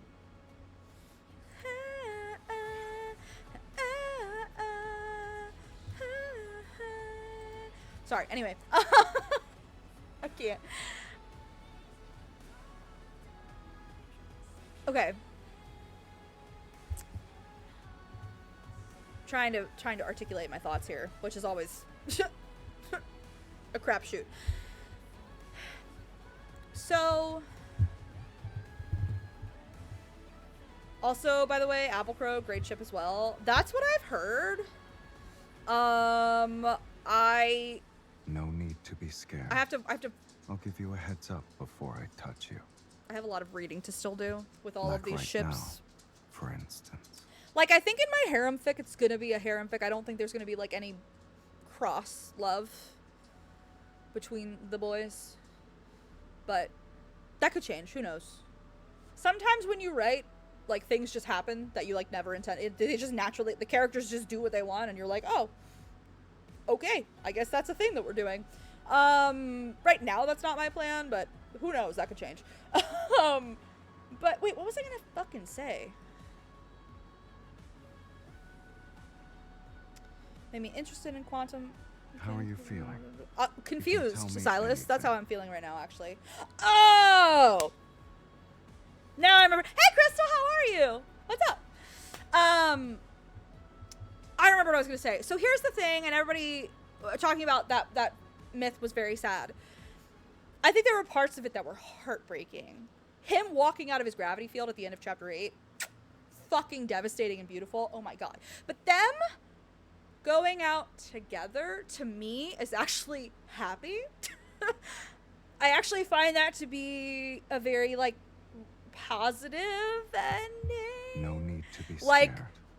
I'll give you a heads up. the end before of I touch Vampire you. Silas's, well, not Not the right end now, end. There was a little bit for after, instance. but like the in the last chapter where he and MC decide to, you know, go to sleep forever together. Like, again, happy. The Notebook, happy. To me, it's bittersweet. But being able to go out on your own terms, with dignity, with a loved one, to me, is a positive thing. It's hard. Loss is still hard. But, like, that's not the thing that devastated me. Like, what was devastating was him, like, walking out of the gravity field and making that sacrifice. That was devastating. That made me want to rip my heart out of my The throat. oranges disappeared from the table. Really? Oh, I'm sorry, Crystal. You Hi, I'm so shouldn't sorry. do I'm talking But nonsense. Your fingers Excuse me. smell just like them. I make Silas exercise. I need him to think. Okay. We can do that. I never do. I literally never do this. So, You're asking me for a favor? How unusual. I literally never do this. Oh. You want me to do something? We're gonna with go you? exercise. You know. Hold on. I'm working on it. Hold on. We're gonna work out. Sure. I also want to stretch my legs. I can't We stop should do staring at more his crotch. training today. So we do need to have him do something because I can't focus. Tired already? We haven't. Wait. It's too late to back. I'm not backing out. Wait, hold on. What are we doing? 15 minutes? That's great. It's Go ahead. difficult to stretch in these clothes. I'll change into something more comfortable. Their exercise is my favorite Pomodoro. In this universe, this is the happiest ending they could achieve together. I agree. Right. It sucks that this is the happiest ending they could get, but, like, it's still relatively speaking, you know, like, they actually get to die together as opposed to losing each other wandering.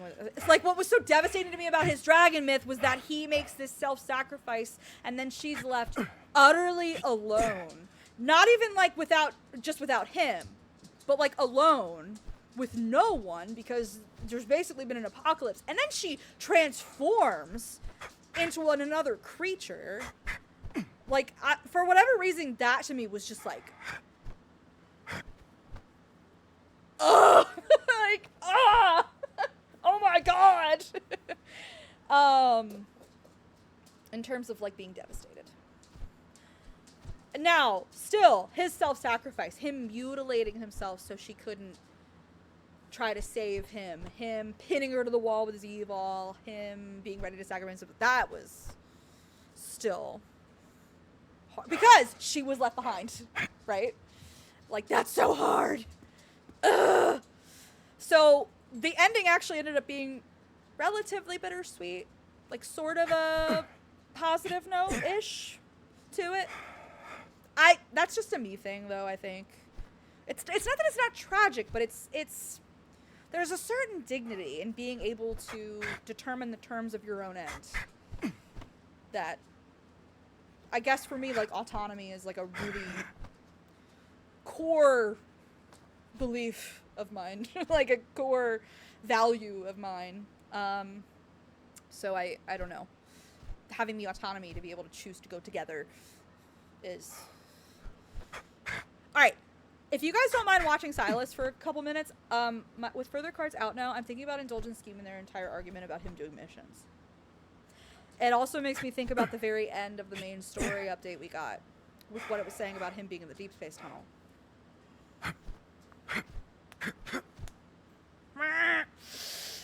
Chew on that. I have to take my dogs to the bathroom and do their little bedtime routine, but it'll take me like maybe 10 minutes, and then I'll come right back. So I will, if I can find what I'm looking for, I will be right back. Can't even talk. What am I doing? I'll be right back.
Hello, so sorry. Let me catch up on chat. I have 4 minutes left, okay. For him, I mean. He's very, very good and lucky. Like, he's fearless enough to try some really risky shit, and it gets him out of stuff. Some of it's also just luck, and he doesn't say anything about it. So true. I'm mad at him again. I have to have the boys study when I do a QT, because I will get distracted with all the breathing. I need the guns for Silas. His gun noises freak me out. I saw Joe this morning. He looks much better. Good. He's saying that the doctors found a bunch of water surrounding his lungs, which made it difficult to move and breathe. So they drained the water, and he feels much better now, but I'm still running his route the rest of the week. Do they know why it was there? Because usually that's a symptom of something. I need Silas to exercise. I mean, I'm tired. Typing is hard. Typing is hard. His gun noises, AO. Jesus, I'm glad Joe's not dead. That sounds painful. It does sound painful. It looked painful the couple days I saw him before he went to the hospital. As the start of that conversation, did Joe get kicked in the chest? No, Joe got sick a few weeks back and was having trouble breathing so much that he couldn't drive. So I've been subbing his route for the last month-ish. He's been in the hospital. I'm wondering if he'll come back next week or what. I hope he stays well. I know it's increased your workload, but I hope he can stay home until he's recovered. I agree. Me too. Need more food. I've eaten all of Kat's snacks. Uh-oh! Not all the snacks!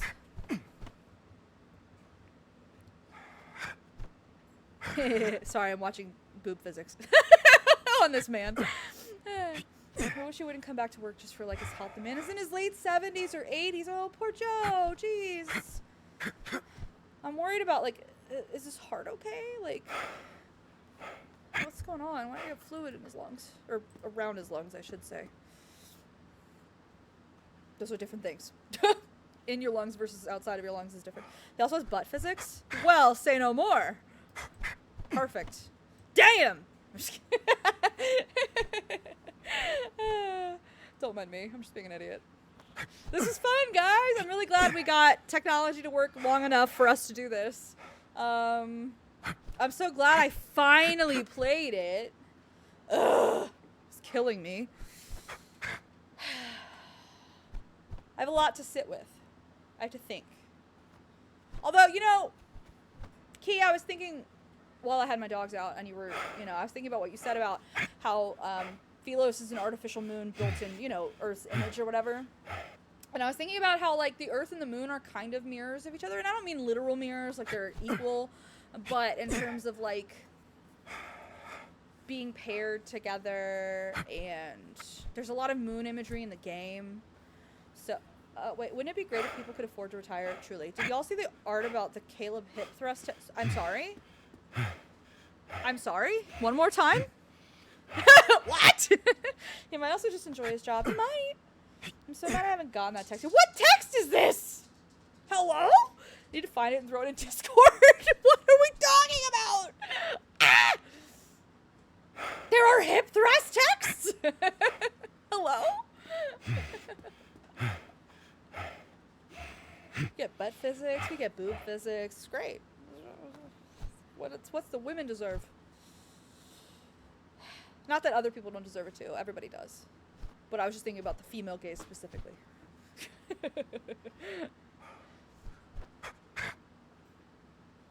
Is that me saying that or him saying that? I don't ever do this, so I have no idea. I'd be lying if I said the additional workload isn't a bit of a boon. The additional stability is nice. Still, my primary concern is that the poor guy is going to have a medical emergency on the bus and possibly put the kitchen there. Yeah, and put himself in danger too. Everybody in danger. Yeah, he definitely might enjoy it. I'm just saying in general because I know of too many people who had no choice but to keep working. Also true. Very much so. Are you going to finish your workout, sir? There we go. If you can't keep this up, just picture 100 wanderers staring at you from behind. He posted in the Caleb channel, you're welcome. Ooh, so much on the Caleb channel. Oh, if you put Caleb's yoga mat near the garden, you can garden while listening to him grunt. Nothing like pollinating the garden while he breathes heavy. Talk about pollinating, giggity. They're waiting to attack when you let your guard down. I'm sorry. Your gaze wandered off for a moment. Looks like it worked. What's happening? I don't even know what's happening anymore. Speed up cube in a what? What's this? Company pack. Hello. I'll take a company pack. Thank you so much. I literally never do this, by the way. This was I'm getting like first time reward shit. I can never do that.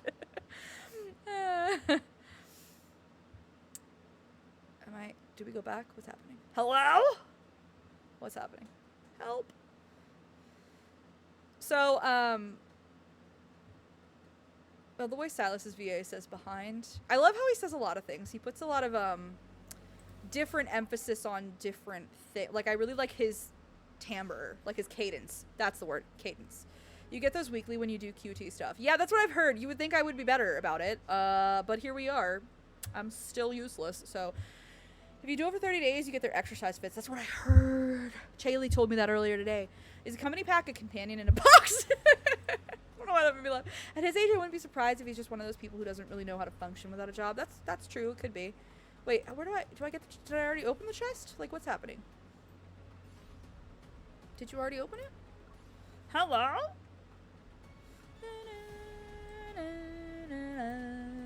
I guess we already opened it? Okay. That's fine.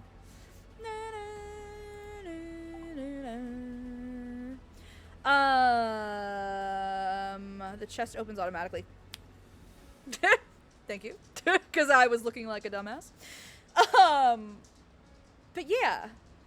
I have a lot to think about. I'm really excited to go read what you put in the Discord because I think I have a lot to sit with and consider. This is all contributing to my theory crafting. You're mine for the rest of the evening. I'm very excited. Any objections? To see what his third myth is like. I'm also very excited to see what this is going to mean for the main story. I do still think we're getting a sixth love interest as well. I do still think that. And I'm just trying to put all these pieces together. Interesting. Okay, sorry. I was just sitting here trying to marinate. Whew. Okay. Anywho. You're mine. So far as my fave myth next to King of Dark Knight and Lemurian Sea God. Any objections? Mine is always probably going to be the dragon myth. Man, how would I rank my myths? Damn, I don't know.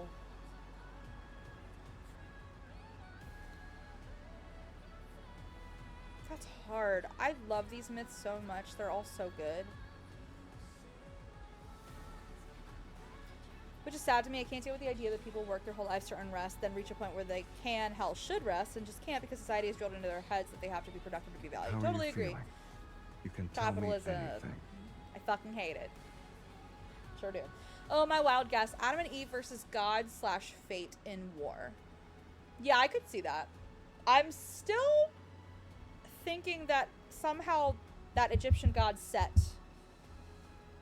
is gonna tie into things because I still feel like that's gotta come into play at something. That or Aztec myth, or a mix because they love to mix mythology. So, do we rank them by how dehydrated they left me? Sure. You could get dehydrated in many ways, so that's open to interpretation. No need to sure. be scared. I'll give you a heads up before I touch you. I mean, he could also be someone who finds purpose Like in working right rather than, now, say, traveling or sitting in for front of the TV. My instance. grandmother was like that and nursed her whole life. Of course, you know, I'm so not trying to speak to that situation. Fuck capitalism. Yeah, fuck capitalism. I just wish people worked because they wanted to instead of having to work themselves to death only to live paycheck to paycheck. You know, like being a slave. Almost. Not literally slavery, but like, that far. Indentured servitude? You know, it's a, why are y'all barking? Hello? This is the time of night when we get chill. Seeing you with the sunrise makes the sunlight bearable. Yes, Billy, yes. I'm not trying to make this a one-to-one with, like, actual institutionalized slavery, by the way, but wage slaves? I saw a video about two Chinese gods who are usually depicted as being married and intertwined. Yes, and I never remember their names. And they can only meet Abyss Walker gets honorable mention. It was my first myth. I think that's the happiest I've been. Aw, I love Abyss Walker. I need to go through the whole thing, though. I haven't played through the whole thing, and I would like to do that on stream, actually. How are you feeling? You can tell Lemurian me Sea God will anything. probably be my favorite Kindle among myths. That ending is brutal, and I love how it was animated. It was beautiful. Stunning. It's so gorgeous. Dragon myth is always going to probably be my favorite. But I think that's so much for the allegory, to me, of just... If anybody watched the video I put on YouTube, that explains everything that I think about that myth. The bridge... No, not the bridge one's another one. Yeah, you're right, there is another one. Not the ones with the bow and arrow, though. Like, one of the gods used a bow and arrow, because I think people have No said that need that's to be Zane in MC. scared. I'll give you a heads up before I touch you. There's so many ways to do Like right work now, that have nothing to do with a for job. He's a instance. pastor at his church, too, so it's not like he doesn't do work of some kind. Yeah, of course. There's other ways to be fulfilled. King of Dark Knight absolutely ruined me with the Kindle in the ending. Xavier's stuff is a way of making me cry without me knowing why. I go back to, like, King of Dark Knight for me was actually, like, it was bittersweet. Like, they got to go together and, like, also had the chance to change a very, like, negative outcome. Like, I don't know. Like, it was tragic and hopeful, you know? You're mine for the rest of the evening. There Any was something objections? about the dragon myth where she was left behind. We talked about that. But also the idea of her being so angry that she's vengeful and literally curses his soul. There's a level of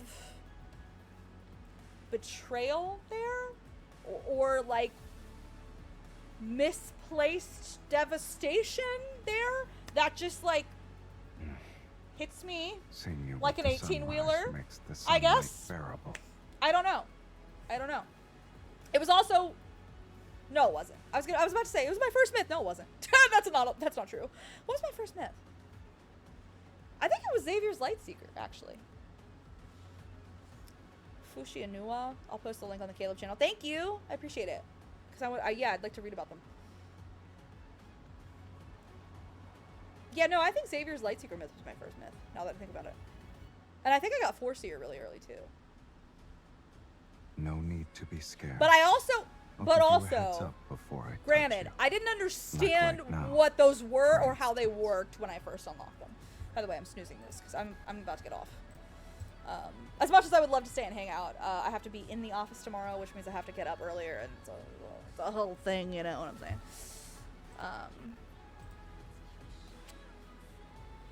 So, like, I didn't understand how the myths worked for a long time, so I didn't understand that you had to level them so high to get all the shards, so I would only unlock a chapter, and then, like, maybe 2 months later unlock another one, and then I didn't even remember what the fuck was happening anymore. So, like, definitely didn't have the same effect. My first new myth drop was Dragon, but I don't remember which myth I watched first. Lightseeker probably, and I had no clue what I was reading. Feel you on the no clue what I was reading. Yep. Totally get that. Yep. I didn't get the Dragon myth until... a couple months ago when it reran, but I watched it on YouTube before that because I couldn't wait. Apparently, I couldn't wait.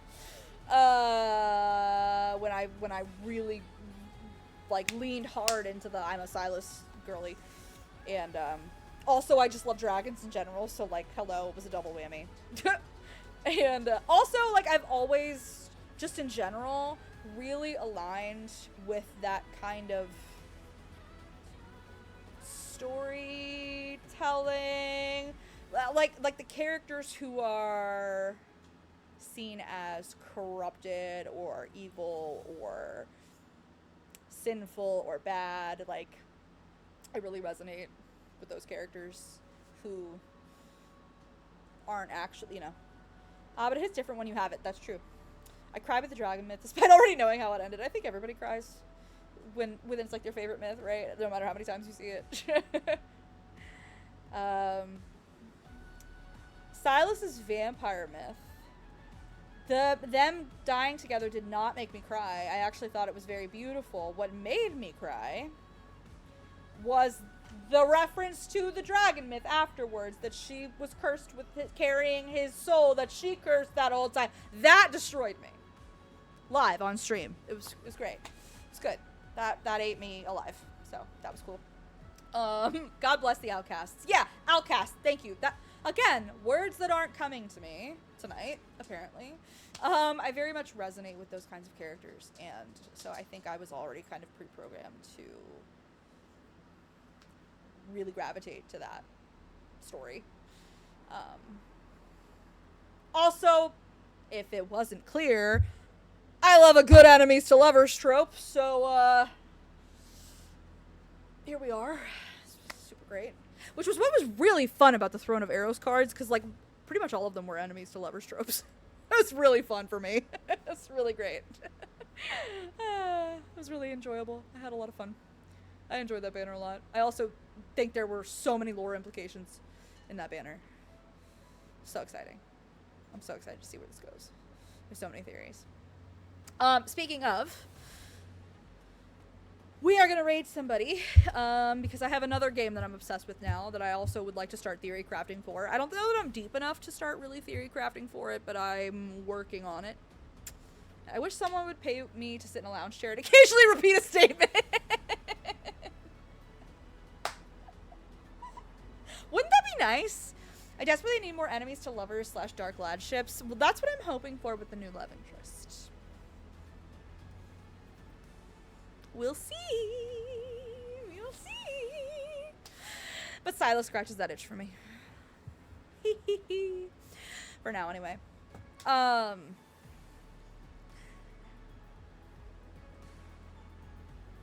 This is still such a jam.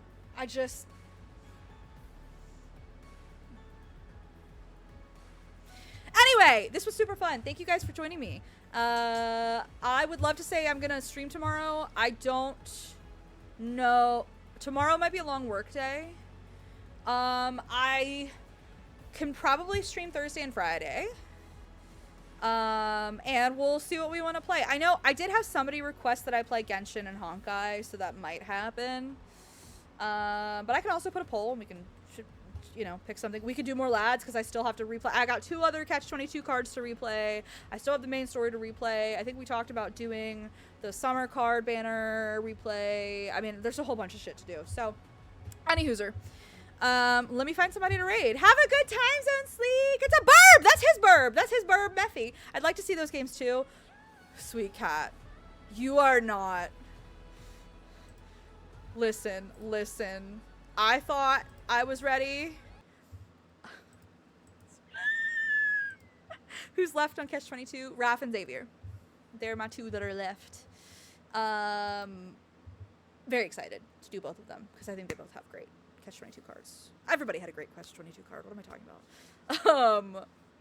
Raph's might have been my favorite. I'm gonna zoom off to sleep. See you on Discord. Good night, Turquoise. Sleep well. We love you.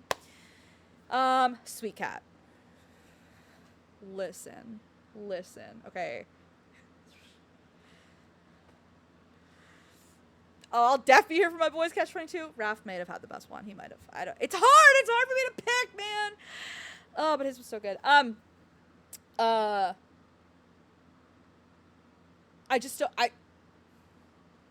The level of obsession that has hit me is disgusting. Now, Genshin is really, really good, and I would be remiss to not say it's really good, because it is genuinely really good. I didn't know that these were, like, full fucking games. Like, you hear that they're a phone game, and you're like, how big could it be? Massive. Huge, entire whole worlds to explore. So many in-depth mechanics for combat, for inventory, for, like, building your characters. Huge codices that have all this lore with, like, world building and, like, character relationships, backstory. Like, so anyway, so, like, it's great. Honkai Star Rail, though, next level. I'm obsessed. I can't get out of the Discord talking to everybody who plays it because I'm obsessed already. And I'm way in deep. And I have not spent a dime. Everybody be proud of me. I've spent no money. I am free to play for now. But I am quite hooked. I might go play it a little before I go to bed. I might. It's bad. It's really bad. So I shouldn't play them. They're amazing. I just, like, be prepared to sacrifice your life and your time and hopefully don't spend anything. I have not spent anything. I'm very happy to say that. I have not. That being said, I do feel like lads might be more generous with their resources compared to them. I feel like I can make more wishes, in lads than I can in those games for free. However, there are so many unlockable characters that I don't really notice the fact that I can't make wishes that much. In Honkai, particularly. I mean, I have no life. I'm disabled, so I don't have a job. Money, though, yeah, you can't spend money on anything else. Well, I'm free to play so far and super into it. But, like, even, like, they have, like, trailers, like, full character trailers on YouTube that are, like, stunning, and the music is insane. And, like, I've just been, like, sitting watching those. And half of them are, like, really cool and great vibes and, like, don't spoil anything. And other ones have, like, major spoilers for, like, a shit ton of lore for the world and the character stories and shit. And I just go in like, I don't know what's happening, but I'm happy to be here. So I'm, like, trying to pick up what's the deal. There's a character who reminds me of Zane and Caleb together. Is one. I don't know a lot about him yet. I've been told that when I get off the planet that I'm on and go to the next planet, I will learn more about him. But I really like him so far. He looks and acts like Zane, but he has Caleb's evil. And I love him so far. I'm really excited to learn more about him. There's a dragon guy. Hello? I can't. It's like, so it's sci-fi, but it's got some of that science fantasy too. Which scratches my itch, apparently. Because I love that. So, that's, I'm upset. Also, the big thing that I haven't mentioned is that it's turn-based combat, which, for me, I enjoy button mashing, right? Like, I don't know what the hell, real-time combat, whatever. But action RPG, whatever. I'm snoozing that, go away. But I love turn-based combat. I've loved it since I was little, and I will always love it. It's always one of my favorites. And Honkai Star Rail is turn-based combat. So for me, that, like, has really scratched that itch too, which might be why it's gripped me harder than Genshin has. Excuse me. I mean, I can, like, if you want to see a YouTube trailer or something, I can play one. Or if you want me to, like, I don't know that I'm going to stream the gameplay tonight, but I do think I'm probably going to do it this week. Whether that's, I don't know, tomorrow might be a long work day, so maybe, like, Thursday, Friday. When you spend so much time in lads, you see them everywhere. True. It's true.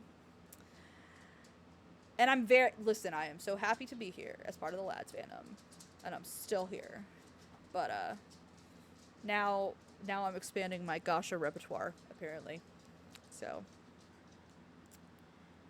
it's a problem. It's fine. This is fine. This is great. This is good. So, yeah, I'm very much enjoying it, and it's got lots of, if you like sci-fi, it's just sci-fi, it's science fantasy, it's got all the things. So, anywho, I've been having a lot of fun with it, and I'm very excited to get back to doing more of it. And there are so many hot characters, and not just women, there are lots of hot men too. Anyway, we can find somebody to raid. We will find a human to raid.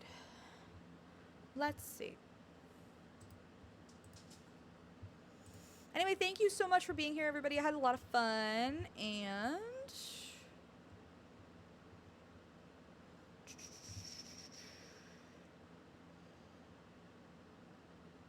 I'll see you guys at some point later this week. Maybe not tomorrow, probably Thursday. That's what I'm thinking. Alright, y'all. We are going to raid Psychedelic Bun, finishing Death and Rebirth and Love in Deep Space. And I will talk to you guys in the Discord. Much love. So much love.